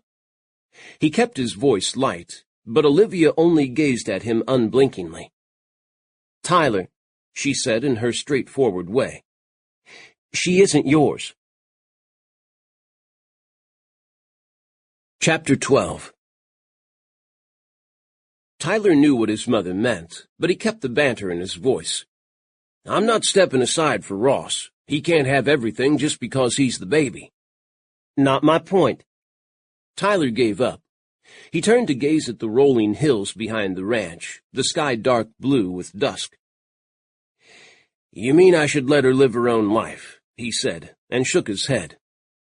"You didn't see those goons in the bar where she worked. This Elijah is bad news. And I'm not saying that because he kicked the shit out of me. I'll do anything to keep her from him. If her ex-husband is anything like him, she doesn't need him finding her either. I want her away from him, from both of them." "Why?" Tyler snapped around to see Olivia watching him with calm blue eyes. Folks in town said that the Campbells' father, Dale, had been a wild charmer, but he'd fallen hard for the quiet young woman with beautiful eyes, who'd graduated high school at the top of her class. Olivia still had beautiful eyes, and age had only made her wiser.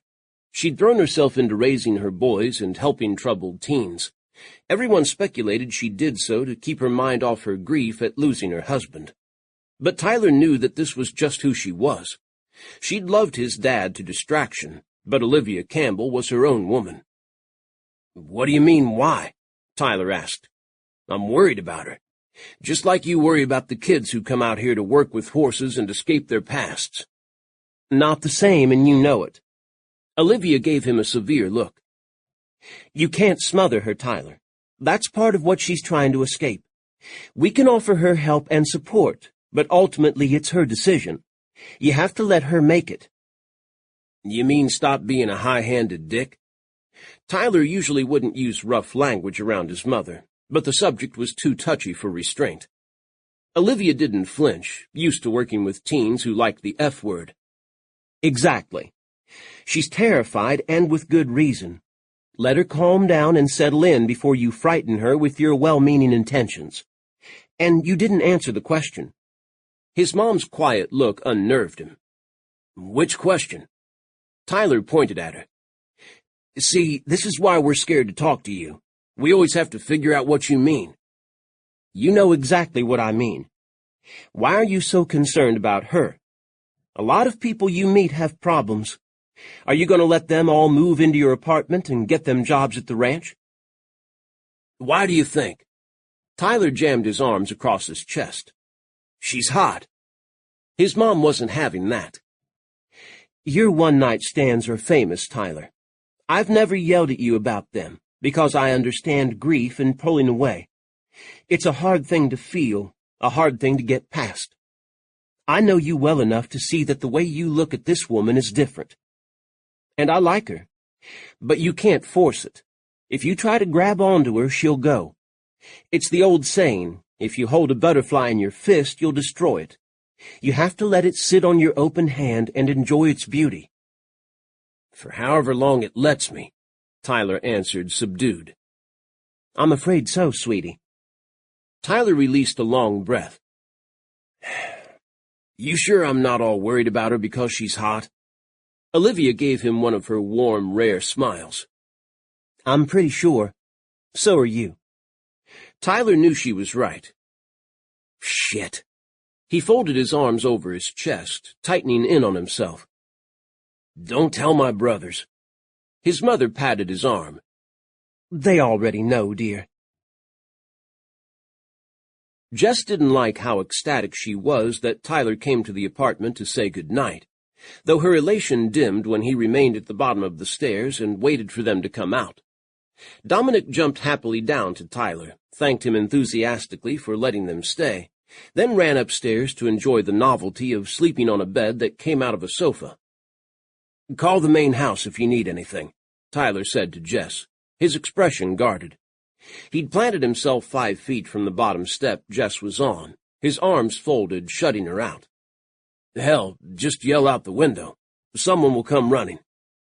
"Someone," he said, not "I'll come running." Something had happened since dinner to make him close up and stand back. "Tyler, I'm really grateful," Jess said, coming off the step. "I'm sorry I've been cranky. I don't want you to think I'm blowing off what you're doing for us. No one's ever gone the extra mile for me. It's hard to know how to handle it." Tyler shrugged, the movement tight. "Then you know the wrong people." His blue eyes held caution, but behind that lingered the heat of 1,000 suns, and Jess wanted to touch it. She'd get burned, Jess knew that, but it would be worth it to feel his warmth one more time. Jess closed the distance between herself and Tyler before he had time to pull away. In the bed in the impersonal hotel room, she'd lost herself for a glorious time, nothing mattering but that moment. She'd give anything to experience that again. Correction, to experience it again with Tyler. Jess rested her fingers on his chest, the thud of his heart beneath his shirt telling her his indifference was a sham. His withdrawal had nothing to do with how much he wanted her. Tyler remained perfectly still as Jess rose on tiptoe and kissed his lips. Didn't reach for her, didn't unfold his arms. His lips didn't move either. Jess was about to pull away when his sudden responding kiss kept her riveted in place. The kiss was slow, deliberate, Tyler's lips parting hers, the flash of his tongue in her mouth electrifying. He never reached for her, never unlaced his arms, only leaned down to let his mouth take hers. He was heat in the night, an anchor against the world. Jess's fingers curled, clutching the fabric of his shirt. She rose to prolong the kiss, not wanting to let go, reluctant to retreat upstairs without him. Wind brushed her, whispering in the grass beyond the path, ringing in the wind chimes above her. Slowly, very slowly, Tyler eased from the kiss. He and Jess stared at each other in the dark, the breeze stirring Tyler's hair, his eyes unreadable. Tyler unclenched his arms, lifted his hand, and brushed a firm thumb across Jess's cheek. The wind chimes jangled in the increasing breeze, and Tyler stepped away. "Good night, Jess." Jessica swallowed. "Night." She wanted to add, "Stay," just as he'd done in silence in his hotel room a few weeks ago, when the need in his eyes had been unmistakable. But Dominic was upstairs. Tyler's family, including his mom, was in the house, and she didn't know what they truly thought of her. The Campbells were friendly enough, but it was impressed into every Texan to be hospitable. Even when you didn't like a person, you still gave them what you could before sending them on their way. True acceptance took time and had to be earned. Sometimes it never came. She and Tyler shared another look in the growing darkness. If they'd been the only two people in these hills, Jess would have stretched out her hand to him, and Tyler would have taken it. Instead, he repeated, "Night, Jess," and started to turn away. Jess's heart ached as she watched him go, and when he abruptly turned back, her heart bumped so hard she could barely hear his words. "Grace fixes a mess of breakfast every morning around 7, he said. "Plenty for everyone. If that's too early, she keeps something back for late risers. Just ask her. She's a sweetheart." Another nod, Tyler's neutral stance returning, and he walked away. "Tyler," Jess blurted. He swung around so fast he was a blur in the rising moonlight. "What?" Jess swallowed. "Would you mind calling Mrs. Alvarez for me? To tell her I'm all right? I don't want to call myself in case—" Tyler appeared to understand. "Sure." He took out his phone as he strolled back to her. Jess slid hers from her pocket and brought up Mrs. Alvarez's details so Tyler could copy her number. He stood too close when he did it, the powerfulness of him unnerving.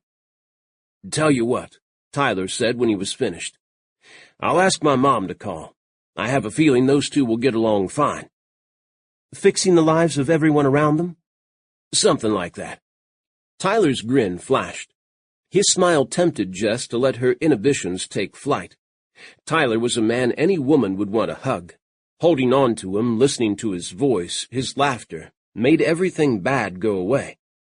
Scared Jess to death. She never wanted to be dependent on anyone again. Not emotionally, not financially. Standing on her own 2 feet was hard, yes, but she'd not become a victim once more because she longed for someone else to take care of her. Never again. She sensed it wouldn't be like that with Tyler, but Jess wasn't sure that feeling was reality or only wishful thinking. The good thing was she'd be able to stay near Tyler, safe from the rest of the world, and find out. Did not hurt at all that he was worth looking at while she got to know him. Jess let herself enjoy the view as Tyler turned and walked away to the house.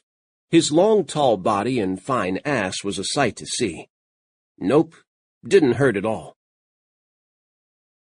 Jess slept well past the communal breakfast. By the time she trudged into the kitchen at 9:30, Dominic at her side, Grace was the only one in the house.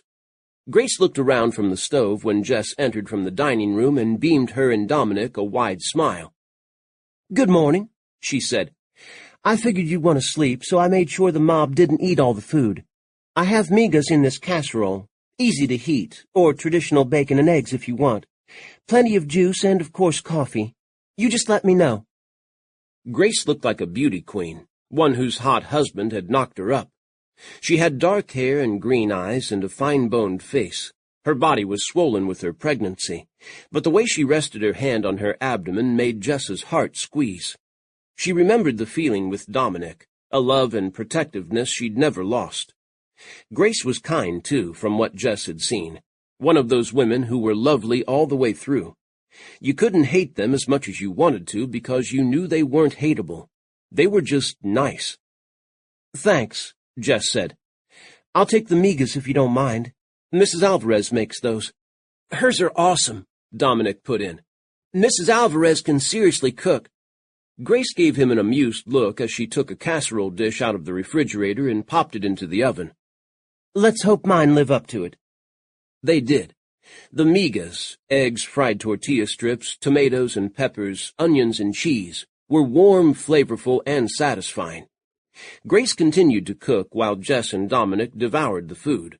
She chopped vegetables and sautéed things, dishing food into containers, which she stacked in the refrigerator. She waltzed back and forth with movements that went with her name. "Perfect," Jess said, wiping her mouth when she finished. "Thank you," Grace said brightly. "How'd I do?" she asked Dominic. "Almost as good as Mrs. Alvarez's," Dominic said in all seriousness. Grace's smile widened as though she understood this was high praise. "That's terrific. I'm going to open my own restaurant. I started to before, but then crap happened and I had to give up. But it's my dream. It will be a pastry kitchen right here in town. I'm putting things on hold a few months for obvious reasons, but after that—" She brushed her abdomen again. Jess didn't want to tell her that after her child was born, her priorities about everything would change. In a good way. But then Grace had a look about her that said she would have the wherewithal to do anything she wanted. Jess had seen Grace's husband, the hard-eyed Carter, gaze at her with loving admiration. Jess instructed Dominic to carry his plate to the sink, which he did, rinsing it off without being told. She'd already sat him down this morning and explained that they weren't in a hotel. This was someone's house, and they couldn't expect maid service. They had to clean up after themselves, which was polite. Dominic had then explained back that he was 9, and he wasn't a barbarian. As Jess had showered and dressed this morning, she'd decided she'd ask Tyler if she could stay on as a tenant, renewing the offer she'd made yesterday to pay rent. The apartment over the garage was nice, and it would be easier on her and Dominic to live there at least for a while. Looking through the small town for an apartment or house rental would entail a credit check. Her credit was fine. She just didn't want one more record for Elijah or his buddies to find. But first— "Any ideas on what kind of a job I can do?" Jess asked. "Or do I go to the bar?" Grace considered. Be careful if you accept Tyler's offer to work here at the ranch. I was hired on as the cook, and look what happened." She indicated her thickening body. Jess knew Grace teased, but her heart beat faster. If Jess worked in the ranch's main office, with Tyler coming in and out, she'd never get anything done. She'd be fired within a week. "I'm still the cook, though," Grace said, serious again. "For the whole ranch, I mean, with a salary. I'm not the little woman shoved into the kitchen." "You're not little," Dominic said in surprise. He meant it as a compliment, Jess knew, but she darted a swift look at Grace and opened her mouth to apologize. Grace grinned at Dominic and spread her arms. "I know. I'm huge." Her green eyes sparkled. "Want me to show you the town, Jess? I've cooked plenty this morning. If the menfolk can't find enough for their lunch, then tough. They can make it themselves." "The menfolk?" Jess asked, wanting to laugh. "A good name for them. Want to go?" "I would, yes." Jess sprang up with an eagerness she hadn't felt in a long time. A new place, a fresh start. "I can help you with the dishes first." Grace glanced at the sink where Jess's and Dominic's breakfast dishes lay among the pots and skillets she'd dirtied, and waved an indifferent hand. "They'll be here when we get back. A rule in my kitchen is, if you complain, you do the work yourself." "And you get paid for that?" Dominic asked in admiration. "Mom, I want to be a cook when I grow up." "A celebrity chef," Grace said with enthusiasm. She peeled off the full-length apron that had kept her cheerful pink shirt and stretched black shorts clean. "Then you can hire people to do all the dishes for you. Let's go." She departed through the back door with a quickness a woman 8 months gone shouldn't have. When Jess and Dominic caught up to her on the porch, Grace led them to the garage and the pickup parked in the driveway below Tyler's apartment. She opened its door without having to unlock it. Must be nice to feel safe enough to leave a vehicle open. "I can drive if you want," Jess offered. No. I want you looking out the window. I know where everything is." Grace caught Jess's glance at her abdomen. "Don't worry. I'm 3 weeks out, and if anything happens, this is a small town. My doctor and the clinic are minutes away. I bet everyone in Riverbend knows how to deliver a baby anyway. They've either had to do it at home before the clinic was built, or they've done it enough with horses and cows. But I refuse to lie on hay." So chattering, Grace had them in the truck, Dominic in the cab's back seat, and started it up. She rolled down the windows as they moved out through the drive. "Wave at Tyler," she said, pointing. Tyler stood in the middle of the small ring where Jess had seen him yesterday.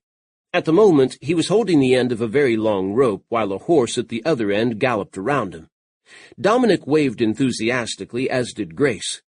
"I'm kidnapping Jess," Grace called out the window to him. "Bye-bye." Tyler raised his hand in acknowledgement, though he didn't speak. He turned to watch the truck all the way out of the ranch, never mind the horse kicking up its heels at the other end of the line. Jess knew Tyler watched because she looked back at him until the trees cut off her view. "What was he doing?" Dominic asked. "It's called a lunge line," Grace said, her plump hands placed precisely at 10 and 2 o'clock on the wheel. "They use it to exercise the horses they won't ride today, or to warm them up for other things, or to gentle new horses. The brothers are constantly training. It's a lot of work." Dominic thought about this. "I'm thinking cook is better." "I don't know," Grace said. "You fall in love with horses pretty fast. You might be a cowboy yet." Dominic sounded skeptical. "Maybe." As they passed under the gatepost, Jess was seized by sudden panic. Circle C was a safe place, a haven. Last night and this morning she'd been sure nothing bad could happen to her as long as she was at the ranch. Now she was emerging into the real world with all its dangers.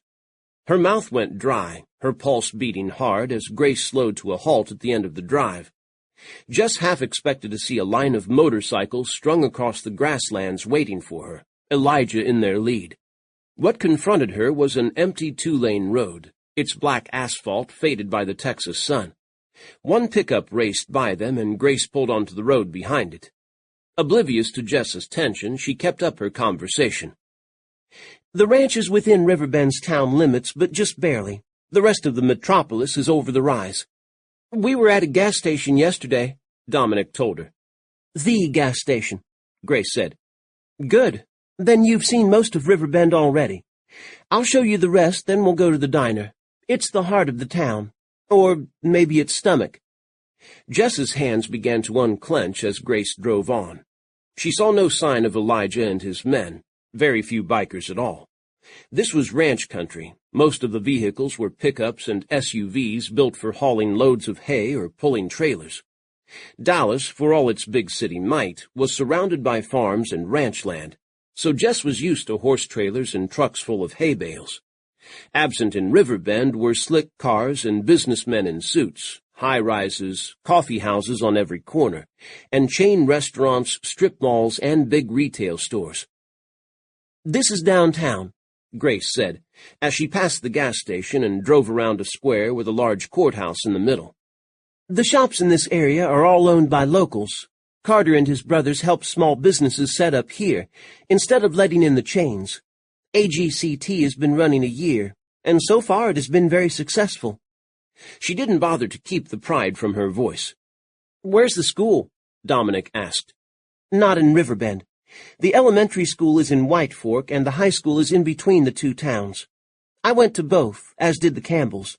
They're kind of famous, not for their good grades." Grace chuckled. "Mom wouldn't let me get bad grades," Dominic said darkly.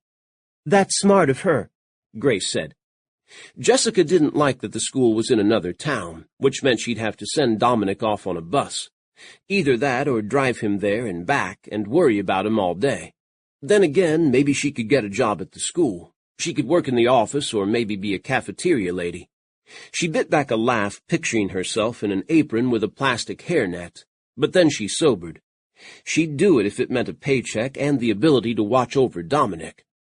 Grace showed Jess the shops along the square, the small area of old bungalows where Christina and Grant and their little girl now lived.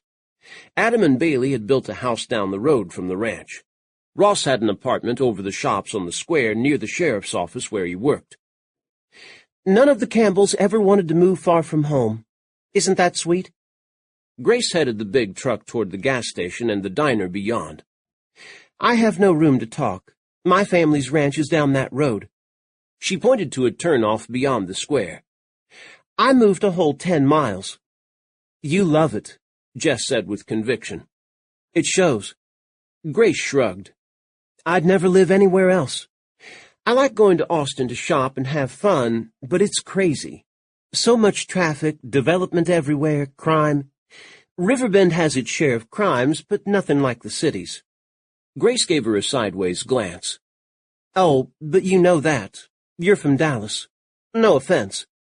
"I lived in a little town in North Texas when I was younger," Jess said. "It was a farm town, though I didn't live on a farm. My dad had a feed and equipment store. When he and my mom split up, she and I moved to Dallas. Easier for her to find work there. I was too young to have ties to leave behind, and my dad sold up and left. I don't see him much." "As in ever?" "Well, you'll make ties here. If you decide to stay, that is." Grace's cheeks went pink. "Not trying to push you." Grace wanted Jess to say she'd come down here to be with Tyler, she realized. All the Campbells did. At the same time, they danced around the subject, as though fearing she hadn't and wondering if Tyler would be hurt by it. They exited the square, and Grace took the road toward the Mallory Ranch, showing Jess and Dominic wide stretches of land and the winding road that made its way to the Colorado River. The huge bend in it, she explained, gave the town its name. Jess gazed over the river as Grace drove slowly past it, the sparkling water cutting through green banks thick with trees, reflecting the wide Texas sky. The quiet beauty tugged at something inside Jess. She'd love to come up here with Tyler, hold his hand, and gaze at the place of peace. In her fantasy, they'd have brought a blanket to put on the ground, so they could enjoy more than just the view. Grace then drove back toward town, passing the clinic which sat a little way outside it, where she'd be having her baby, she said, and then into Riverbend. Grace pulled the pickup to a halt in a parking lot, the biggest one in town, that surrounded the diner. "Hungry?" she asked Dominic. They'd been driving around for a while, and it was nearing noon. "I know you had a big breakfast, but Mrs. Ward always has something good cooking." "Pie?" Dominic perked up. The guy at the gas station yesterday said she had pie. She does. The best in the world. Grace hopped out of the truck and helped Dominic down without seeming to, preserving his male ego. She led the way into the diner, Jess following and darting her gaze everywhere. If this was the only restaurant in town, that meant everyone who lived in Riverbend went there, and they would all see Jess.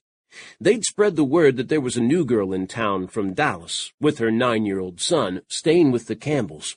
Who knew what connections Elijah had in hill country in South Texas? Even a rival might alert him, if only to gloat. Jess was relieved to see no bikers in the restaurant, only cowboys and ranch workers, ordinary people having lunch, but she remained wary. Grace waved to friends right and left as she steered Jess to a booth in the back. A popular beauty queen, Jess amended. She wondered what that must have been like. A large woman who turned out to be Mrs. Ward herself took their order. She gave Jessica a hard look, reminding her of Mrs. Alvarez, but she was pleasant enough. Her gaze turned more approving when Jess ordered burgers for herself and Dominic, with the works. No asking for tiny salads or fat-free recommendations.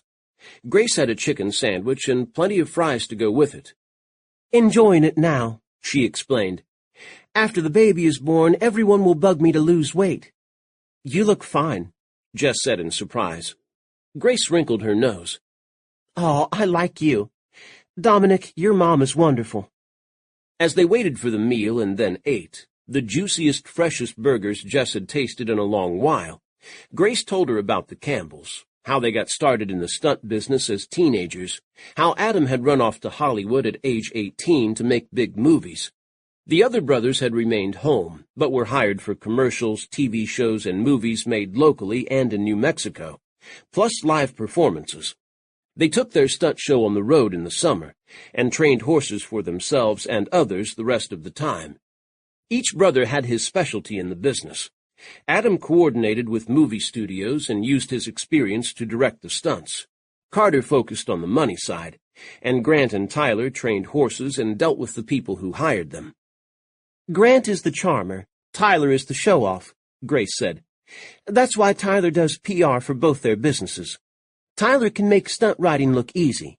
He's the one who convinces people to let the Campbells train their horses or the show people to hire them.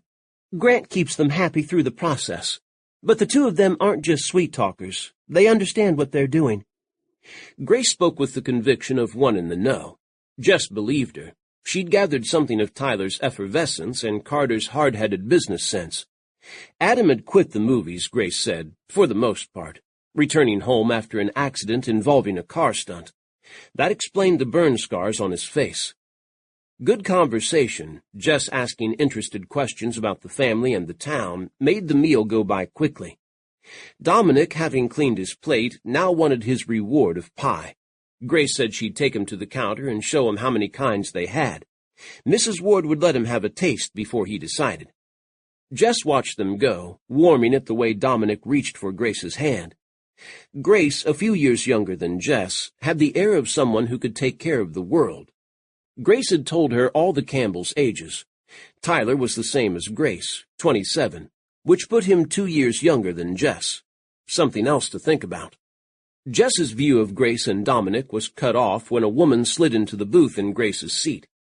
She was a businesswoman all over, from her slick suit to her neatly styled hair to her tasteful jewelry to her shrewd brown eyes. She was way out of place in this diner, yet the other customers, after one glance, didn't pay her undue attention. The woman held out her hand across the table. "I'm Karen Marvin," she said briskly. "Jessica McFadden, right? I run AGCT Enterprises. Welcome to Riverbend." Her look turned knowing as Jess shook her hand. "Can I give you a bit of advice, honey? Forget Tyler and go for Ross." Chapter 13. Jessica blinked at Karen and quickly withdrew her hand. "What? Did you really just say that?" Forget Tyler? How was that possible?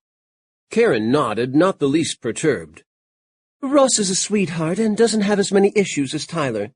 Tyler picks up women and discards them right and left, though I hear his breakups are usually amicable." She signaled to a passing busboy, the only one in the diner, and he hurried over with a glass of ice water. "I've been here a year," Karen went on after a sip and a polite thanks to the busboy. "and I've already seen Tyler in action. Ross, dear, trust me." Jess couldn't stop her indignation. "Tyler has been extremely good to me, generous, above and beyond the call." Karen's expression softened. "I know, he can be incredibly sweet, but issues." She wriggled her fingers. "He was supposed to marry his high school sweetheart, but right after graduation she died in a car accident. Tyler hasn't been the same since." Jessica thumped back in her seat, shock opening her mouth. "Shit." She sucked in a breath, her heart flooding with sorrow. "Oh, poor Tyler." Karen nodded, leaning forward to speak in a quiet voice. "It was nearly 10 years ago, but from what I hear, it was very, very tough on him. There are all kinds of speculations about it. That the girl was cheating on him and coming home with a lover from San Antonio. That Tyler was yelling at her and she ran away crying and got into the accident. Only Tyler knows the real story, so you should hear it from him." Jess remained frozen, her hands flat on the table. No wonder his family walked on eggshells around Tyler. No wonder they scrutinized Jess as closely as they did. Adam and Grant had pretty much grilled her at Lanny D's, though they'd been friendly and interested. Their mother had looked piercingly at Jess last night at supper, and Grace showed a burning curiosity. They were hoping Tyler had found someone to care about again, that he'd recovered, and they also worried that Jess wouldn't reciprocate and would tear his heart to shreds. "Thank you for telling me," Jess said, her voice a croak. Karen gave her a sympathetic look. "It's the country way. Everyone knows, but no one talks about it. But you deserve to understand. And take my advice on which brother to go after." "Country way?" Jess clung to the one amusing thing in the conversation. "I'm a big city girl. I don't fit in, if you hadn't noticed." Karen glanced around with a faint smile, giving a wave to a group of tough-looking cowboys in the corner. "But I like it. It's so homey." She turned back to Jess and became brisk again. "So, you'll be looking for a job. There isn't much in Riverbend, as Grace will have told you. I'll see if I can find you something to do at AGCT Enterprises, but I'm not sure you'd be happy there. What are your job skills?" "I'm a bartender." Karen's brows went up.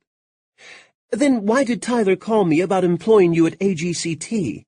I own the bar, but Christina decides who we hire.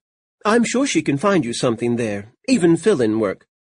So Tyler had called Karen, already making plans for Jess. She tamped down her irritation. "Tyler isn't thrilled with the idea of me bartending," she said. "The last place I worked was pretty dangerous." Karen gave her a wise look. "Any bar has the potential to be. It's what happens when you mix alcohol and testosterone. Anyway, what does Tyler have to do with it? It's your job, your life." "Exactly what I keep trying to tell him." Jess relaxed a fraction, pleased she'd met someone who understood. Karen shook her head. "The Campbells are protective of anyone they take under their wing. Even me." She could not be much older than Jess, but Karen had the sharp edges of a woman resolved to make it in a man's world, edges she'd have needed. But she spoke of Riverbend with affection. If a cold businesswoman could soften in this town, maybe Jess could too. "Are you warning me off, Tyler, for your own reasons?" Jess asked, putting a teasing note in her voice. Karen looked puzzled. "Not at all. I have my eye on Ross. He's adorable. I was being generous. Although, lately I've been more taken with the Mallory brothers, Kyle and Ray. Which man of rodeo goodness do I want?" Jess laughed. "You're terrible. Realistic, honey. I need to make a choice before they're both snatched up. I once thought I could have fun with Grant, but his heart belonged to Christina. Oh, speaking of Mallory's." Karen turned in her seat to blatantly stare at two men who'd walked in and now surrounded Grace at the counter. They weren't quite as tall as the Campbells, but they were large of body, muscles hard. Their dark hair was the exact shade of Grace's, and the way they hovered over her in nearly identical positions showed the two were brothers. "Kyle on the left," Karen said. "Ray on the right.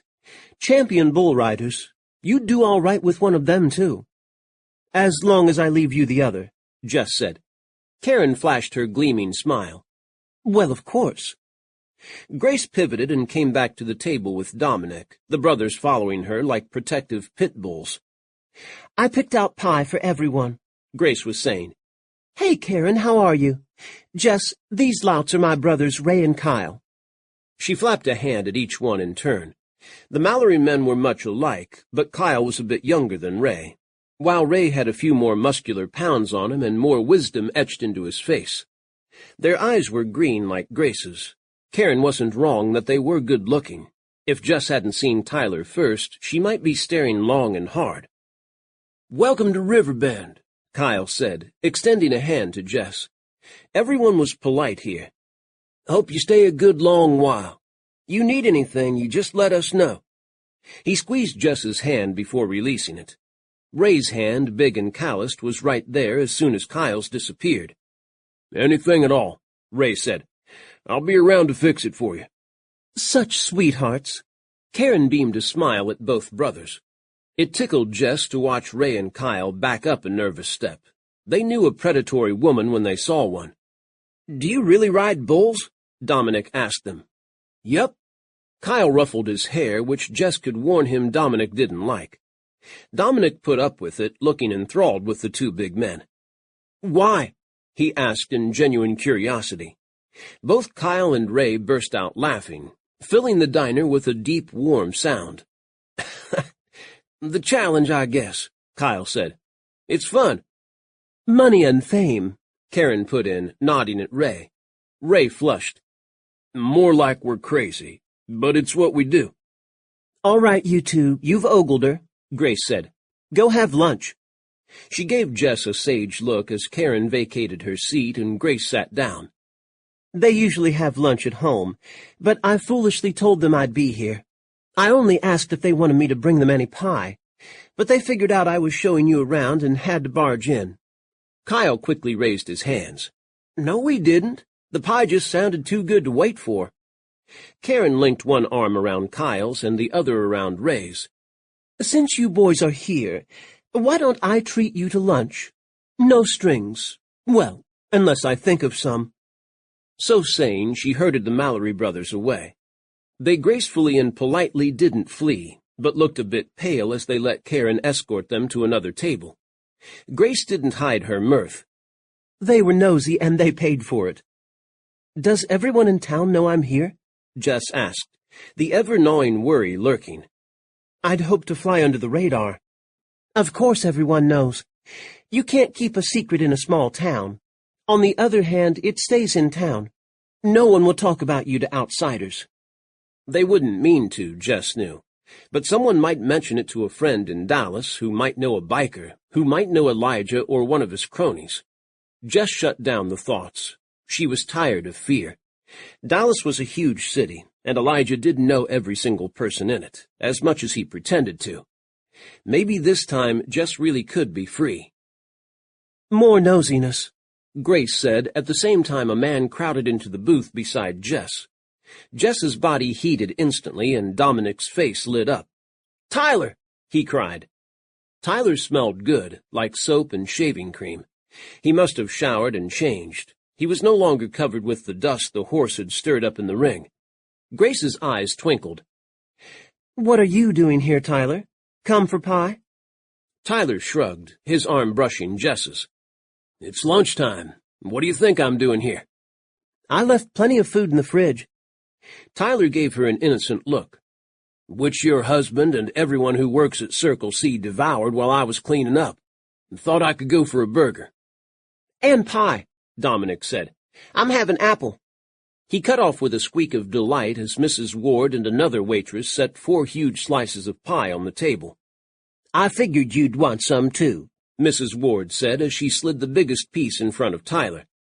Dominic looked shocked. "He hasn't had his lunch yet."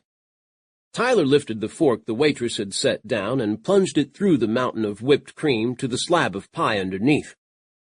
Pie for lunch. What a great idea.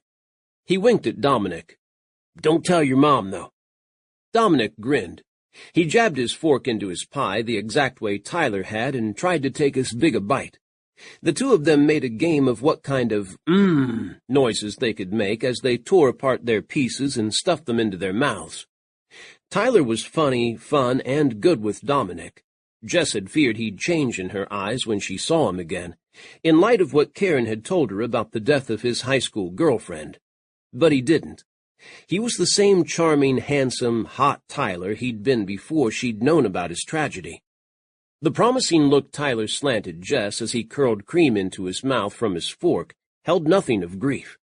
He was a man liking a woman and wanting her. He wasn't out for sympathy, Jess realized. He didn't want pity. He wanted life. That was a dream she could share with him. Jess insisted on going to the bar that night. Tyler tried to talk her out of it, but apparently Karen had stuck her oar in and saw no reason why Jess shouldn't work at the bar if she wanted to. When they reached Circle C, his mother gave Tyler a look that reminded him of their conversation the night before. "You can't smother her," she'd said. "You mean don't be a high-handed dick?" he'd replied, knowing she was right. Tyler sighed inwardly. All right, he said. He'd at least convinced Jess to sit down on the porch out of the afternoon heat while they enjoyed fresh-brewed iced tea. Adam and Grant had come to train, and Tyler decided to let them do some work for a change while he took a break. "We'll put on our party clothes and we'll go." "I don't have any party clothes," Jess said, looking dismayed. "I brought only bare essentials." Tyler tried not to read too much innuendo into the phrase bare essentials. "Doesn't matter. This is Sam's bar in Riverbend. What you're wearing is party clothes." Slim jean shorts, a scoop-necked white top with short sleeves that showed off the tats lacing down her arms. Her long legs ended in sandals perfect for the later summer weather. She was friggin' gorgeous, and all the iced tea in the world wasn't going to calm Tyler down, not even if he dumped it into his lap. It didn't have anywhere near enough ice in it. Smothering or not, Tyler wasn't about to let her go to the bar without him. The cowboys of Riverbend would take one look at her and drool all over themselves. Sun kissed her legs and her toes, which were free of polish. Tyler tried to stop thinking about himself kissing her legs and nibbling on her toes, but it was tough. Jess wasn't watching him, thank God, or she'd find him wiping a bit of drool off the side of his mouth. She looked down toward the ring, where Faith and Dominic, Faith's braided hair burnished by sunshine, were hanging on the rail. Faith had come home from school a little bit ago, rushed into the house, and rushed out again in her riding clothes. She'd waved for Dominic to follow her, which he'd done after looking to his mom for permission. "You've really never ridden a horse?" Faith's voice came to them, her tone incredulous. "You mean ever?" Dominic scowled at her. "I live in Dallas. When did I have a chance? Have you ever ridden a BMX bike?" "No," Faith admitted. "You mean ever?" Dominic mimicked her. Then he dropped his mocking tone.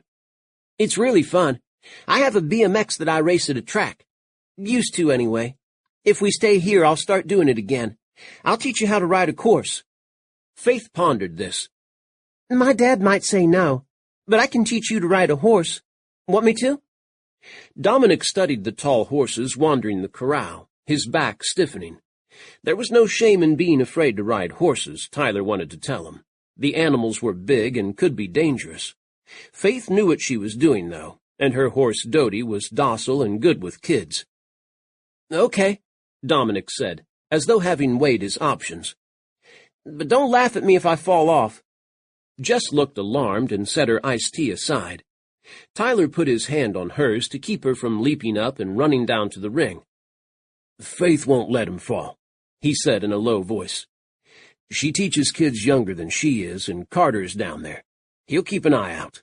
No one's more careful than Carter." Jess sank back into her chair, watching as Faith took Dominic around the corral to the barn. The two fell in step, Faith casting a smile at Dominic. "Shit. I hope that's not a budding romance," Tyler said with a qualm as he and Jess watched them go. "Carter will kill me." When Jess spoke, her voice was soft. No, let them have it. Let them have the romance when it's fresh and innocent. Her gaze was on the kids, not Tyler, her face relaxed and touched with the glow of afternoon sunshine. Something changed in Tyler as he watched her. He mostly went through his life not paying attention to it, focusing on the horses and the stunts he did so he wouldn't harm his brothers or his animals. He made love to women for the fun of it, and the brief escape of orgasm. He cared about his brothers, mom, nephew, nieces, and friends without making a big show of it. A part of him that had been silent a long time woke up. Tyler sat unmoving and let the new feeling ripple through him, wondering where it had been. His heart pumped, his blood flowed hot, and yet a wash of fear swamped him at the same time. This wasn't wanting. This was a tender caring and a hope that the feeling would build into something else. Tyler held his breath, waiting for the moment to pass, for him to return to his half-life of not giving a shit about too much of anything. It didn't. The moment went on, stretching, as the sun slowly moved westward and the air cooled. The sensations inside him didn't cease. Something had awakened, and it wasn't going back to sleep any time soon. Jess noticed that Tyler didn't speak much as he drove Jess to the bar after dinner. Dominic, triumphant from his first horseback riding lesson, which consisted of him mounting, sitting, and dismounting a mare called Dodie, was staying in the main house tonight to watch movies with Faith, Grace, and Carter. Dominic was excited about the slumber party, except that there wouldn't be any boys his age around, he finished glumly. Faith told him not to worry. When he started going to school, he'd meet lots of kids. Jess said nothing when Dominic gave her an inquiring look. Registering Dominic in school might be tricky, but it had to be done. That and getting her medical records so she could go to a new doctor would be the hardest part of this move. Olivia had assured Jess, when they'd all returned to the ranch after pie that day, that she'd reached Mrs. Alvarez. The woman was fine, and relieved to hear Jess was all right. Mrs. Alvarez had passed on the message that Jess shouldn't worry about anything. She would take care of the details so Jess could relax. Jess nearly cried in gratitude. One day she would pay Mrs. Alvarez back for everything she'd done. When Jess was certain Dominic would be safe, she'd give Mrs. Alvarez whatever she could, though she already knew Mrs. Alvarez wouldn't let her. Jess's life would have been 10 times harder, she knew, if it hadn't been for the kind but no-nonsense woman who'd been volunteering one day at Dominic's school. Mrs. Alvarez had heard that Jess was desperate for a babysitter and approached her, and their friendship had been born. Tyler was quiet at dinner, and he continued to be as they rolled into town. He drove the same pickup in which Jess had taken him back to his hotel room in Dallas, where she'd unbuttoned his shirt, and he'd pulled her to him for a long, hot kiss. Hot shivers ran through every limb. She'd never forget Tyler's hands on her body, how he'd held her while he leaned against the wall, kissing her more thoroughly than she'd ever been kissed. Jess glanced at him now, his hands resting negligently on the wheel, his leg in blue jeans moving as he accelerated or braked. He had so much power, and now it was at rest. She sensed tension in him, though. He didn't look at her even as she stared at him, but kept his eyes on the road, not saying a word. She knew Tyler was angry that she insisted on working at the bar. Jess didn't particularly want to, but she understood bartenders and they understood her.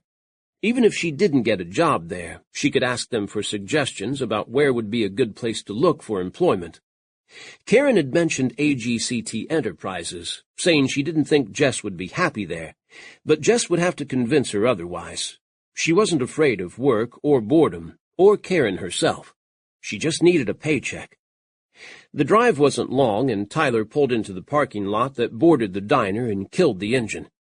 Jess expected Tyler to try to talk her out of going inside, but he only slid out of the truck and slammed the door.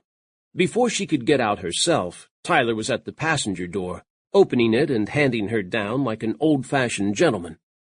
As Tyler's strong hand closed on hers, Jess decided she liked old-fashioned gentlemen. It was 9 and the bar was crowded, but Jess knew as soon as she walked in that Sam's was a far different place from the biker bar she'd just quit. The layout was much the same, long U-shaped counter taking up one wall, wine and specialty liquor bottles on shelves behind it, glasses and mugs hanging overhead. Tables dotted the floor, filled already, and pool tables stood on the far left side from the door. A small raised stage occupied the end of the pool table area, empty tonight but ready for a band. The difference between the two bars was in the people. Hatted cowboys leaned on the counter or sat on stools, here to unwind after a hard day's work. Girlfriends and wives came with them, couples busy dancing to the country music that blared from the speakers. The younger girls wore tight skirts and lots of makeup, and the younger cowboys eyed them. As at the biker bar, the bartender here, a 30-ish woman, pulled beer or poured glasses of wine, not much drink mixing. No pink ladies tonight. "I wouldn't mind the help," the young woman said over the noise when Tyler and Jess approached and Jess introduced herself. "Talk to Karen. I can put you to work." Jess had feared that the bar would be too quiet in such a small town, but the joint was jumping. She could clear plenty of tips and not take too much away from the other employees. Besides, it would be enjoyable serving people out to have a good time. "Not tonight," Tyler said, sending the bartender his best smile. "Tonight we're here to have fun." Fine with her. Jess wasn't ready to run behind the bar and start pouring immediately. Her leg ached, which happened when she had too much stress, and she was tired. Taking the grand tour with Grace, then lazing around the porch, plus jumping every time she saw a truck pull into the ranch, had worn her out. The bartender grinned. "You stay, you have to buy something," she told Tyler. "You got it, sweetheart." Tyler dug into his pocket and dropped a 20 on the bar. "Give us a couple beers and keep the change." "Come on, sugar," he said to Jess. His hand was under her elbow, propelling her toward the dance floor. "I need you to dance with me." Chapter 14. Jess was already unsteady tonight, and being so close to Tyler didn't help. She wanted to tell him she'd rather sit down, but the noise in the room didn't allow her to explain. The music thumped through her bones, catching her in its rhythm. She'd heard somewhere that humans responded automatically to music, something cellular reaching for the sound. All her cells were gyrating by the time Tyler halted on the small dance floor and pulled her into his arms. The beat was rapid, but Tyler moved slowly, enclosing her in his supporting embrace. Jess floated, her pain receding to a distant ache. It didn't matter how clumsy she felt tonight, because Tyler had balance for both of them. Instead of following the music's rhythm, Tyler stepped into a quiet, intimate pace. Jess was up against his chest as he put one arm firmly around her, his other hand guiding her in the dance she didn't know. His vibrancy and grace came through his movements and his body. The athleticism he used with his horses and in his stunts made this man a fabulous dancer. They went around the floor at Tyler's pace, Tyler avoiding the other couples with ease. When Jess looked up into Tyler's face, she found him gazing down at her at the same moment, unguarded. What Jess saw in his eyes made her falter. There was an incandescence inside him, a flame buried deep. It confused her, almost frightening her with its intensity. Tyler shuddered himself instantly, but the rawness she'd seen in him stayed with her, lighting a profound response in herself. If the world were different, if Jess had nothing in her past and he had nothing in his, this would be beautiful. It was beautiful, but Jess wasn't sure it could be real. The song ended. Couples drifted back to their tables, arms around each other. One of the Mallory brothers broke a clump of pool balls to start a game, the clack loud in the relative hush. Tyler caught Jess as she started to turn away. He eased her back to him and leaned down and kissed her. A melting sensation in the backs of her knees made Jess's body start to crumple, but Tyler caught her and lifted her to him while he kissed her with slow thoroughness. Jess suddenly didn't care that they were in the middle of the bar, in the middle of the dance floor, with most of Riverbend around them. Her limbs tingled and her intimate spaces tightened, a wash of wanting gripping her. Tyler didn't seem to give a rat's ass that they were surrounded by the whole town either. He drew his hand up to tumble her hair, then let his thumb trace the curl of tap that led from her shoulder to her breast. He didn't slide his fingers under her shirt. He simply touched, caressed. "Oh, man!" The deep voice of Kyle Mallory boomed out. "Does every pretty woman in this town have to end up with a Campbell?" The guys he played pool with laughed at him. "Tough shit, Kyle," one of them said. "Bad enough my sister married one," Kyle went on in mock disgust. "What the hell was she thinking?" Tyler didn't respond. He took his time ending the kiss. Then he raised his head, his lips parted, his gaze lingering on Jess. After a moment, he turned slowly, sending Kyle a lazy look before giving him the finger. More laughter. Jess sensed a rivalry that was part joking, part serious, forming a bond between them. "Suck on it, Mallory," Tyler said in a jovial tone. He put his arm around Jess and led her away. "You know you'd love it, Tyler," Kyle said behind them. Whooping and jeers followed from his friends. "Ignore the dickheads," Tyler said in Jess's ear, his breath warming her to her toes. "Too noisy in here. Want to get out?" Jess did. She couldn't start work tonight even if she'd wanted to. Her future had to wait until tomorrow. Then she'd find a way to talk to Karen and Christina, whom she hadn't met yet, about working in the bar. The Campbells were being very nice to her, but she wanted to stand on her own as soon as she could. They wouldn't be thrilled if she hung on them too long. There was an expiration date on hospitality. "Sure," Jess said. She preferred the ranch, with its quiet comfort, and the knowledge she wasn't alone there. Last night, whenever she'd woken in the dark, it had soothed her to think that over in the main house more people slept. Carter and his family, Tyler's mom, Tyler. Jess had plenty of time fantasizing about Tyler in his bed, wondering if he wore pajamas. He hadn't taken any clothes from his apartment yesterday afternoon, and she assumed he had things to wear in the main house, but maybe not pajamas. The thought of him bare against the sheets had sent her heart pounding and made sleep elude her. The parking lot was a little quieter than the bar, but more people were arriving, and overflow from inside had groups standing around talking, joking, calling to one another. This was a friendly spot, not the territory of a gang who ran off anyone its members didn't like. The bar was a place to have fun, to meet up with friends after work, for guys to take their girlfriends and for young singles to try their luck. Much more relaxed than Brent's bar in Dallas. Jess hoped she never had to see that place again. Tyler stopped at his truck, but instead of opening the door for Jess, he leaned against the fender and pulled her to him. He put his fingers under her chin, raising her face to his for another soul-satisfying kiss. Jess kissed him hungrily, her hands finding the sides of his waist and wandering down to his ass, tugging him closer. Jess was pressed against the length of him, the hardness behind his jeans a firm ridge against her abdomen. Flames that hadn't died rekindled. Tyler broke the kiss, his eyes black in the darkness, and brushed Jess's lower lip with his thumb. "You shouldn't keep kissing me," Jess said in a shaking voice.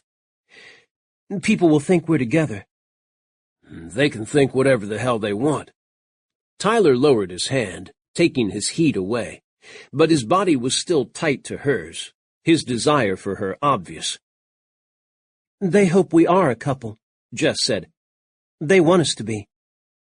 "I know." Tyler gently moved Jess aside, making her abruptly cold without him against her, and unlocked and opened the door. No more words about it. Tyler neither declared they were together or stated that the rest of the world was wrong. No saying they needed to talk about it. Tyler simply helped Jess into the truck and walked to the other side. He started the truck without a word, remaining silent as he drove out of the lot and the short way home. Jess still vibrated from the dance, from their kisses, from their closeness. Earlier today she'd rejoiced because she could stay near Tyler and get to know him, but now she wondered if that was a good idea. She'd drop dead of her need for him if she couldn't fulfill it. For now, she enjoyed the quiet ride, liking that Tyler didn't flinch away when she placed her hand over his on the seat. Jess loved the darkness out here, true darkness under a spangle of stars. No traffic, just an easy ride through the night to the ranch. The hottest cowboy in town taking her home. Home. Jess wondered when she'd began thinking of it as such. Dominic would be finishing his movie by now. Jess hopped out as soon as Tyler stopped his pickup in front of the house. She was a mom first, which meant hurrying inside to check on her son. She found Dominic curled up under a blanket on the couch, in the circle of Grace's arm. Carter sat on an oversized chair next to them, Faith drowsing in his lap. Dominic's eyes drooped, but he was determinedly watching to the end of the movie. Jess kissed him good night, said the same to the rest of them, and let Tyler walk her back to the apartment. She didn't miss the interested looks all four of them gave her and Tyler as they departed. Everyone in that house, including Dominic, wanted her and Tyler to end up together. Jess could feel the waves of their hope all the way to the garage. "I'm coming up with you," Tyler said as they reached the stairs. "I'm not letting you in there until I check it out. Deal with it, sweetheart." "I'm so glad I have a big, strong man to look after me," Jess replied in a sugary voice. "One you saw get his ass kicked," he said in a cynical tone. "But you fought really hard." Tyler turned from the step above her, coming back down to slide an arm around her waist. "You watch yourself, darling. Anyway, I did fight hard. There were just too many of them." "I know," Jess said in her normal voice. "I was so scared they were going to kill you." Tyler's tone gentled. "They didn't." He touched her lips with his fingers as he had when he'd finished kissing her at the bar, but to her disappointment he let her go and headed up the stairs. "Now let me make sure no one's in here waiting for you." He opened the door and walked inside, looking around the apartment with swift thoroughness. Then he signaled Jess to come in, and he shut the door behind her. "You all right?" he asked her. Jess was, more all right than she'd been in a long time. Tyler made no move to kiss her again, to take her into his arms, to hint that they should move to the bedroom. He was going to be a gentleman, she realized. He'd bow out, saying he'd look after Dominic, leave her so she could get some sleep. He'd be gallant and she'd be alone. Jess couldn't stand it. She closed the distance between them and grasped the lapels of his shirt. "Stay," she whispered. Tyler's throat worked. He rested his hand on her shoulder, thumb brushing her tat as he studied her a long time, everything in his eyes. Then slowly he nodded. "Yeah," he said, the word barely audible. "I'll stay." This time was different, Jess thought. In Dallas they'd been daring, exploring, strangers in the night. Tonight they slowed their touches, their kisses, learning each other. Tyler had been agile in the dance, and he brought that fluidity of movement to his love-making. He undressed Jess with careful hands, next following the path his fingertips had taken on her body with his tongue. When he straightened again, Jess slid his shirt up his torso, pushing it aside so she could lean down to nip his chest, taste his hot skin. Tyler glided his hands under her breasts, thumbs brushing her already tight nipples to firm points. He kissed her neck, her shoulder, her mouth, his lips and tongue bringing her to life. A breeze stirred the wind chimes at the top of the stairs, another detail from his sisters-in-law. The sound flowed through Jess, resonating in her blood. Tyler's burning touch and his kisses on her neck joined the vibrations to make her body one point of fire. He kissed his way to her breasts, his hair brushing her skin. He licked the end of her tattoo around her nipple, then drew the point into his mouth. Jess arched back, arms going around him to draw him against her. Once more Tyler awakened her, Jess who had passion in abundance, but passion no one else wanted from her. Even her husband had told her flat out that she turned him off, and had showed no interest in a physical relationship in the dying days of their marriage. Tyler had plenty of interest. He caressed her as he suckled her, the roughness of his hand stirring need.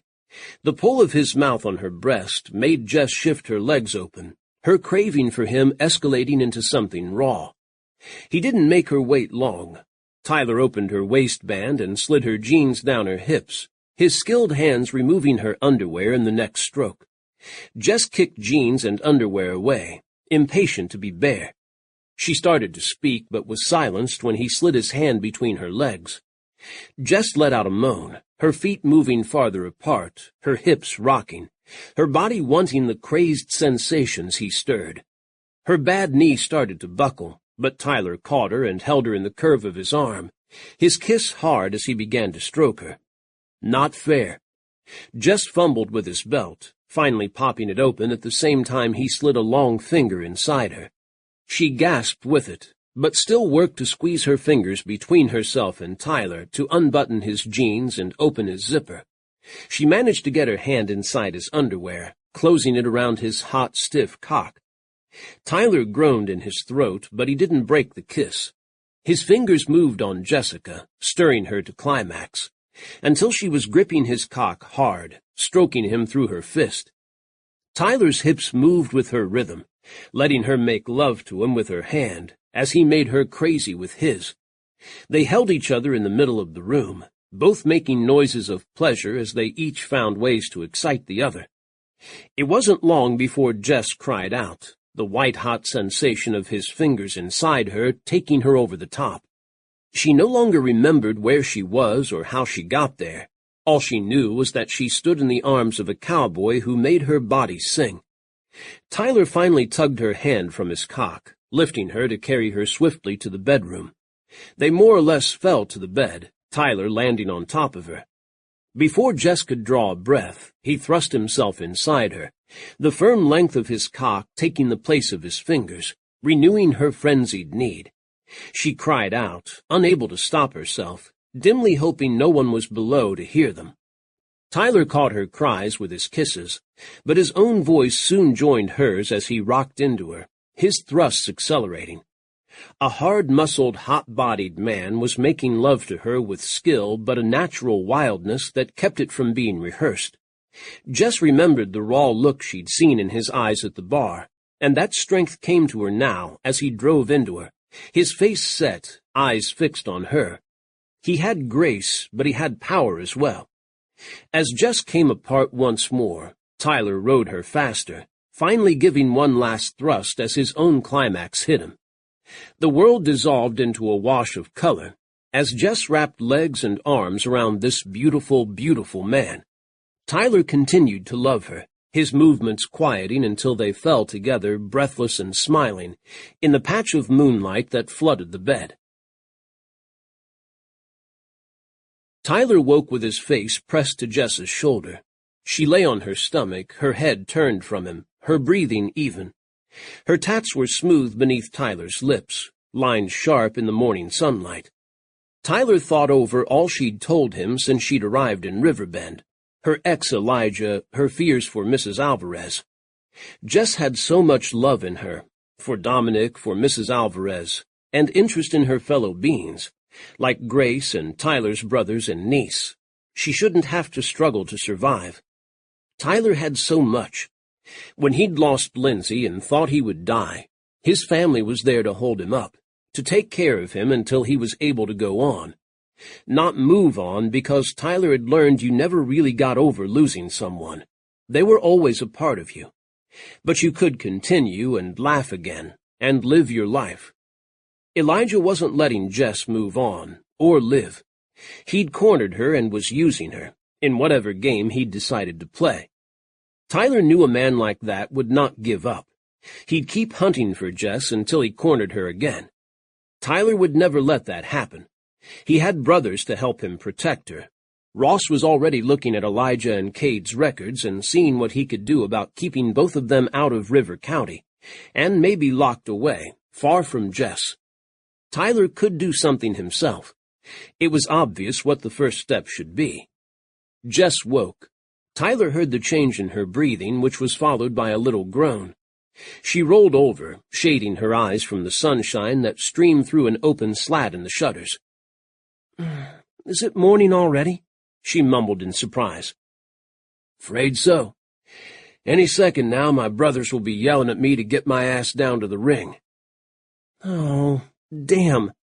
She sounded regretful, which made his heart sing. Tyler was definitely regretful and had the heart-on to prove it. First things first, Tyler knew he'd lose the balls to do what he'd just decided if he didn't plunge right in.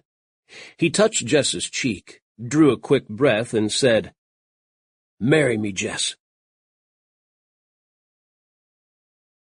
Chapter 15. Jess's heart stopped beating. At least it felt like that, because there was a long pause followed by a huge bang in her chest. She sat up, the blankets falling away, her hair stinging her eyes. "What?" Tyler regarded her without blinking. "I said marry me." She hadn't dreamed the words, nor the resolve in Tyler's voice. His eyes held determination, need, and hope. "Why?" came out of Jess's mouth. Her lips were numb. She hadn't meant to say that.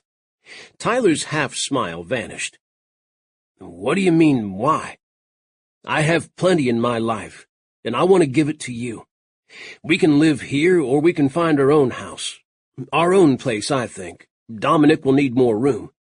You won't have to worry about slinging drinks for the horny men of Riverbend, and most of all, you'll be safe from your fuck of an ex and his best friend." He was serious. Jess listened open-mouthed, her limbs watery with shock. Tyler wanted to save her, and so he held out this offer. Become Mrs. Campbell of the Riverbend Campbells, wife to a famous stunt writer. Be taken care of by him. Free to sit in the kitchen with Grace every day after she sent Dominic off to school, while Tyler worked on the ranch and came home for lunch, dinner, and bed. This amazing, sexy, generous man was offering himself. It hadn't been easy for him. She saw that. Already his face was clouding as though he regretted the words. "You barely know me," Jess choked out. "There are things about me you don't understand. I mean, I could be this creepy, sadistic Black Widow kind of woman." "You could be," Tyler agreed. "But you'd have gotten rid of Elijah a long time ago if you were." His brows came down. "Obviously you think it's a bad idea. Forget it." He started to rise, the covers sliding from him, and Jess put desperate hands on his shoulders. "I don't want to forget it. I just think we ought to think about it. Both of us. It's a huge thing." Tyler sat back down, but he didn't relax. "Like I said, we should forget it." "No." Jess let her hands drop away. "But I'm serious that there are things you don't know about me. One big one you need to understand." She stopped and swallowed hard, the words sticking in her throat. It had been hard enough to tell her husband 6 years ago, and he'd freaked out. Said he didn't want to deal with it, said she'd tainted his son. No matter how much she'd assured him, no one had proved it was genetic. She'd already been prepared to leave Cade, and not long after that he'd flung Dominic from him in rage, which had clinched it, and she had taken Dominic and fled. What would Tyler do when he knew? Run away from her far and fast? Take from her this tranquility she'd found? But he had to understand. Jess couldn't lie to him. It wasn't fair after he'd been so wonderful. She drew a long breath, her heart breaking, knowing her next words could lose him forever. "Tyler, I have MS." Tyler looked at her, going so still that the only movement was his chest rising and falling. Then he shook his head. "I don't know what that is." "Multiple sclerosis. It's a neurological disorder, they believe." There were many unknown factors about MS, new theories all the time, ones that sort of fit, ones that were thrown out as fast as they were thought of, but no definite understanding, even now. "It's chronic, which means I need meds all the time. Basically, the immune system attacks the myelin sheaths of the nerves. It's hard to explain. Sometimes I'm fine. Other times it flares up and it's hell. I have to take one day at a time. That's why I was going on about keeping a job that has insurance. Why I need a job again. So if you marry me, you get my MS too." Tyler's only change in expression as she garbled this explanation was a slight pucker of his brows. When Jess trailed off, her throat hurting, Tyler remained motionless. Jess. He folded his fingers into his palms, forming fists. Shit. I'm so sorry. Tears stung Jess's eyes. I have a fairly mild form, she made herself go on. It could be so much worse than it is. My left leg has the most trouble. It's weak and painful, and sometimes I'm too tired to do anything. Most of all, I need the medication to keep it under control, from getting worse. Injections 3 times a week. They're hellaciously expensive.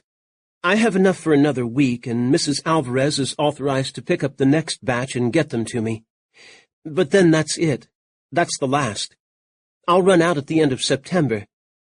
Elijah, he was helping me pay for them. In return, I give him free drinks at the bar, run errands, nothing criminal, just annoying like doing his grocery shopping and stuff like that. This is how desperate I was to get away from him. I walked away from his money. The meds are thousands of dollars a month, and insurance only covers so much. But Her voice died, Jess unable to force out any more words. She had ceased crying about her condition years ago, realizing she could fold in on herself and exist in a ball of depression, or she could take care of what she could and get on with things. For Dominic's sake, she'd got on with her life. Damn it! Tyler's face reddened with fury. No wonder Elijah had such a hold on you.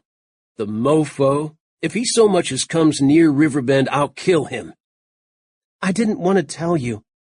Jess heard the profound sadness in her voice. I didn't want to ruin this. She waved a hand around the tumbled bed. It's been so wonderful. Tyler reached out and slid his hands over her arms, rubbing them as though worried she was cold. You haven't ruined anything, sweetheart. I'm going to take back taking back asking you to marry me. I still want to do it. But I guess you need to think about it a little more than I do. Jess dragged in a ragged breath. Don't you dare marry me because you feel sorry for me. I've figured out how to live. I'll need to see a doctor soon and tell him or her my life story. Probably I'll have to go to Austin for a neurologist and my MRIs. Is there a cure for MS? Tyler asked. I genuinely don't know. If Elijah's been holding out on you. Jess shook her head.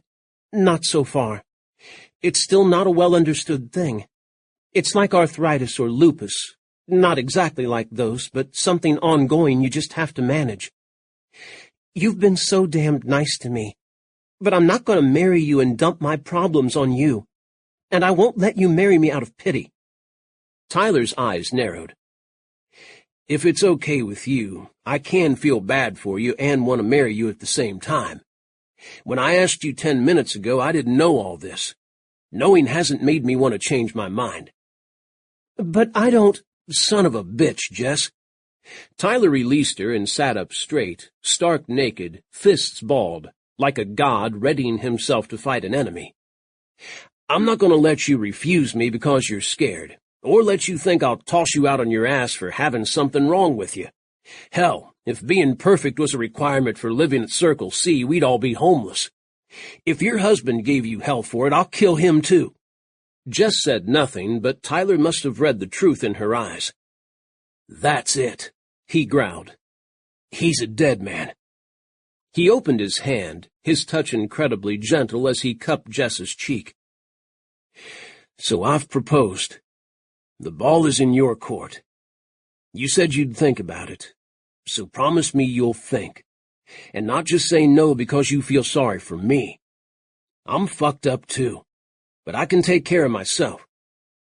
Jess let out a long, shaking sigh. Maybe, just maybe, he was giving her something to believe in. All right. I'll think it over. You've lost your mind, but I'm not going to let you take it back. Again. She gave him a severe look, as though daring him to tell her once more to forget it, praying he didn't. Tyler's grip tightened. He drew her closer and silenced any more words with a kiss that melted Jess into him, the heat of last night infusing it. Down they went on the bed, Tyler's hand parting her legs, his thick cock sliding inside her a moment later. They made love in swift silence, the only noise the creak of the bed, the whir of the air conditioner clicking on, signaling another hot day in hill country. Tyler thrust into her, diffusing all the tension their words had caused. Jess surrendered to sensation, nothing else existing. There was no more pain, no regrets, no fear. Jess clung to Tyler as she rose to another crazed climax, this one the best of all. Tyler laid her down when it was over, Jess out of breath. He touched her face as he withdrew. Then he stood all the way up, retrieved his clothes from the floor, and strode out. The door banged. Jess had risen to her elbows to watch him go, and now she collapsed onto the bed, flinging out her arms, and let out a strangled laugh. "Damn," she said to the empty room. "That cowboy is good." Tyler showered in the main house, movements impatient, his body tight with emotions, and went to have breakfast. No one but Grace was in the kitchen, so he told her a solution that had struck him in the shower. Grace stopped and stared at him, eyes widening before she said, "You know, that's actually a good idea." "Don't sound so stunned," Tyler snarled, and started shoveling huevos rancheros into his mouth.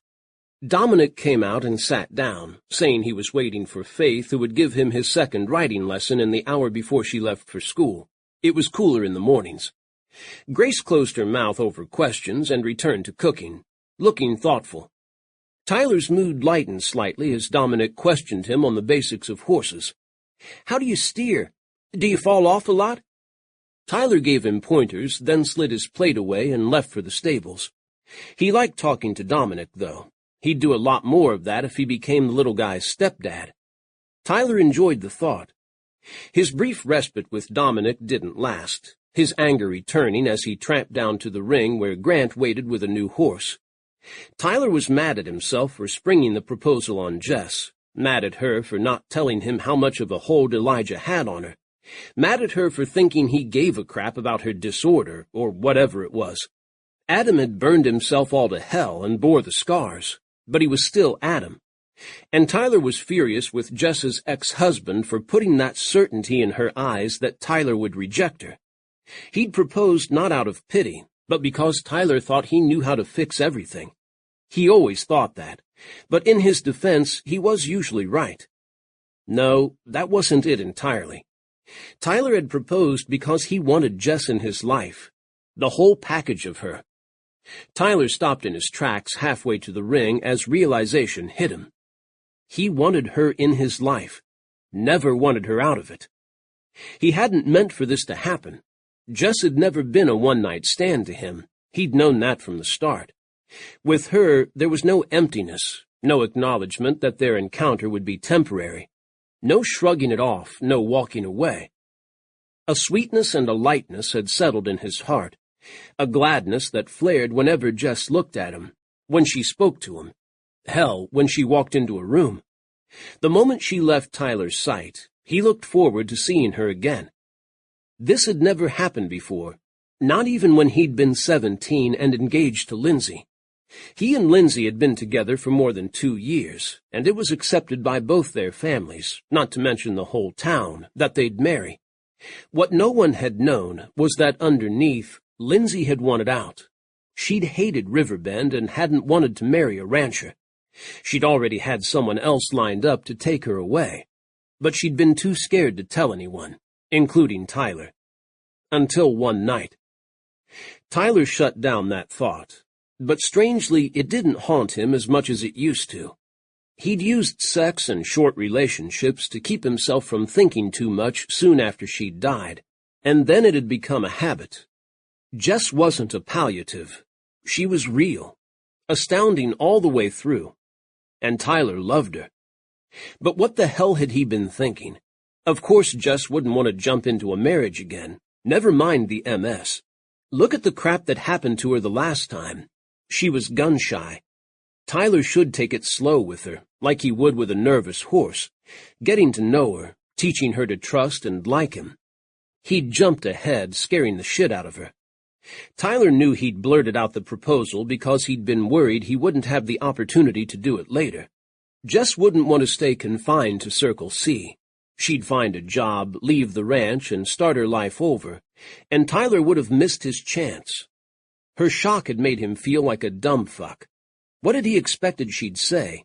Oh yes, thank you, my knight in shining armor? She'd already told him she didn't want one of those. She'd tried to frighten him off by telling him she had MS, but it hadn't worked. Tyler had looked up what he could on his phone at breakfast. Worrying stuff, but he wasn't about to abandon Jess because of it. She was strong and had faced a lot already. She wouldn't have to do it alone anymore. "You look like hell," Grant said as Tyler climbed into the ring. The filly Grant had brought out was 2 years old and a firecracker, but smart and with lots of heart.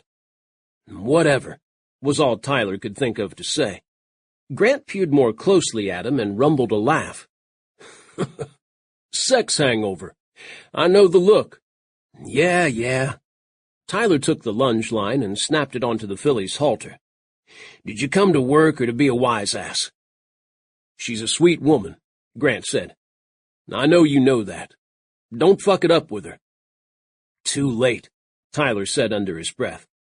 Grant gave him a sharp glance, but to Tyler's relief, he dropped the subject. Half an hour into the training, Jess emerged from the house with Faith and Dominic. Faith led the way to the big barn where the three of them disappeared for a time. By then, Grant had moved to riding in the covered arena, and Tyler worked the filly on the line, training her to respond to visual cues. He had to pay attention, but watching Jess emerge from the barn in her leg-hugging jeans was seriously distracting. She leaned against the rail to watch Dominic already perched on Dodie, being led by Faith. Jess's backside faced Tyler, her strong arms bracing her on the railing. The next thing Tyler knew, the filly stood beside him, watching too. He sighed and gave up on getting anything useful done. If he screwed up this session, he'd have to start the filly's training all over again. Horses had great memories for routine. They'd remember the wrong one as easily as the right one. It was all the same to them. Tyler led the horse back to her pen, gave her to one of the guys to brush down, and walked over to the training ring. Faith was explaining to Dominic how to use the reins, and then how to make Dodie move forward at a steady walk. Dominic had the look of a man terrified but not about to admit it to his women. Tyler knew the feeling. Jess glanced up as Tyler leaned on the railing next to her. "Morning," she said stiffly. "Yeah, it is." Tyler looked her up and down, enjoying the sight of the tight top over her blue bra, her arms bared, sunshine on her tats. "We need to get you a hat. You'll fry out here." "A cowboy hat?" Jess asked, a glint in her eyes. She reached up and touched his, which he'd pushed back to look at her. "Any kind." Tyler pretended that even that light impression of her fingers didn't electrify him. "You're protective of your hats," Jess said. "I remember you fighting a guy for it at the bar. I'm surprised you gave one to Dominic." Tyler shrugged. "He liked it." "He insisted on bringing it with us," Jess said. "Refused to leave it behind. But I don't think he wants to give it back to you."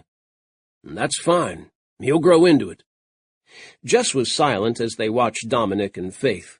Faith was telling Dominic for the third time to keep his heels down, and Dominic scowled with concentration. "Grace asked me to help her plan and then run her restaurant," Jess said after Dominic had walked past them, perched high on Dodie, awkwardly pushing the heels of his cowboy boots downward. "She said she'll need a lot of assistance once she has the baby." An understatement. "I'm not sure she realizes exactly what will happen to her." Jess smiled at Dominic, the look one of fondness, love, and understanding. It made her so lovely, Tyler wanted to gather her up and never let her go.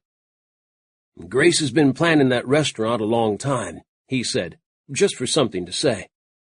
"It's going to be on the square and feature Mrs. Ward's pies and Grace's pastries and cakes." "She told me. She wants it to be a spot the locals can have a little time out and enjoy life. She's going to include gluten-free and diabetic-friendly goods as well, so no one is left out." "That's Grace. Feeding everybody." "I think it's a wonderful idea. Grace already called Karen Marvin about me joining the team. Your nonprofit is helping her?" Tyler nodded. Grace's last business partner ran out on her, taking all her money. AGCT Enterprises is giving Grace a business loan, and Karen's dealing with the permits and construction and that side of things. What does Grace want you to do?" Jess ran a hand through her hair.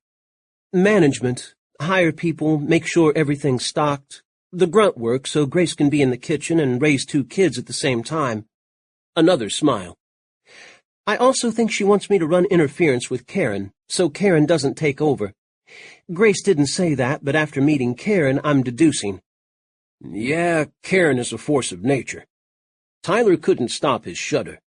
Karen had pursued him a few times, wanting her insatiable appetite for cowboys fulfilled. It had taken all his powers of resistance to turn her away. Jess saw the shiver and laughed.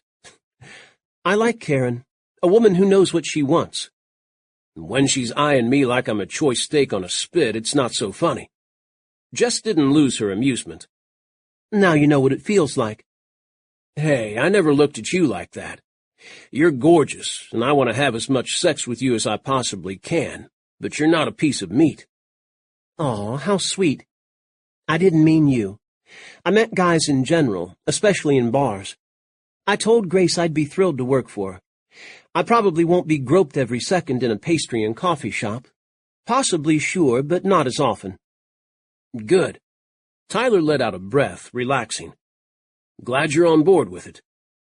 "I'm going to meet with Karen tomorrow and sign everything. I'll start right away." Jess sounded happy, and Tyler blessed Grace from the bottom of his heart.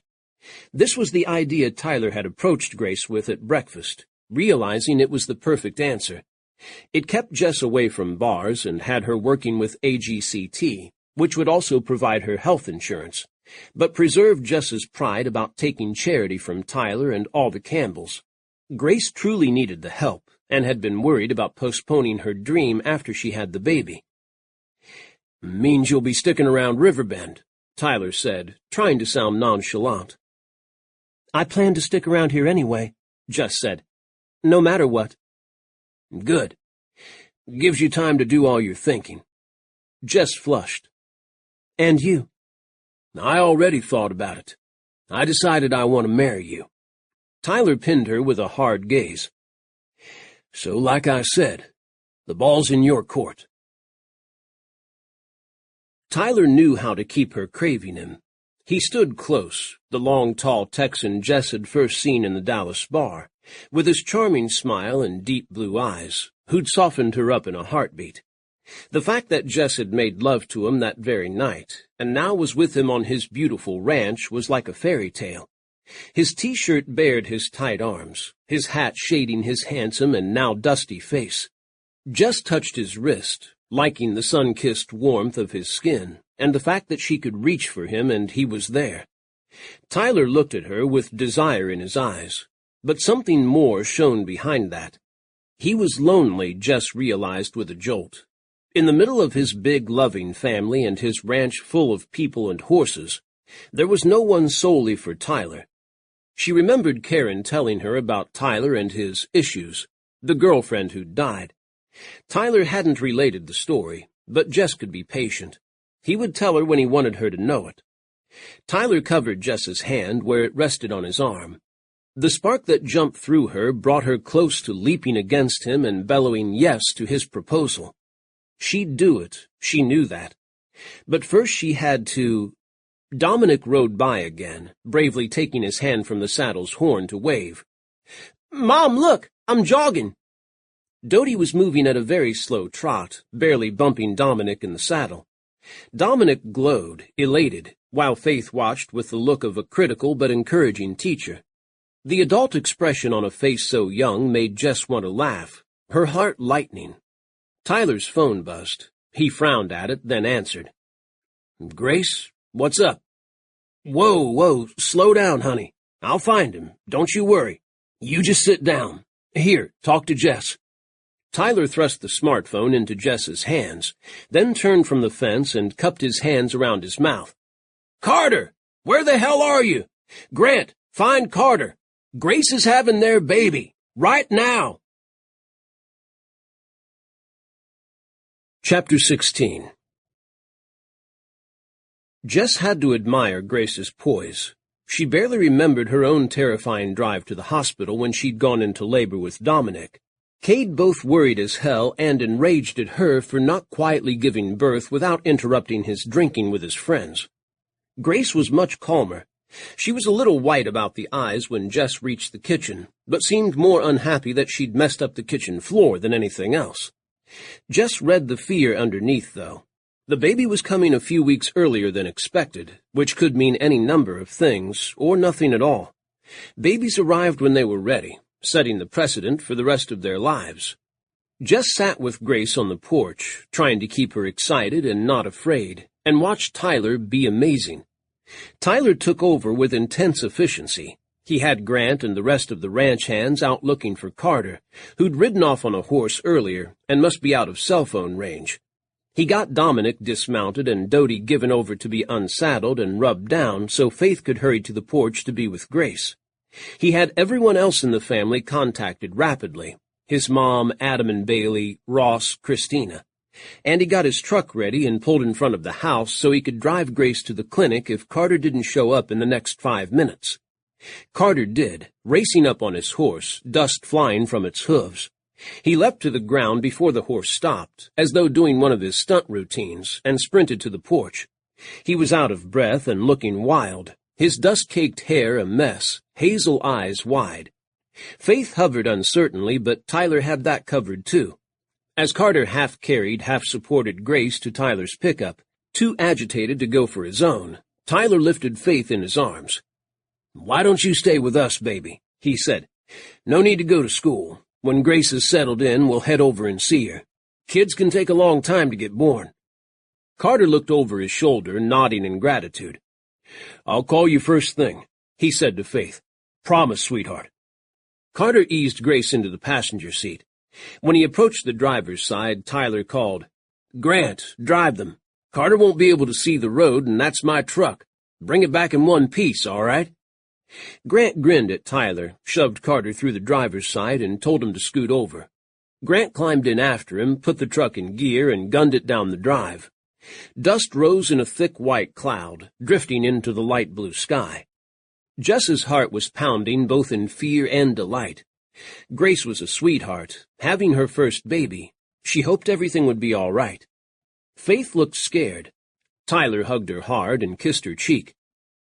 "Carter will take care of her, sweetie. So will Grant. Remember when Christina had her baby? Grant was running around like a crazy thing, put his boots on the wrong feet, his shirt on inside out. Remember that?" Faith giggled. "Yeah, he was so scared." "Christina and Emma were fine, and Grace will be too. The clinic will be nuts until they get her checked in." Faith nodded, losing her smile. "We should stay out of the way." "Uncle Grant will call as soon as we can show up. How about we have some lunch?" Jess hastened to the kitchen door. "Let me clean up in there first." Tyler caught her eye and nodded. "Sure that's okay?" Jess had to laugh. "Seriously, I worked at a bar. You should see the kind of things we had to clean up. You wouldn't eat for a week." She hurried inside, listening to Tyler's rumbling voice soothing Faith and Dominic. Jess had the floor scrubbed quickly. Then she cleaned herself up and brought out what Grace had stocked in the refrigerator for the day: enchiladas, meatballs, and sandwiches. Faith didn't have much appetite, but Dominic ate enough for both of them. As Jess cleaned up the dishes, Tyler's phone buzzed, and he grabbed it and dashed outside. He came back a few minutes later, holding up a hand. "Don't rush out. Carter says Grace is comfortable, but the baby isn't coming yet. It could be hours, but that's okay. Plenty to do here." "Like what?" Dominic asked, caught up in the excitement. Tyler looked at Jess. "I know. Let's teach your mom how to ride a horse." Jess gulped as cold flooded her. "Ride a horse? Are you crazy? I can't." Tyler sat down at the kitchen table and gave her a challenging look. "You have a butt, don't you? Then you can sit on a horse." Faith giggled, relaxing. Jess recognized that Tyler was trying to keep his niece occupied and calm, but watery fear rushed through her. "I'll fall." "No, you won't," Tyler said. "I promise. Cross my heart." "Tyler." A woman with balance issues and a weak leg shouldn't get on a horse. She'd slide right off into the dirt and bust her head open. Even if she survived, she'd be in no shape to help Grace or work for her restaurant in Karen. Tyler met her gaze squarely. I've put kids who couldn't walk a step on the ground on horses and trained them to be awesome riders. You need to trust me, darling. His blue eyes held conviction and something tender behind that. I'll never let you fall. Jess was afraid. Tyler knew that, watching her as one of the ranch hands brought out Buster, saddled and ready. But she had the balls to walk out to the ring with him, knowing he was trying to keep Faith from going out of her mind. He decided to have Faith stay home because he knew Carter would have been crazy dividing his worry between Grace and his daughter. Faith would be scared at the clinic, in the way of the staff, and possibly pushed aside. Having her sit like a statue in the waiting room would be hard on her. At home, Tyler could distract her, and they could be at the clinic very quickly when it was time. This is Buster, Tyler said, introducing him to Jess.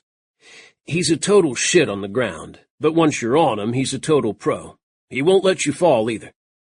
Jess's brows shot upward. Isn't he the one who kicked the shit out of you? Your words. Yeah, but he did that on purpose. He likes you. Buster had put his head down and nuzzled Jess's hands, probably looking for a treat, but then he rubbed his nose against her arm. Does he? Jess asked nervously. Yep. He hasn't drooled on you, shoved you, stepped on you, snapped his teeth at you. Thanks, I feel better. He really does like you, Faith put in. He's the sweetest horse in the world. She threw her arms around Buster's neck and kissed his cheek. Buster didn't look like he minded. He likes the ladies, Tyler said. Only explanation. Now, let's get you up there. Jess shot him a nervous glance, but she allowed Tyler to wrap his hands around her left leg and boost her slowly upward. It wasn't bad to rest his cheek against her backside as he hauled her up. Not bad to put his hand on her inner thigh and help her swing her leg over the saddle. Buster never moved, being the perfect riding horse once you were on him. Or maybe he just liked Jess, as Tyler and Faith claimed. Jess had borrowed cowboy boots from one of the ranch hands who wore about her size. She looked good in them, the supple leather creasing at her ankles. She'd borrowed a hat as well, a straw one against the sun. With her short-sleeved shirt, her flowing dark hair, and her ink, she was sexy as hell. Buster was one lucky horse. Tyler went around Buster's front side. Buster nipped at him, and adjusted her right stirrup, then came back around and did her left. You mentioned that this is your weaker leg, so I'm making this one a little shorter, he said. You can hug this leg around him and not strain to reach the stirrup. Tyler patted her thigh, enjoying that too. I'm going to be right next to you, and I'll catch you, but if you think you're going off, just grab the horn and hold on tight. You're not in a competition, and we're not roping, so I don't give a crap if your hand's on the horn. Hold the reins in your left hand like this. He folded the reins and slid them through her fist and out between her thumb and fingers. Buster neck reins really well, so you just push him this way or that way, and you lean your weight in the direction you want him to go. Buster obediently started to step to the right or left as Tyler guided Jess's hand.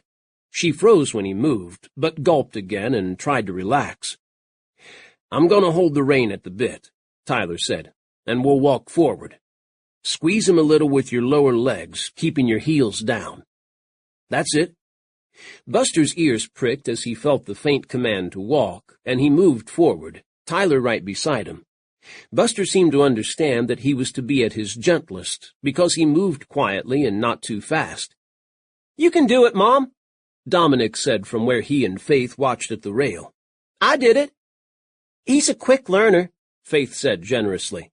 She spoke as though Dominic were much younger, though they had a year, maybe a year and a half between them. Tyler led Buster around the ring, Jess's tension palpable through the reins. He knew that horseback riding was good physical therapy for neuromuscular disorders, and in fact his mother held classes for challenged kids. Tyler also knew he spoke the truth when he said he'd never let her fall. He wouldn't, ever. Jess was stiff the first time around the ring, but started to relax in the second. Buster felt the change and relaxed himself, moving more easily. It feels weird, Jess said above him. Just let yourself go with it. Tyler slowed to walk by her side instead of at Buster's nose. Give in to the movement. Horses walk using one foot at a time, never on the same side. Right front, left back, left front, right back. Let him move your ass. Jess laughed shakily, but she started concentrating on Buster's gait, her legs becoming more pliable. Tyler caressed her knee, feeling her muscles calm. Looking good, Faith said. It's like being on a motorcycle, Dominic said. Only totally different, right? Right, Jess answered. She sounded surprised. They went around a few more times, Tyler guiding Buster. He'd wait until Jess had more confidence before she rode without him by her side. Give her time to get used to the saddle, find her equilibrium. Not that Tyler was actually leading. Buster went where he wanted, and Tyler held on to the rein for show. When Tyler decided the lesson was done, he showed Jess how to swing her right leg over Buster's rump, rest her pelvis on the saddle a moment, then push off to land on both feet. He helped her, which meant she landed in his arms, her back against his front. Again, not a bad place to be. Jess looked up at him with her face flushed, her eyes sparkling. That was fun. Can we do it again tomorrow? She hadn't asked that about sex. Tyler laughed at the thought and kissed her on the lips. The kiss turned fierce, Tyler parting her dusty lips to kiss her deeply. Buster snorted. Are you two going to get married? Faith asked in curiosity. Jess started. She broke the kiss but didn't look angry when she glanced over at Faith and Dominic, who were watching in enjoyment. I don't know. What do you think, Dominic? Dominic looked at her as though she'd asked a ridiculous question. I think it's a great idea. Tyler's nice, and we wouldn't have to worry about stupid Elijah. Faith's brow puckered. Who's Elijah? A really bad guy? Mom only puts up with him because he helps her get drugs. Now Faith's eyes widened. Drugs? He means medication, Jess said quickly. Which you don't need to be worrying about, Tyler said, his arm still around her. I was looking up stuff this morning. There are organizations that help people who need the meds but can't afford them. Bet Elijah didn't tell you that. Her eyes flashed irritation. He did, and I looked it up too, but I wasn't qualified. Or at least that's what everyone told me. We'll get you qualified. Even if we don't, it won't be a problem. You're okay now, Jess. Jess drew a breath. You're being way too good to me. Tyler's growl cut off her words. I do not want to hear your thanks or you saying how sweet I'm being to you. I can't help myself. I'm just one hell of a guy. Besides, I love you and want to marry you. Jess went very still, staring up at him with her wide brown eyes, her lips parted. Tyler realized what he'd said and said out loud, and his throat closed up. But he wasn't taking it back. Nope, she could deal with it. Yay! Faith clapped her hands. Buster snorted, showering Tyler with mucus. Gross, you stupid beast, he snarled. Buster raised his head and made a half-neighing, half-chortling noise.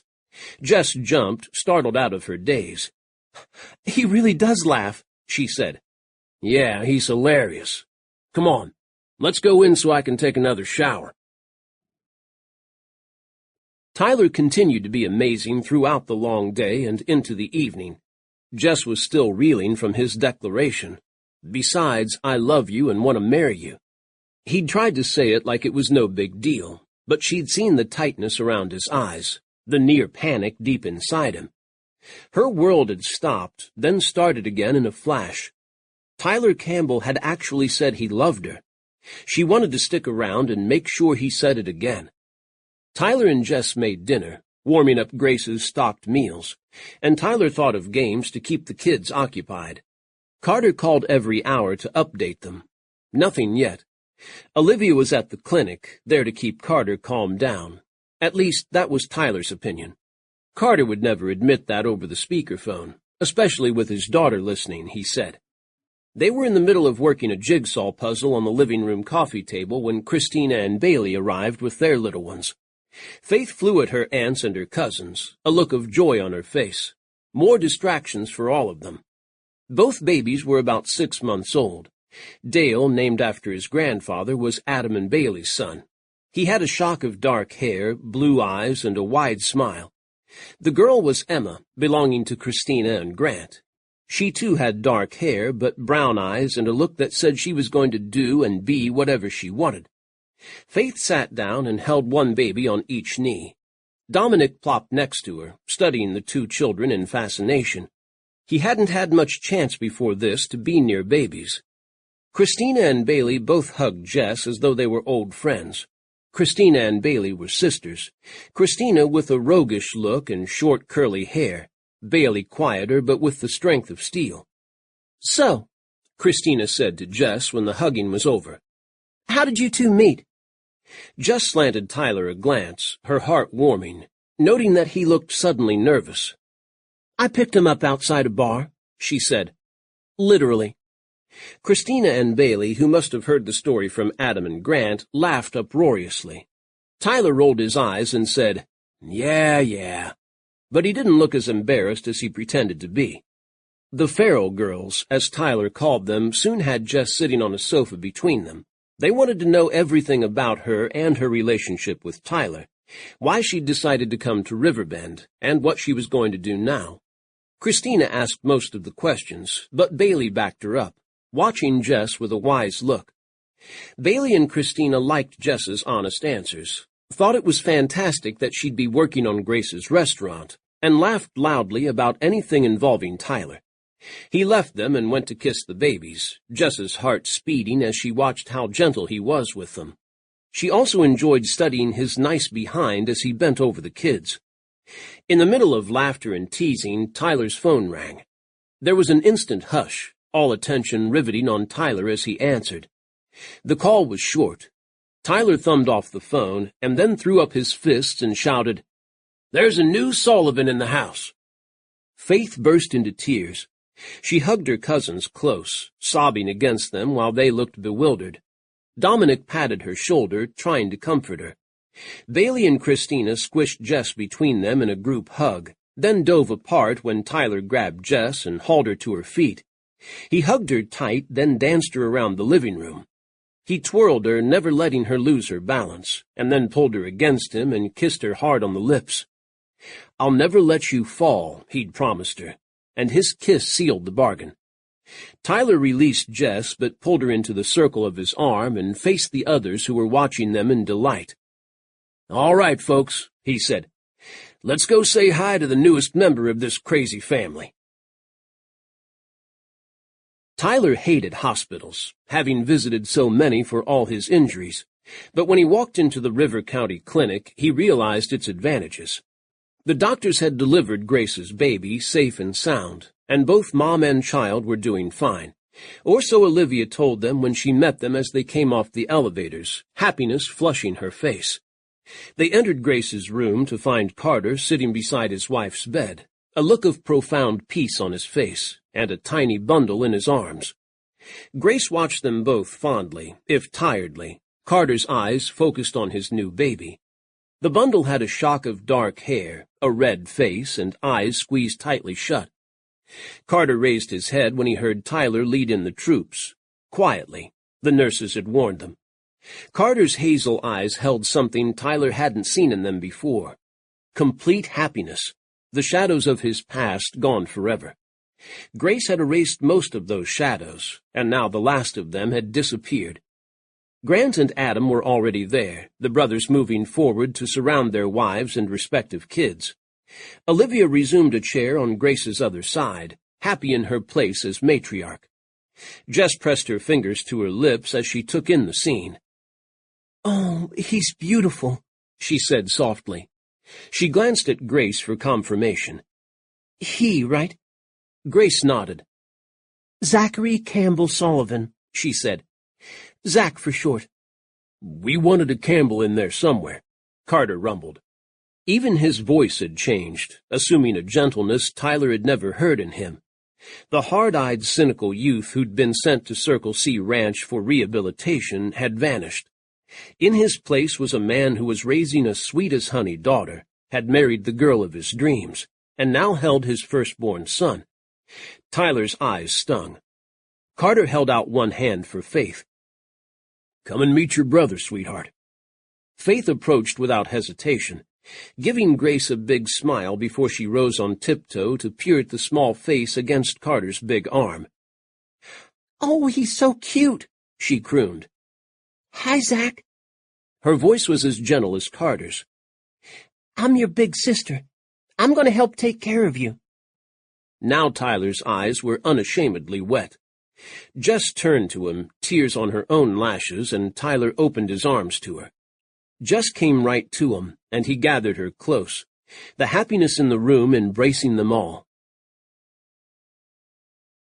Tyler drove Jess and Dominic back to the ranch, using his own truck once he found where Grant had left it in the parking lot.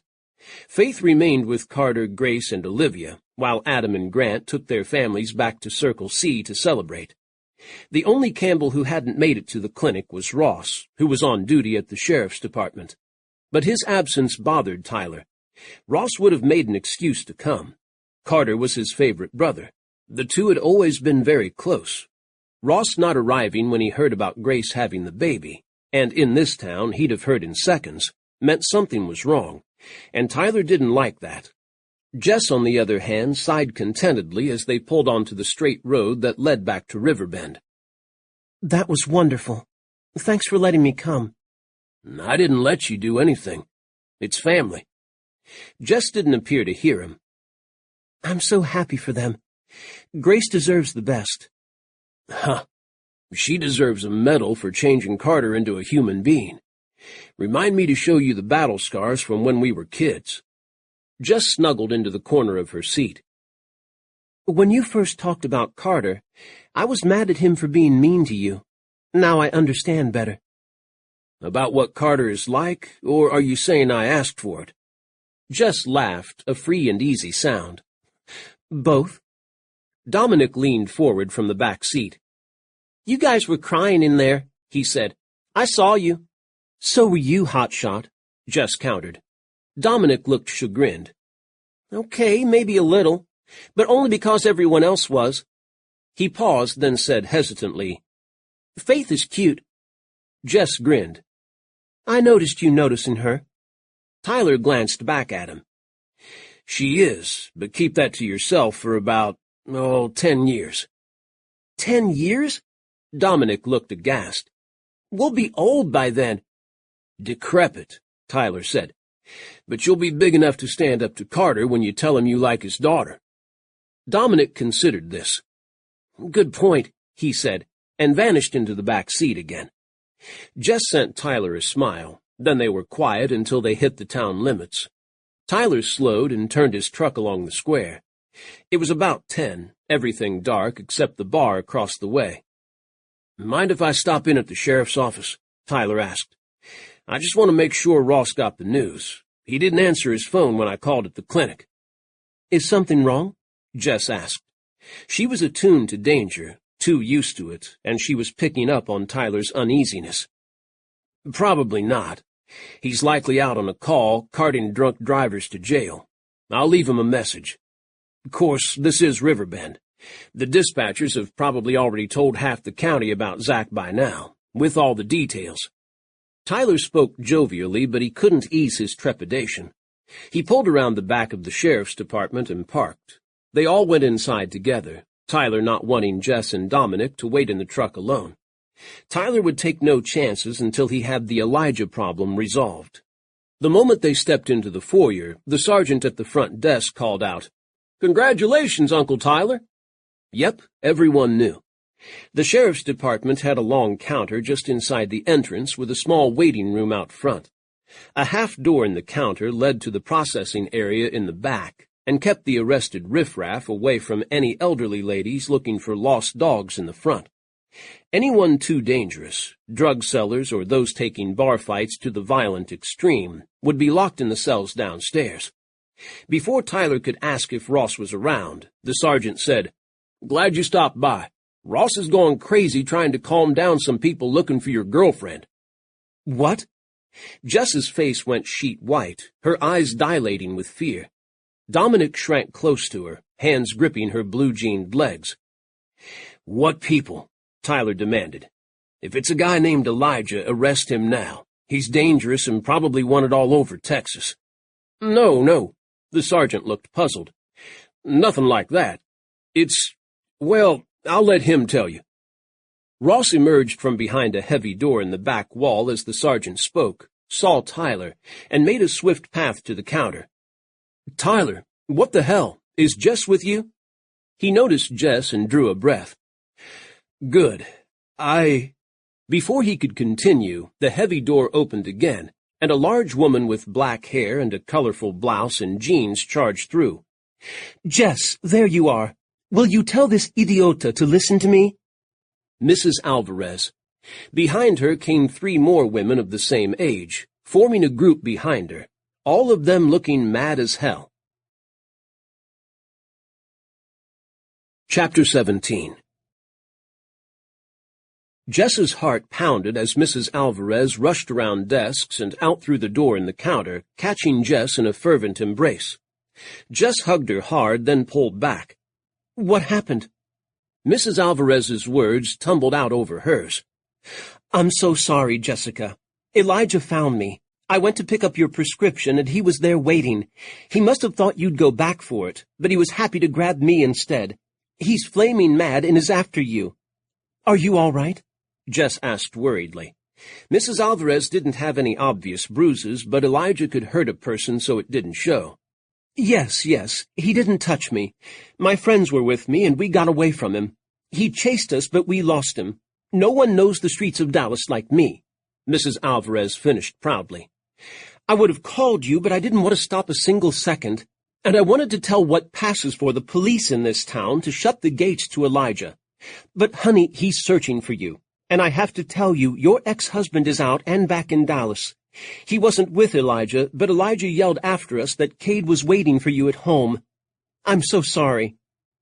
Dominic clutched Jess's legs again, panic in his voice. "Dad's home?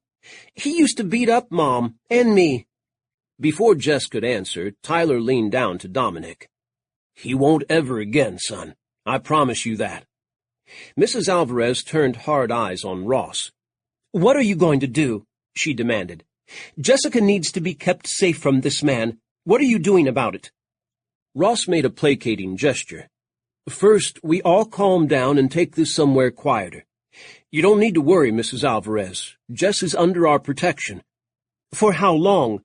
Mrs. Alvarez glared at him. "When Elijah and his bikers roll into this little town with their automatic weapons, how many of you will be safe?" "She has a point," Jess said. "These are seriously bad guys, Ross. They're less volatile when they're hanging out for a drink or a game of pool, but when they go to war, it's no holds barred." "And Elijah is their leader?" Ross asked. He didn't sound worried enough, but then he'd probably had to deal with people like Elijah before. Small towns weren't immune to crime. "Elijah and Cade, yes," Jess said. "I can tell you all kinds of dirt about them if you want to know. Much of it is already in their files, but if you need more—" Ross perked up. "You'd be willing to testify against them?" Jess swallowed. Telling Ross about Elijah's criminal contacts or where she reasoned Cade must have stashed the mess of cash from the drug dealing he'd been doing before he went to prison was one thing. Standing up in court and testifying was another. She might never make it to the witness stand if Cade and Elijah had anything to say about it. On the other hand, if she could send Cade back inside and Elijah with him, it might be worth it to get them out of her life. Or Elijah and Cade might send guys to find her and take their revenge. And unless Elijah and Cade were given life sentences with no hope of parole, they could be out after a too short amount of time. The reason they'd never stayed in long was because their convictions had been for lesser crimes they'd plea bargained for. Cade had never stood trial for drug dealing, because his lawyers had proved there was no evidence, at least none the police had ever found. He'd pled his assault charge down because he'd been able to convince the judge he'd been acting in self-defense. The other guy had attacked first. He had witnesses. "I don't know," Jess said. "I want them to go away, but testifying puts Dominic at risk. If it was just me—" Ross cut the discussion short and motioned for Tyler and Jess to follow him behind the counter. He asked Mrs. Alvarez to stay out front and look after Dominic. Mrs. Alvarez and her 3 friends surrounded Dominic without hesitation. Jess told him to stay put, giving him an encouraging nod. Dominic looked scared but was trying to be brave. Ross led Jess and Tyler through the steel door in the back and down a hall into a room that held a wooden table with wooden chairs around it. Tyler closed the door and leaned against it, and Ross rested his uniformed hip on a corner of the table. The joking Campbell she'd met at the supper table her first night had gone. Ross's serious expression belonged to a man who was all business. "Jess, we can protect you," he said. "Give you a new life if you want. A new start far from your past." Jess stopped her nervous pacing as a chill washed through her. "Like Witsec, you mean?" The mother of one of Dominic's friends, girlfriend of another of Elijah's bikers, had gone into Witsec, or at least Texas's version of it. She and her son had vanished one morning, not appearing again until her boyfriend's trial. He'd gone down on multiple drug-dealing charges, and she'd vanished again. Ross nodded. "You'd be safe." Anne could start over. They'd move Jess to a city far away, give her a new name and a new job, set her up with a bank account and a way to get her prescriptions. Elijah might try to trace her through those, but Jess wasn't the only one on the planet to have MS. Going into witness protection would mean leaving Riverbend, the friends she'd started making, the opportunity to work with Grace, and most of all, Tyler. Her heart broke. Tyler didn't say a word behind her, and Jess couldn't turn around to look at him. She'd have to leave Tyler, never see him again. She wouldn't marry him, share his life, go to bed with him, wake up with him. The best thing to happen to her since Dominic was born was meeting her tall, dark, and sexy cowboy, and she'd have to turn her back on him. She'd have to forget she'd ever experienced a glorious time with him, fallen in love with him, heard him say he loved her. Her throat closed up, but she managed to get out the words. "What are the chances I could go into Witsec here?" Ross shook his head, as she'd known he would. "Elijah has met Tyler. Too many people already know you're here." She understood that. This was a small town where a new person was noticed, remarked upon, discussed, speculated about. Mrs. Alvarez and her ladies tearing down here hadn't helped, but they'd been afraid and wise to flee Dallas. Elijah wouldn't hesitate to beat Mrs. Alvarez and her friends until they confessed all they knew. He was that kind of guy. Jess would have to leave Mrs. Alvarez behind, too. Everyone she cared about. But could she risk Dominic's life? Jess could protect her son if she took him far from Dallas, Elijah, her former existence. If she'd only had to look after herself, the choice would be easier. But giving Dominic a chance to start again without having to look over their shoulders all the time would be golden. If she stayed in Riverbend, defying Elijah and Cade, she'd put Tyler at risk too. Not only Tyler, but his entire family, including tiny Zach, who was only hours old. Elijah was a monster, and Cade had trained him to be one. Jess finally turned around and looked at Tyler. He remained against the door, his eyes holding quiet anguish. "If it keeps you safe, Jess," he said, his voice scratchy, "you should go." Tears burned her eyes. Ross was handing Jess a lifeline, but a terrible choice. If she took up Ross's offer, she'd be empty for the rest of her life, knowing she'd held happiness in her grasp only moments before it had slipped away. But could she deny her son his safety? A chance to grow up without fear? She couldn't. Never. Tyler understood that. Jess saw it in his eyes, read it in his heart. He was going to let her go, not demand she risk her life and her son's to stay with him no matter what. It had taken a lot for Tyler to ask her to marry him. Jess realized that, both from what Karen and his family had told her, and what little Tyler had said about himself. It took even more for him to say now, "Never mind. Go and be safe." This fact separated him from the kind of man her ex-husband was, from every other man Jess had ever met. Tyler would never take what wasn't freely offered. He would always give. She shared a long look with him, his blue eyes filled with sorrow and love. Jess wiped tears from her cheeks and swung back to Ross. Is there no other way? There has to be something else we can do. Yeah, Tyler said behind her. Give us a rope, baby brother. Ross's gaze rested on Tyler, understanding in his eyes, but also unhappiness. I already did some research on Elijah and Cade. They're bad guys, but they're careful. Elijah has beat all his raps by paying his fines or doing his time and making sure he's not caught for anything worse. The guy Cade beat into a coma actually put in a good word for him to the parole board. Said that fights get out of hand. What we need is new evidence. As it is, there's not very much to hang them with. Tyler came forward, brushing past Jess to lean to his brother, resting his hands on the table. What if they're caught doing something really bad? I can't believe Elijah wanted Cade released so they could go skipping down a beach together. I met Elijah. He's not a sentimental kind of guy. They must be up to something. Jess nodded, folding her arms tightly over her chest. Probably a lot of things. Elijah deals in drugs and weapons. He and Cade had a business going, but nothing could be proved. Cade even gypped guys out of money from a drug sale. That's why Cade got into the fight.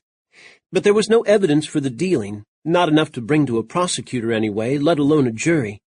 I decided I didn't want to know what they were up to after Cade went to prison. But I've seen a lot of Elijah. I know in my bones that they kept their contacts. Maybe we're even keeping up the business, with Cade directing from prison. Elijah went to visit him a lot. Good. Tyler's animation returned. So, Ross, how about if you talk to the sheriff and your cop buddies up and down Central Texas, and see if you can catch them doing dirty deeds? Fix up a nice sting operation. If you find direct evidence of arms or drug dealing, you won't need Jess. She can sit tight here, and they don't ever have to know where she is. Ross considered this, but Jess saw his skepticism. It could work.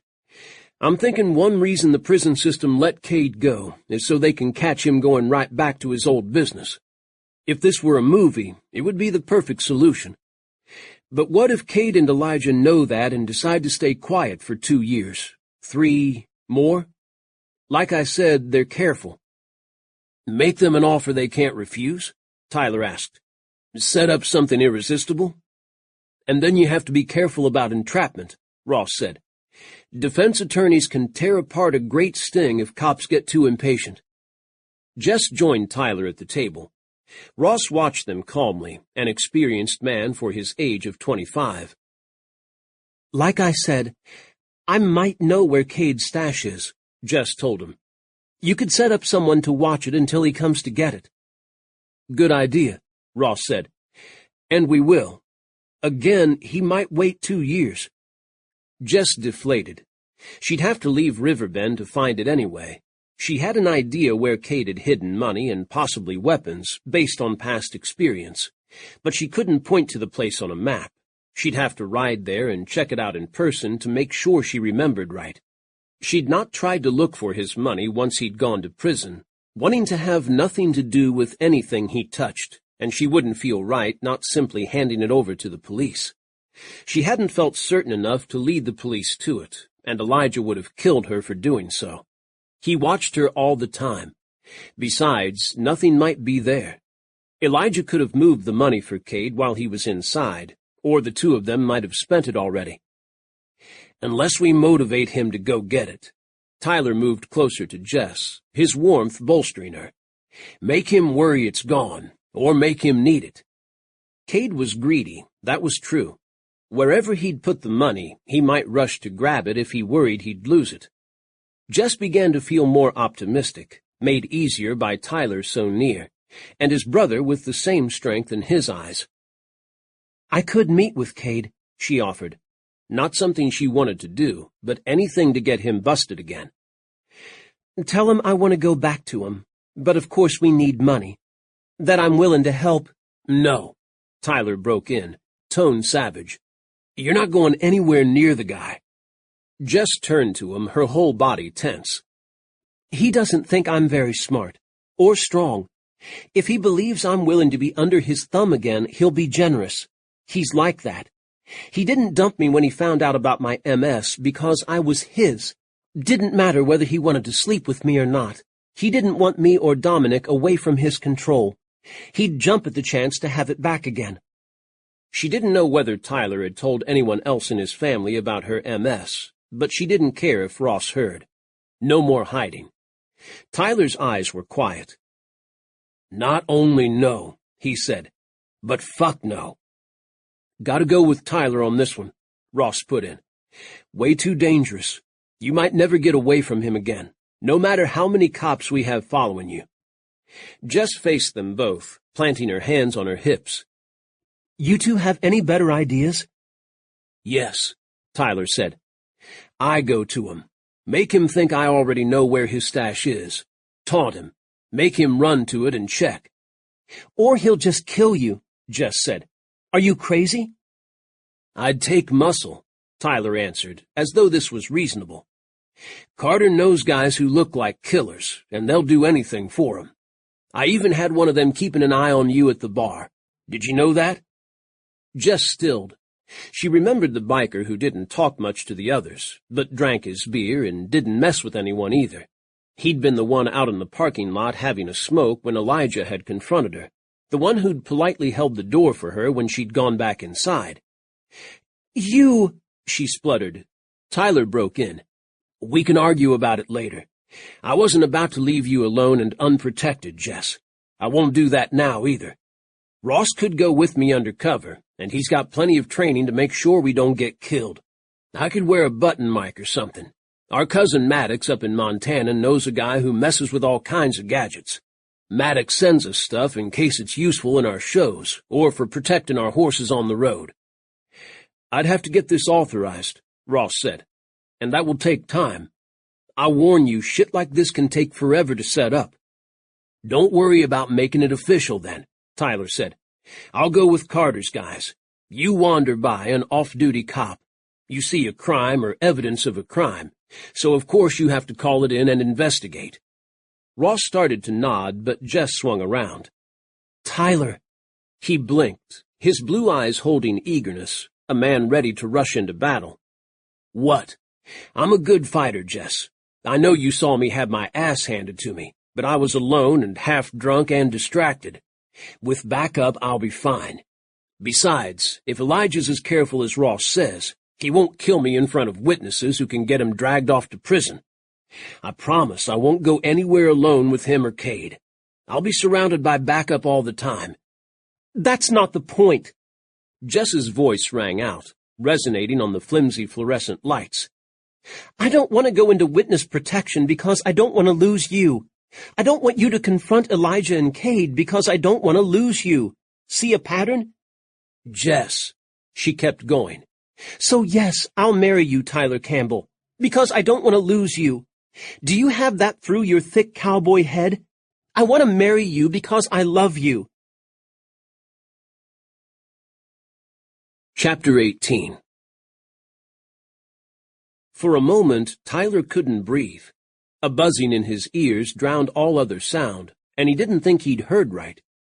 Jess McFadden couldn't have just shouted that she'd marry him, and that she loved him. Tyler opened his mouth, making a little gasping sound as air rushed back into his lungs. "Marry me?" he croaked. Jess's dark eyes glittered with tears. "I just said yes. How many times are you going to ask?" Tyler's mouth worked, his lips forming and discarding words until he gave up. "Son of a bitch," was his hoarse whisper. Ross whooped, sprang up, and pounded Tyler on the back. "Fast work, you lucky bastard!" Tyler swayed under Ross's thumping, but barely noticed it. Jess started smiling, the smile growing wider and wider, and then she was in his arms, dragging him down to kiss him. The kiss convinced him. Jess's mouth was hot, caressing, kneading, giving, while her arms held him steady. Tyler heard Ross quietly walk out of the room and close the door. He'd probably gone off to spread the news, but Tyler didn't care. He pulled Jess closer, pouring every bit of longing into the kiss. Fast work, Ross had said. Adam Grant and Carter had wooed their ladies, or should have been wooing them for years. Screw that. Tyler wanted Jess now. She was lithe against his body, her breasts cushioning him, her lips soft but skilled. He ran his fingers along her arms, already knowing the map of her tats, but eager to learn more. Agitation worked its way through his euphoria, making Tyler reluctantly break the kiss. "This is why I need to nail Elijah's hide to the wall," he said, cupping Jess's face in his hands. "And your ex's next to it. I don't want either of them giving you hell ever again. I want you free of them." Jess's stubborn look returned, and she took a step back. "And this is why I don't want you anywhere near them. Let Ross and the police do the stakeout." "While we hide for years, hoping Elijah doesn't figure out you've run off with the stunt rider from Riverbend? Maybe Ross is right, and Witsec is best." Tyler heard the sadness in his voice, saw answering sadness in her face. "No," Jess said firmly. "A minute ago I wanted that, to protect Dominic. I still want to protect him. But damn it, I'm tired of running, tired of hiding. We tell Cade where I am, and that I have his money, and when they come after me, Ross and the sheriff will grab him." "Hell no." Tyler's words rang out. "Not using you as bait. No way, no how." "Because you confronting them wearing a button mic is more rational?" Jess glared at him. "I'm not letting you get yourself killed." "I'm not letting you get yourself killed either," Tyler roared. "I already did that to one fiancé. I sure as hell am not going to lose you, Jess." His voice dropped to a faint croak. "Sure as hell not."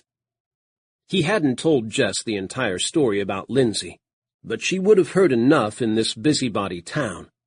Jess's eyes softened, and she came to him, resting her head on his chest.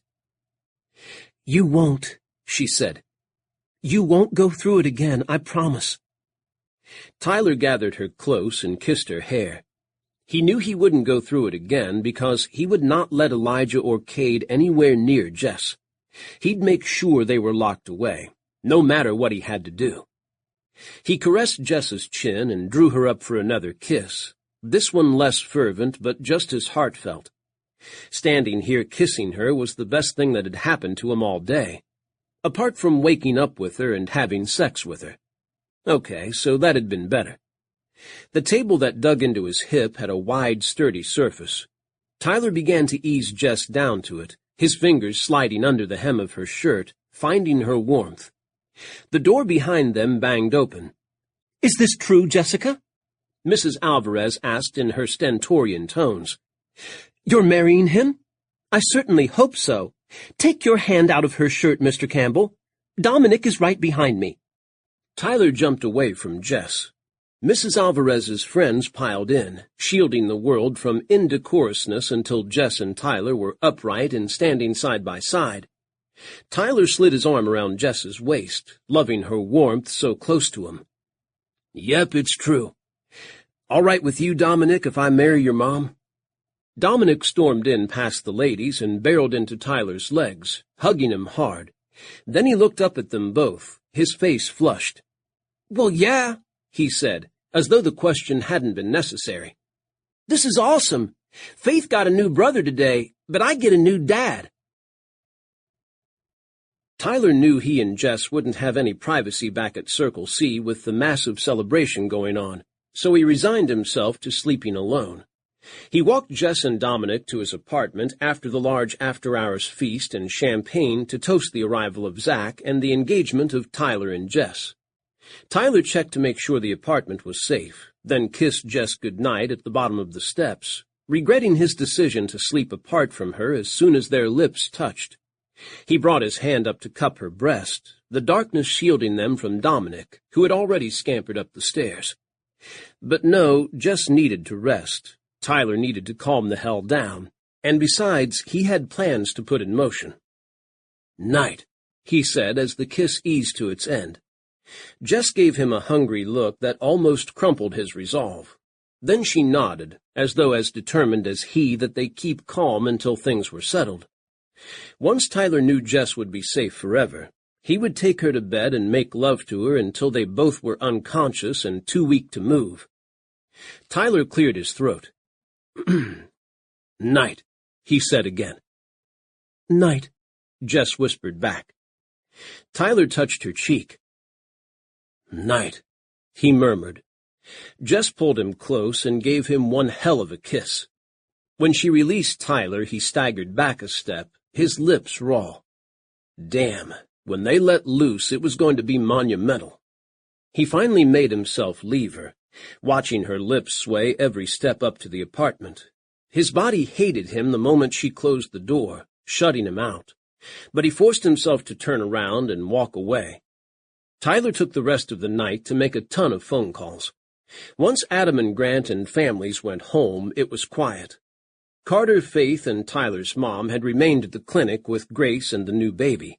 Mrs. Alvarez and her friends had turned down the Campbell hospitality.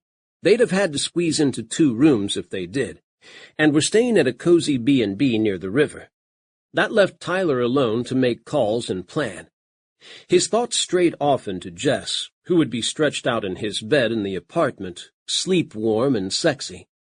He imagined her curves outlined by the sheets, her lips parted as she slept. Tyler's imaginings made him go hard, and then he experienced again the sensation of free-falling when she'd said, "So yes, I'll marry you, Tyler Campbell, because I love you." That had to be one of the best moments of his life. He'd say the best, but being inside Jess was even better. Now, if he could get her to say it while they made love. Tyler beat back his strained thoughts and made his plans. Tyler loved her, and he'd marry her. Now to keep her safe. In the morning, before the sun rose, he went to the ranch's office and met Carter's friends and Jack Hillman, a local tough who was a friend of the Mallorys as well as Carter. "All right," Tyler said at the end of his instructions. "I heard all about Elijah," Noah, the man Tyler had sent up to Dallas to watch over Jess at the bar, said. His brother Hayden stood next to him, the two a solid wall of tat-covered muscle. "Even before I saw him, he's one bad asshole. Sure you want to tangle with him?" "Not sure at all. The idea is not to. I just want him to screw up enough that he'll get himself arrested, with enough shit to stick to get him convicted. So much that any plea bargain he makes will still get him a long stretch." "He'll be armed," Jack warned. "So will his friends." "I don't give a rat's ass," Tyler said calmly. "I'm not stopping until he's done." He'd learned a long time ago that the best way to deal with bullies was to take them down. No bargaining, no hoping they'd go away. He'd learned to stand up and punch them in the mouth. Tyler knew plenty about fighting. He'd fought Carter when Carter had first arrived at the ranch, had learned a lot from him. Mostly that in Carter's world and Elijah's, you fought for keeps.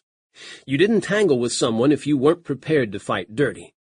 Carter, in fact, would be the best brother to back him up, but Tyler didn't want to pull him away from his family. He remembered the quietude in Carter's eyes when he'd looked up from baby Zach, and Tyler wanted that tranquility to remain with his brother always. "First thing we need to do," Tyler said to his crew, "is find them." Jack shrugged. "Easy. Go back to where you found Elijah before, the biker bar." "I was thinking somewhere less crowded," Tyler said, "where he won't have 20 guys at his beck and call. Plus, I want to do this fast, today, before he starts a serious hunt for Jess." "He runs a motorcycle parts business," Noah said. "Not far from the bar, but I don't know where. Heard guys talking about it." He shrugged. "Sorry I didn't find out more." Tyler only nodded. Noah had been in place to run interference for Jess, watching over her when Tyler couldn't, and Tyler would be forever grateful to him for that. "Call him," Jack spoke with conviction. "That will draw him out." "Don't know his number," Tyler said. "But if I can find out where he lives or where this parts store is, we can corner him when he's not expecting it." The other 3 nodded. "How?" Jack asked. "Since we're meeting at the butt crack of dawn, I'm guessing you don't want your girlfriend to know we're doing this." Tyler knew exactly how he'd discover where Elijah spent his days. "Saddle up, boys," he said, figuratively. "A warning. Where I'm taking you right now, don't say a word. You'd regret it. Look tough, but like you're soft on the inside. Can you do that?" Jack chuckled, though Noah and Hayden looked puzzled. Tyler didn't explain as they piled into his pickup and drove off to Riverbend's most popular B&B. Jess woke in the morning, her fuzzy thoughts a mixture of elation and fear. At first, she couldn't remember why she felt either one, and then memories poured at her. Elation because she'd taken a leap of faith and told Tyler she'd marry him. She let herself swim in that thought for a few minutes, her pure happiness telling her she'd made the right choice. Then the fear eked its way in. Cade was out of prison, and he and Elijah might even now have figured out where Jess had gone, in spite of Mrs. Alvarez's assurances that she'd lost them. If so, they'd be on their way. Next came nervousness, because Tyler's face when he'd talked about going after Cade and Elijah told her he hadn't been idly speculating. Tyler wanted to deal with the problem once and for all, and she didn't think he'd wait for the police to act. Her concern on this point made Jess hurry through a shower, throw on clothes, and rush to the main house, where Dominic had already gone. She found her son eating his way through a mountain of pancakes, Olivia Campbell, home from the clinic, taking over kitchen duty from Grace. "Where's Tyler?" Jess asked breathlessly. She'd not seen him out in the rings with horses or anywhere in the house. "Not here," Olivia answered. "He left early, or so Carrie, she's one of the ranch hands, told me." "To go where?" Olivia gave Jess a look of surprise. "Carrie didn't know. There's a lot to do on a ranch, Jess. Feed to buy and haul, constant repairs, negotiating with horse owners, dealing with farriers, vets, you name it. Everything happens early in the morning. I'm afraid you'll have to get used to that." Olivia must not know what Tyler and Ross had planned. Jess closed her mouth over her babbling. Having Olivia worried about her two youngest sons wouldn't solve anything. She didn't want Dominic worrying either. He was listening closely as he licked every drop of syrup from his fork. The next minute, Dominic dropped the fork onto his empty plate and jumped from his chair, running to the door. "It's Mrs. Alvarez," he sang out, and dashed onto the porch.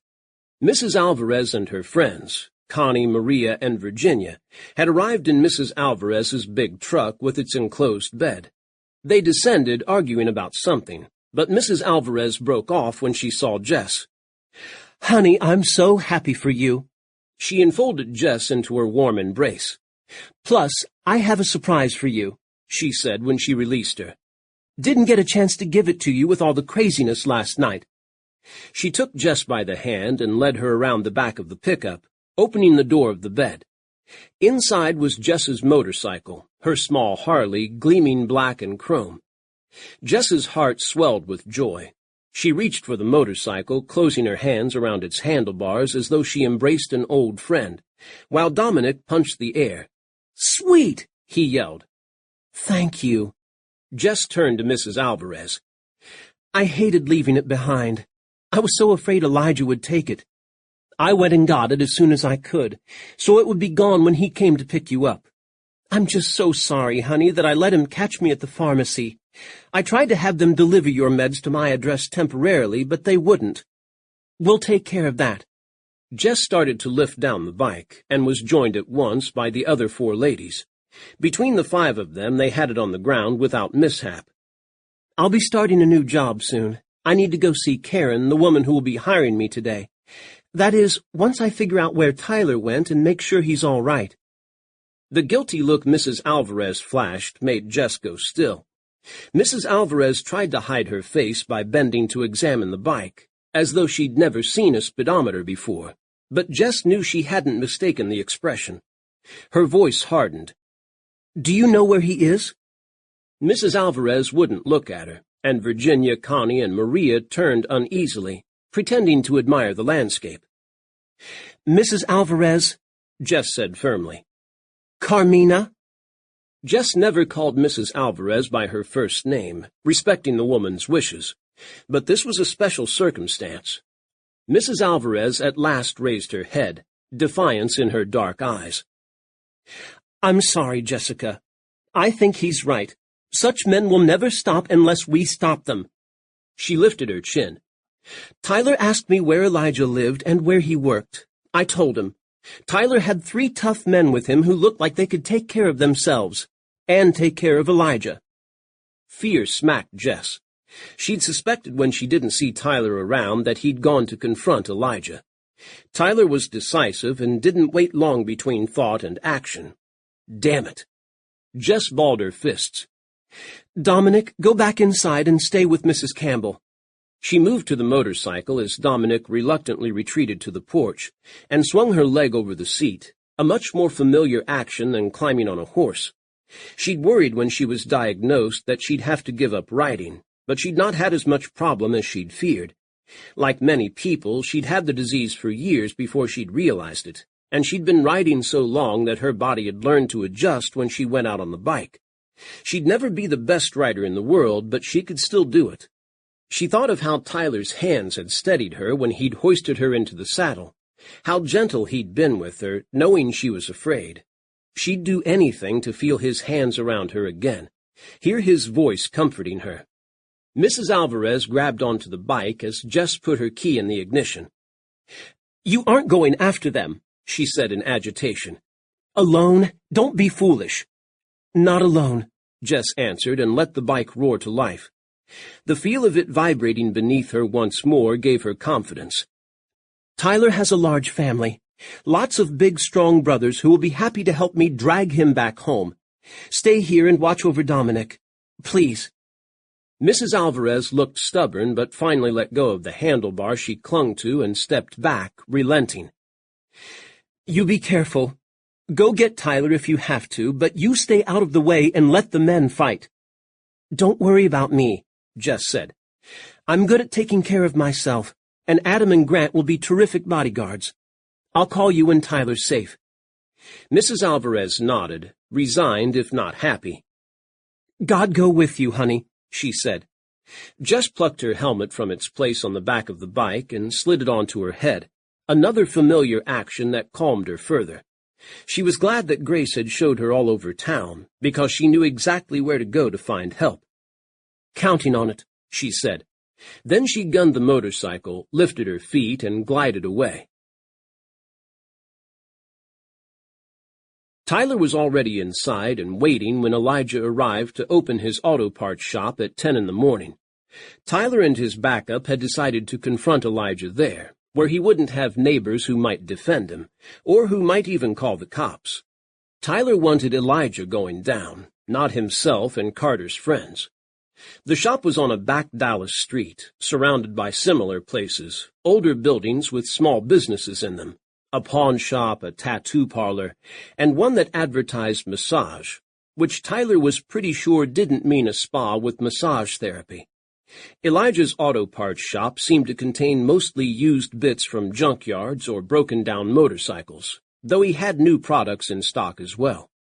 A small bay in the back of the store stood ready to fit parts on bikes right there. Elijah worked this shop alone, so Ross had found out, hiring temporary assistants from time to time. He came and went as he pleased, and was late this morning, but then there weren't hordes of customers beating down the door. He probably used the shop as a front for drug dealing or maybe stolen motorcycles and parts, though Tyler couldn't see anything in the shop that pointed specifically to illegal activities. Elijah wasn't alone. He walked in with another man who looked nothing like what Tyler thought he would. While Elijah was unmistakable as a lifetime biker, the second man could have put on a suit and gone to work in a downtown high-rise. He had dark hair cut short, a slim but muscular build, and was not much more than 5.5 feet, 5'6" at most. On the other hand, he had the sun-bronzed face of a man who took his exercise once a day under glaring southwestern Texas skies, and the hard coldness of a criminal who had no remorse. Jess had been married to this man. Tyler clenched his fists as he, Jack, and the other two rose from where they'd been relaxing behind the counter. He supposed Cade had a handsomeness coupled with an air of danger, something women seemed to respond to. He'd noticed that especially in women who had gone after Carter. Grace, bless her heart, had liked him because he was Carter. Tyler reminded himself that Jess must have been very young when she'd met the guy. As young and stupid as he'd been at the end of high school, when he'd thought he held the world in his hands. Elijah halted in surprise when he saw the four men, his hand going to the holster at his side. "Who the fuck?" "Oh, yeah, I remember you." Elijah relaxed as he looked Tyler over, but his hand remained on the butt of his gun. "The cowboy dumbass enough to come into my bar. I bet you want your revenge. You really are a dumbass." "No, just came to talk." Tyler leaned his arms on the counter as though Elijah's gun didn't worry him. He kept his eye on Elijah's hand, though. If that gun came out, Tyler would be on the floor in a flash. He knew Jack had armed himself, and probably Noah and Hayden had too. Texas was an open-carry state, which was why Elijah could walk around with what looked like a SIG in his holster. Jack and his friends chose to conceal, legal if they had a permit. Tyler hadn't bothered to ask to see those permits. Ross would know, and that was good enough for him. Cade, on the other hand, didn't have a weapon in sight, but that didn't mean he didn't have one on him. He'd be barred from carrying at all, which meant he'd have to do it stealthily. He wasn't supposed to be anywhere near weapons, and probably nowhere near guys like Elijah, but Tyler didn't think Cade really gave a shit, as long as he wasn't caught. "Talk about what?" Elijah asked easily. "How I kicked your ass? Did you want me to apologize? I told you about him, right?" he asked Cade. "Your wife was there that night, trying to get my boys to leave the poor cowboy alone. It was fucking funny." Cade gave a nod, not looking very interested. Tyler realized with a start that these guys had no idea Tyler and Jess had left together that night. No idea Jess had gone to Riverbend to find him. That knowledge made Tyler relax a fraction. "Talk to you about keeping out of prison," Tyler addressed Cade directly. "I know where I can find a ton of evidence that will put you right back in. It's what you came out to get." He finally had Cade's attention. The man switched his ice-cold glare to Tyler. If Tyler hadn't been used to Carter staring at him like that all his life, he'd have flinched. As it was, he met the man's gaze with a cool one of his own. "Tell me what the hell you're talking about," Cade growled. "The cash from your last deal, your stash of weapons. Those alone will put you back inside right quick. But your secret is safe with me. All you have to do is leave. The state, hell, the country. That would be the best idea. And not come back." Cade watched Tyler in bafflement, a man used to commanding and wondering why Tyler had tracked him down to be a pain in his ass. Tyler saw the wheels turn inside the man's head as the bafflement slowly became realization and then rage. "She told you. The fucking slut. Jess told you about it, didn't she? Where is she? I'll kill her." Chapter 19. Tyler's backup surged around him in the small shop, looking like the dangerous men they truly were. He didn't want bodies on the floor, though. The goal was to get Cade and Elijah arrested or fleeing out of Jess's life for good. "You won't be going anywhere near her," Tyler said in a hard voice. "It's me you're dealing with now. But we can negotiate. Or I can just kill you," Elijah said calmly. His hand remained on the gun, but he didn't draw. "Then you won't find out what I did with the stash." Tyler hoped his button mic worked well, and that Ross and his Dallas police buddies were getting every word. Cade said some choice ones. "You fucker! You stole from me?" he bellowed. "You'll pay for that. You'd better fucking tell me where it is." Tyler opened his mouth to continue the script he and Ross had cooked up, trying to convince Cade to rush to his hiding place and see if Tyler was lying. But in that moment, Tyler noticed that Elijah's reaction was all wrong. Instead of outrage that Tyler had robbed his friend, and probably part of the stash had been promised to Elijah, the loyal man who'd looked after Cade's wife, Elijah looked worried. He tried to hide it under his arrogant facade, but he was definitely troubled. Stunt writing was all about careful planning, down to the last detail, but it also involved thinking on your feet when something went awry. Tyler had learned how to extemporize long ago, and learned it well. "Or maybe Elijah knows something about it," Tyler suggested. He didn't miss the color leaving Elijah's face. The man remained unmoved, though. "Where's Jess?" Elijah countered. "I'm going to slap the bitch for ditching me." Cade didn't look interested in Elijah's question. Tyler remembered Jess telling him and Ross how much of an asshole Cade had been about her MS, and had wanted her only so he could control her. If Cade had ever truly loved her, he'd have been by her side no matter what. The first thing a sane man would have done after being released from prison would be to contact her. Instead, he'd stuck with Elijah. "Jess doesn't know anything about this," Tyler said, which was the truth. "But whoever you believe, if you want what I took back, get yourself the hell to Mexico, and I'll text you where I've put it." "You took it to Mexico?" Cade asked, again baffled. He didn't seem to be the sharpest tool in the shed. "Wait. You're a liar. It's right where I left it." "I'm willing to bet it's not," Tyler said. "I could just beat it out of you," Cade said, taking a step forward. Tyler didn't move. "You could. Or you could check. Or you could take my word for it. Tell you what, I'll give you those directions now. I know that by the time you find it, you won't be heading back north any time soon." He held up his phone, showing them it was just a phone, and started to slide it open to start texting. Elijah shook his head. "Don't listen to this stupid fuck," he said to Cade. "How could he have got hold of it?" Cade scowled. "If Jess told him, took him there, he could. I wouldn't put it past her. She was always a shit to me.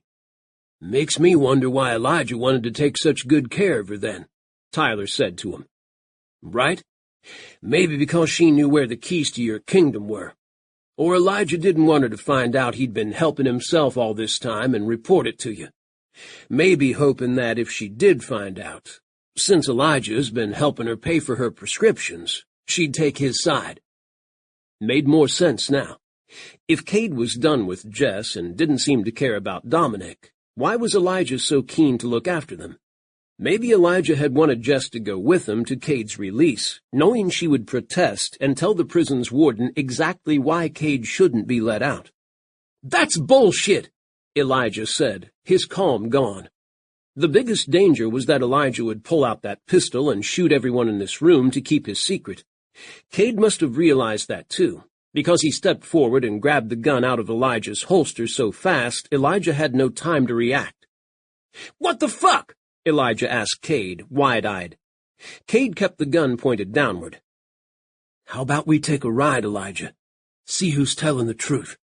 "It's what he wants you to do, dumbass!" Elijah's panic wasn't feigned. "I bet Jess sent him here to rob you." Tyler spread his hands. "And I keep telling you Jess has nothing to do with this. She doesn't even know I'm here." More truth. "We're going," Cade said. He gestured with the pistol. "Come on." Elijah looked hurt. "I've done everything for you, man. What the hell?" "If this cowboy's lying, you don't have anything to worry about," Cade said in a reasonable tone. "Let's go." He pointed the pistol at Tyler. "You stay here. Don't be here when I get back." Tyler's heart stopped when he saw the barrel of the gun pointed at him, then pounded again when Cade withdrew and herded Elijah out. "Shit," Jack said quietly. "Don't ever do that again, Tyler. I didn't bring a change of pants." "What do you want us to do?" Noah asked. "Follow them." Tyler lifted his shirt button to his lips. "You got that, bro? Follow him, but discreetly." Ross couldn't answer. It was a one-way mic. Tyler waited until he heard a couple vehicles start up and drive off before he sprinted out of the shop. Ross waited around the corner in a dilapidated pickup, wearing a T-shirt and jeans instead of his uniform. "They're following." He touched the Bluetooth in his ear. "That mic's seriously sensitive. You almost blew out my eardrum." "Yeah." Tyler trailed off, catching sight of something he didn't want to see. Down the street a little way, halted in deep shadow, was a woman astride a black motorcycle. Her helmet hid her face, but her jeans and tight top hugged the curves he'd come to know and love. Tyler strode toward her. His anger rose higher when he saw the truck parked behind her containing the unmistakable forms of his two oldest brothers. Jess took off her helmet as Tyler reached her, no shame or fear as she watched him. "Get on," she said. Tyler halted in mid-stride. "What?" "Get on," Jess repeated impatiently. "Do you want to catch Cade in the act or not? I know where they're going." Ross, hearing, gave Tyler the thumbs up. Tyler glared at Adam and Grant, who didn't even look guilty, the shitheads, then swung his leg over the back of the bike. He'd ridden motorcycles before. Adam had taught him, but he had to grab on tight to Jess as she started out and expertly took off down the alley. Not that Tyler minded. He hung on to Jess, the woman he wanted by his side for the rest of his life, as she gunned the bike and headed off with him to do battle. Jess was going to kill Tyler. What the hell was he thinking, confronting Elijah and Cade? She'd nearly collapsed in panic when she saw Cade walk out with a gun, damn it. The cops hidden around could have pounced on Cade for simply holding that pistol, but Jess understood why they hadn't. Arresting Cade on the spot wouldn't solve the problem of Elijah. Plus, if Cade led them back to the evidence for that drug deal, both of them would be inside forever. Jess couldn't see any sign of Cade as they went, but she didn't need to. She knew where he was heading. The back alleys and roads had become clear to her as she went along, these spaces she'd avoided for 5 years. The difference this trip was that Tyler was wrapped around her, lending her his steadiness. The trepidation she'd undergone when riding these streets with Cade flowed away. She knew this town, and she'd use it against him. Jess rode confidently through the back streets, knowing which ones ended abruptly and which ones snaked through. Tyler whooped as she took a hard corner, leaning with her to keep the motorcycle balanced. "See? You can ride, darling. No wonder I love you." Jess forced herself not to jerk the bike as his words poured over her. Love. From the sexiest man alive. Her heart filled, turning the last of her fear into iron strength. The street she rode down appeared to end at a wall. Jess knew this was deceptive. A tiny alley turned from the wall to lead to another set of warehouses. Cade had driven her here the first time before they married, a private place away from her mom's house where they could make love on the bench seat of his truck. Jess hadn't enjoyed it, which she'd thought was her fault. She understood now that Cade was just a jerk and bad at sex. It turned out he owned a small storage space nearby, where he'd kept spare parts for his truck and motorcycles or hid out when he needed to. Jess had never seen any sign of a stack of cash, drugs, or weapon the few times she'd been allowed to go in. But if Cade had hidden them, he'd hidden them here. Jess halted her motorcycle halfway to the end wall, not wanting to announce their presence. She killed the engine and took off her helmet as she waited for Tyler to dismount. He caught her when she slid from her seat, pressing a brief and silent kiss to her mouth. Jess felt the imprint of the kiss as they walked, keeping to shadows. The open area between buildings the alley led to was deserted when they reached it, but Jess knew where Cade's storage space was, memories rising as she went along. 6 doors in, Cade had told her when he'd first showed her the place. It was no wonder she wouldn't have been able to find it on a map, though, even with satellite photos. It was a warren back here. The 6th door along the brick building was black and beat up, paint scraped and rotting, the hinges rusty. The door was ajar, and from behind it Jess heard voices. Cade and Elijah were arguing. Their voices rang out as Tyler and Jess crept closer. "What did you do?" Cade was roaring. "The second I turned my back, you robbed me?" "I still have it," Elijah returned, terror in his voice. Jess had never heard Elijah sound afraid before. "I moved it. It wasn't safe here." "It damn well was. You said you'd take care of everything. I didn't know that you meant screwing me over, you dickwad. You said you'd watch over Jess. Were you fucking her too?" "I never touched her," Elijah said with more conviction. "She's an ice queen, and she was yours." "So is that money. Where the hell is it?" "I took it to my place. It's still there." "All of it?" Cade's voice was dangerous. "No." The word was faint. "You son of a—" "Cade." Jess slid in through the open door.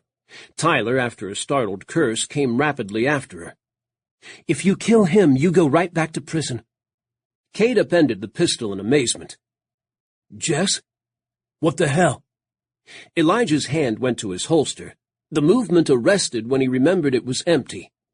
"You bitch!" he snarled at Jess. "You sold me out!" Jess's view of him was blocked when Tyler stepped in front of her. "You sold yourself out, asshole," Tyler said. "What do you want?" Cade demanded of Tyler. Tyler didn't answer, probably because he had no idea why Jess had rushed in here. Jess, on the other hand, had entered with a plan. "Check your stash, Cade," she said. "Maybe Elijah didn't get it all." Elijah glanced at her in astonishment. Cade looked puzzled, but he didn't waste time with more questions. He took up a crowbar that lay on the cement floor, walked straight to the back wall, and started prying away bricks. Once he had a dozen of them down, he laid the gun on the ledge he'd made and continued to pull away bricks with his bare hands. Behind the wall was a black garbage bag.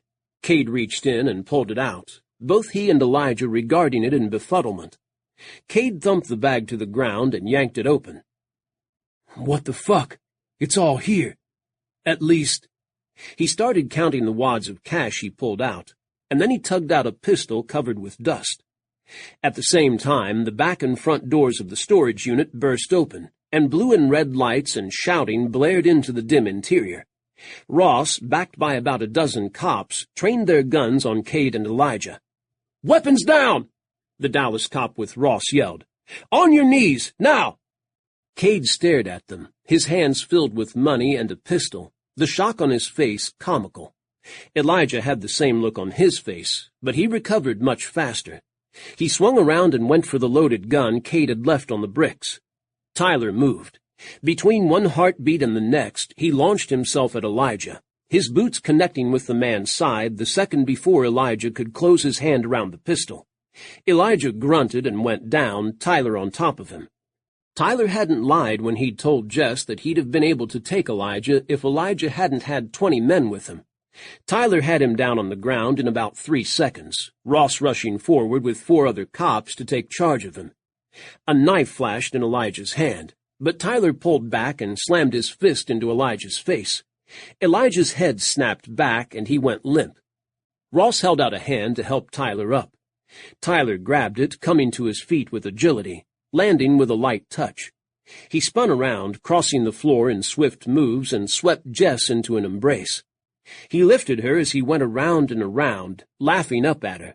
The cops had Cade on his knees, his hands on his head, and Ross was making arrangements to have Elijah carried out. Jess barely noticed them. She only saw Tyler, his blue eyes on her, his smile broad as he spun her around the little space, letting her fly. Tyler finally set her on her feet, and she landed softly, supported by his sheltering arms. He towed her outside, a long way from the chaos of the police swarming Cade's storage unit, taking it apart. "How the hell did you know that stuff would be there?" he asked. Jess laughed, her triumph bubbling. "I put it there. Well, with the help of your brothers." Tyler's eyes went wide. "My brothers? What are you talking about?" Jess shrugged, trying to look modest. "I figured Elijah had stolen the money. It was too easy for him to pay for everything he did. He doesn't make near enough in his shop to cover expenses like that. Mrs. Alvarez told me you were going to his shop, so I took Adam and Grant to his house. When Elijah cleared out for work, we went in and found the stash, which he hid under some tiles in his kitchen, and brought it back to Cade's storage space. I figured Elijah's confusion would give the cops a second to run inside, and I wanted Cade to be caught with the stuff." "Adam and Grant," Tyler repeated, his smile dying. "They are dead men." "Now, Tyler, don't be like that," Grant said, coming to them. Adam was behind him, his big grin pulling at his scars. "You know Christina and Bailey egged us on. They thought it was a great idea." Tyler scowled at them. "You could have done it without bringing Jess with you." "No, they couldn't," Jess said calmly. "I had to show them where to go, and show you." "Shit." Tyler started to say something more, then his face went bleak and he yanked Jess into a hard embrace. "Damn it, don't scare me like that ever again." "You don't either," Jess said into his chest. Standing in front of a loaded weapon, jumping Elijah when he was going for a gun. What the hell were you thinking? Tyler pulled back and looked down at her, his blue eyes filled with heat. Tell you what, I won't do anything more dangerous from now on than fall off horses and fight with my brothers. And you don't do scary shit that gives me a heart attack either. Deal? But first, we'll go home and not let anyone near us for a while. How does that sound? Perfect. Jess shivered in sudden release. Her life was about to change, begin anew. She'd be in the beauty of Circle C and Riverbend, surrounded by friendly people. She'd be with her adorable son, and most of all, with this cowboy who'd saved her life several times over. Perfect, she said again, softly this time. She leaned into Tyler, absorbing his vigor, hearing his heart rapidly beating. His hands on her back held her still, keeping her from all harm. Let's go home. Chapter 20. Jess lay in quiet darkness the next night, her head pillowed on her arm as she watched the rise and fall of Tyler's chest as he slept beside her. He'd fallen into hard slumber after their third round of love-making, and was sprawled on the sheets, his tanned body looking good against them. Dominic was in the main house, liking to stay there, under the supervision of Olivia. She made a fantastic grandma, something Dominic had never really had. Something else she had to thank Tyler for. Jess brushed Tyler's shoulder with her fingertips, then kissed it, loving the smoothness of his skin beneath her lips. "You're a beautiful man, Tyler Campbell," she whispered. "And I'm going to marry you." Not because she was giddy and innocent as she had been with Cade. Not for security. Jess would start work on Grace's restaurant in a few days with Karen, her salary dizzying her. Not for safety. Cade and Elijah had been denied bail that morning, and each was loudly trying to rat out the other, according to Ross. Jess would marry Tyler because it was her choice, because she wanted to be with him. His family was a bonus, but even if she'd met none of them, she'd decide to be with Tyler. He was fun, loving, handsome, charming, and amazing at sex. Why the hell wouldn't she marry him? Plus, he liked her. Not just the bartender fending off bikers for him, or just the mom protecting her son, or just with her disease that needed to be managed. Tyler wanted Jess the woman, just her. Tyler made a low noise in his throat, and his eyes fluttered open. He blinked when he saw Jess staring at him, and then gave her a slow smile. "Hey there." "Hey." Jess returned the smile, and his eyes softened. Tyler stroked her arm, tracing her tattoos as he liked to do. "Where do you want to go on our honeymoon, sweetheart?" Jess hadn't been many places other than Texas. "Hawaii?" Tyler considered. "We could do that. Adam tells me there are spots where we could be completely alone, just the two of us." He grinned. "We'd learn real quick whether this marriage will work or not." "It will," Jess said, knowing it in her heart. "Glad you're not worried about it." Tyler shook his head. "Neither am I. We'll have some good times, sweetheart, even if you're 2 years older than me." Jess widened her eyes in mock surprise. "Oh, wow. I guess I'm a cradle robber." "A cougar," Tyler said. "A hot one." "That would make you my boy toy." Tyler spread his arms. "Fine by me. Play with me, darling." His cock stood high, his body inviting her touch, her lips, her tongue. Jess drew a ragged breath as she looked him over. "You'll have to wear nothing but a tiny bathing suit all day when we're in this secluded place in Hawaii." "I will if you will." His eyes glinted. "You have great legs." Jess became wistful. "One just doesn't work very well." Tyler sat up and wrapped one arm around her. "That doesn't matter. I'll hold you up." Jess thrilled as Tyler curved over her to kiss her cheek, her neck, her lips. She ran her hands along his chest as she kissed him back, feeling his solidness, the steady beating of his heart. She moved her touch downward, over his unyielding abdomen to the wiry hair at his cock, but he raised his head, gently moving her hand away. I need to be honest with you, Jess, he said somberly. You told me your life secrets. You need to know mine. Jess's pulse quickened, but she slanted him a teasing glance. You mean you're a sadistic man-eating black widow? He gave her a flash of smile, but shook his head. About Lindsay. I want you to know the truth. Jess's teasing died away. I know she was killed. I'm so sorry, Tyler. You don't have to talk about it if you don't want to. No. I want you to know. Tyler sat up, keeping hold of her hand, his thumb rubbing the backs of her fingers. Everyone figured Lindsay and me were madly in love.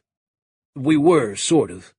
We went together for almost 3 years and decided we might as well get married once we graduated. It's what you think when you're 17, that you have to decide your life right then and that's it. But it isn't, not by a long way.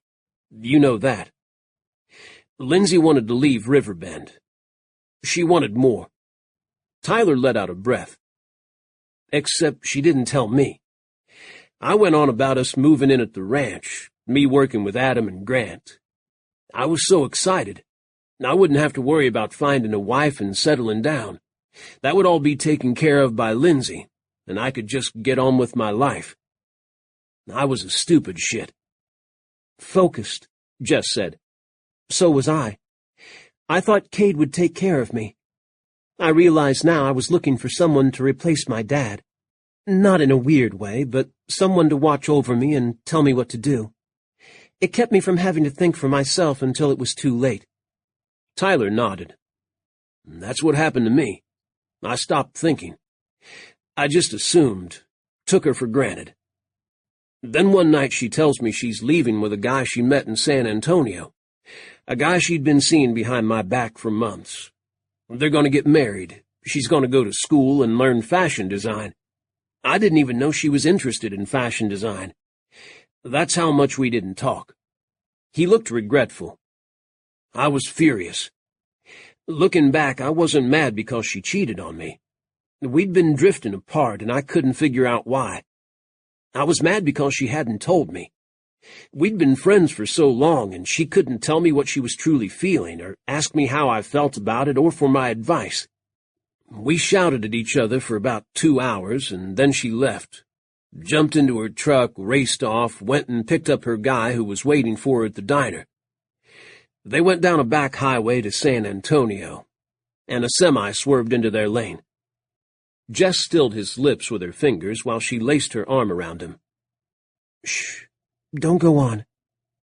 Damn it, Tyler. I'm so sorry. It was a long time ago. The sadness in his words tugged her heart, but that was all it was, sadness. That he hadn't been able to help Lindsay, hadn't been a good enough friend to her. He'd grieved for her, but not because he'd loved her too deeply. Everyone thought you were broken-hearted, Jess said, understanding. But it was guilt, wasn't it? You thought it was your fault. Yep. Tyler let out another long breath. If I'd talked to her more, listened more, asked her questions instead of focusing on my life, we could have agreed to break up, go our separate ways. We wouldn't have had that horrible fight. I wouldn't have said the things I said, most of which I don't even remember. But we were trying to hurt each other. Maybe she wouldn't have been so upset. Her guy would have watched the road better. Jess closed her fingers around his work-roughened ones. That you can't know. A lot of things came together at that moment, and none of it was your fault. I figured that out after a while, Tyler said, his eyes quiet. But it's hard to get through your head, you know? Especially when you're 17.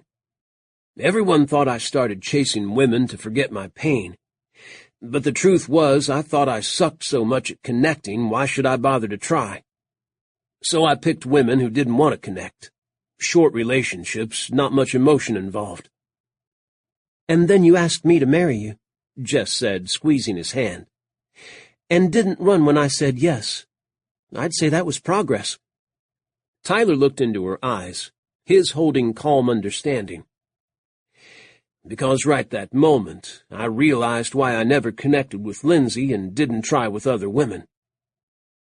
Because they weren't you, Jess. I connected with you. I wasn't bad at it after all. Before, it just wasn't right.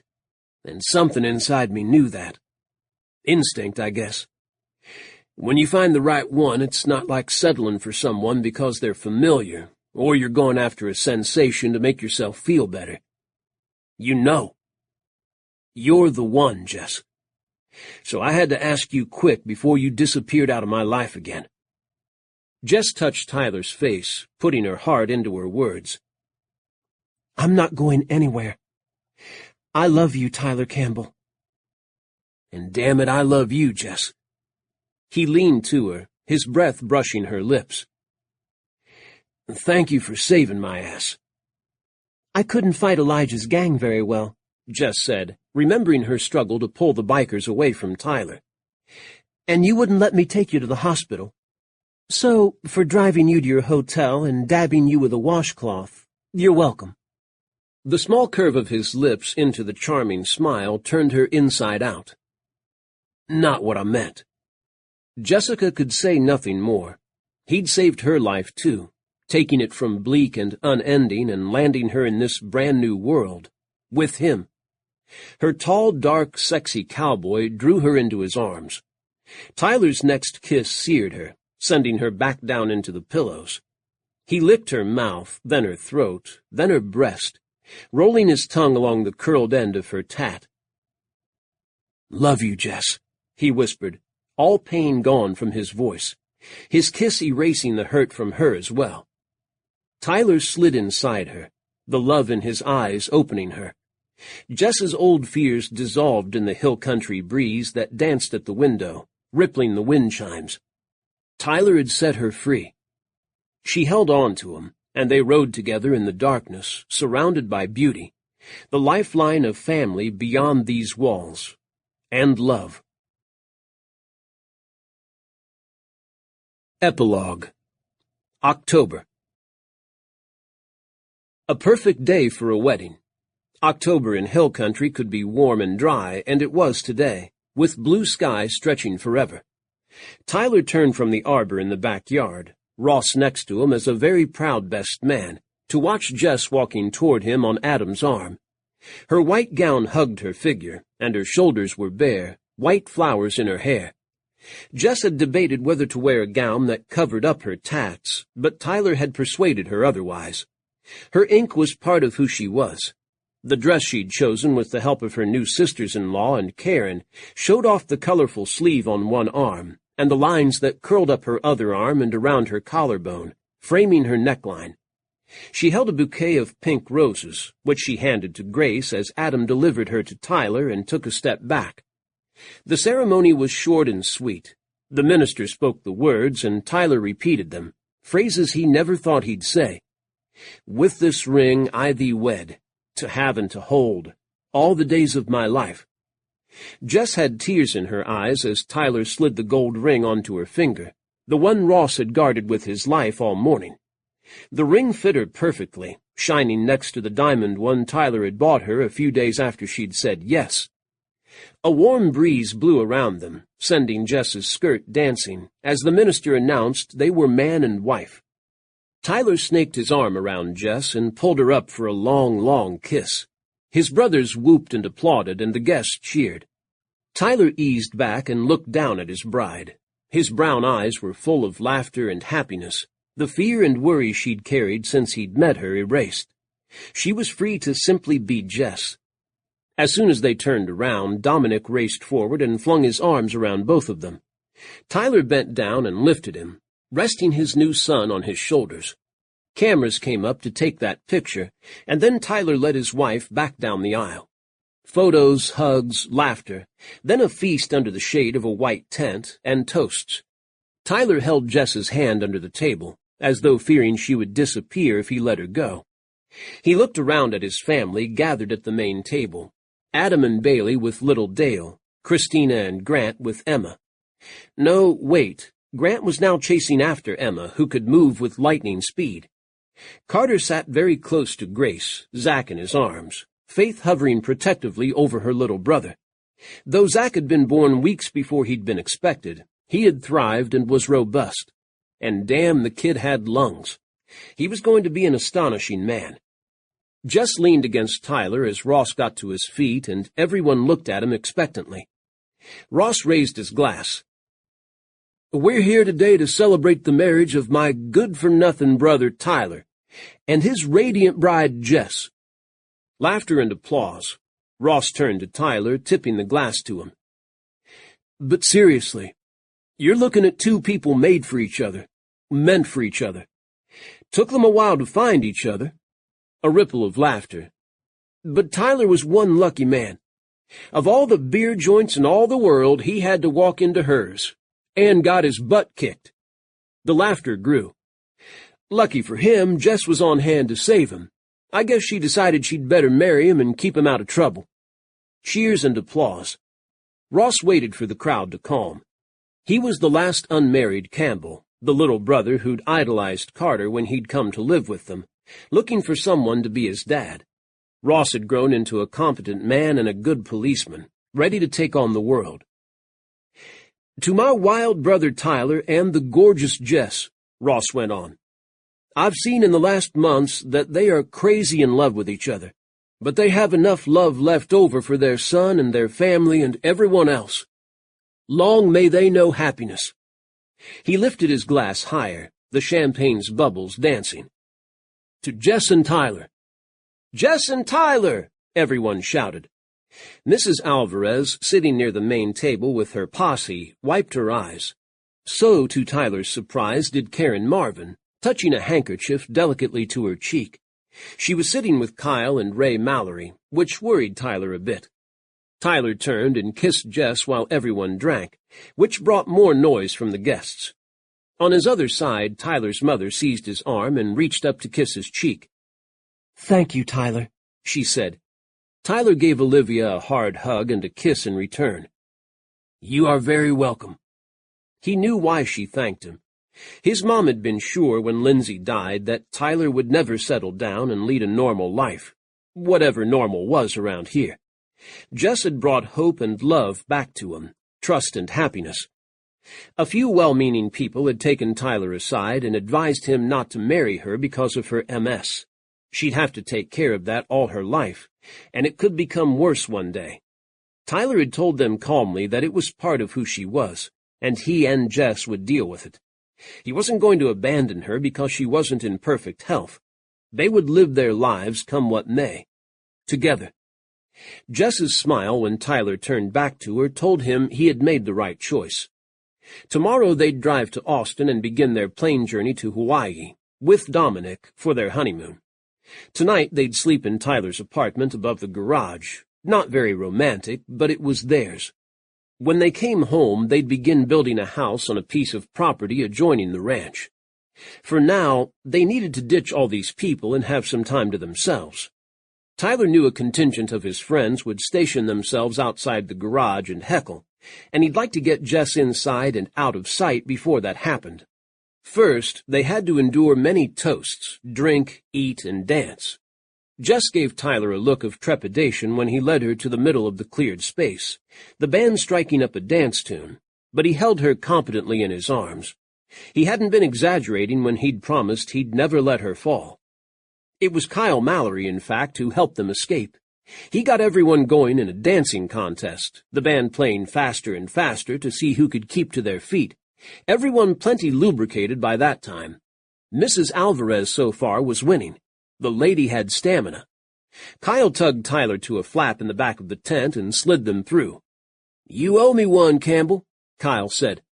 "I'll make sure Dominic gets back to the house with your mom." Jess stepped to Kyle and gave him a kiss on the cheek, then a teasing look. "Thanks, Kyle. I might be sorry I met Tyler first." Kyle laughed but flushed. "Yeah, sure. I am too.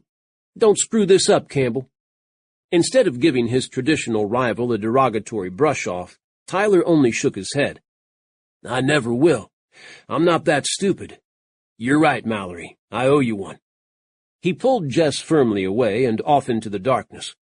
Tyler's friends did show up later to heckle them, but Jess was already on the bed beneath him, Tyler buried inside her. He was not about to stop for something as annoying as his friends below the window. "We'll outlast them," Tyler whispered. "No problem." And they did. Jess was supple and warm under him, she holding him, all the empty spaces inside Tyler filling as he loved her. She wasn't a passive, blushing bride. Jess rose to meet his thrusts, her groans blending with his, her climax and his exploding together. After the third time of this, Tyler noticed all was quiet outside. His friends had given up and gone home. They drowsed together, Tyler with his arms around the most wonderful woman on the earth. "Love you, Jess," he whispered as he kissed her hair. "But you know that, right?"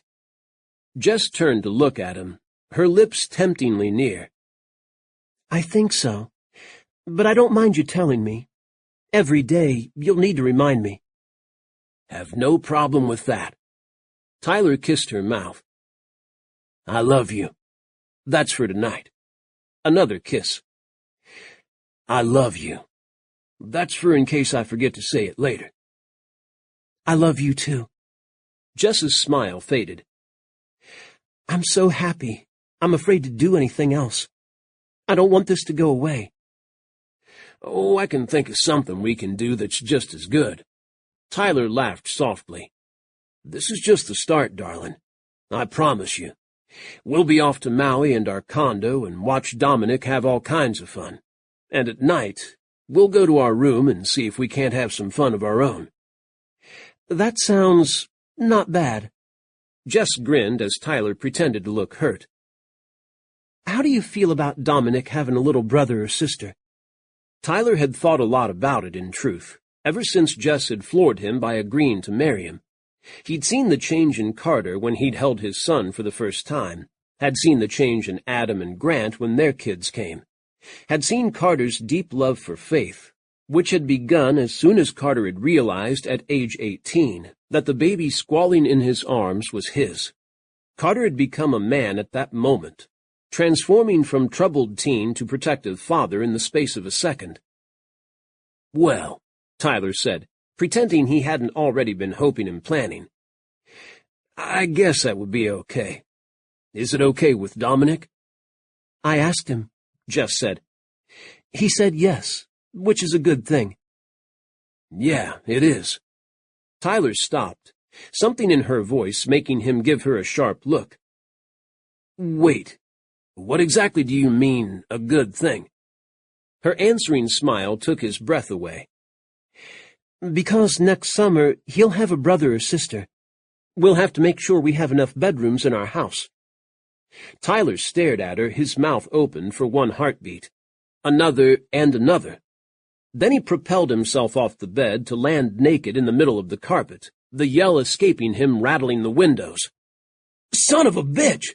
I'm going to be a dad! I'm going to be a dad!" Jess sat up, her smile bathing him in joy.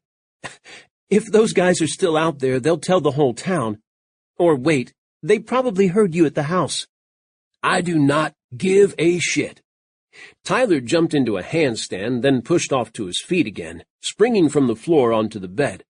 He pulled Jessica down with him, joining her laughter with his love for her overflowing. A thought cut through his elation. "Wait, will you be okay? I mean, with the MS and all." Jess nodded. "I've already asked my doctors. I should be fine. In fact, a lot of women say the symptoms go away while they're pregnant." Tyler blew out his breath. "No matter what happens, I'll be with you. Every step of the way. All right?" He rolled over onto her, looking down into her face, flushed with happiness.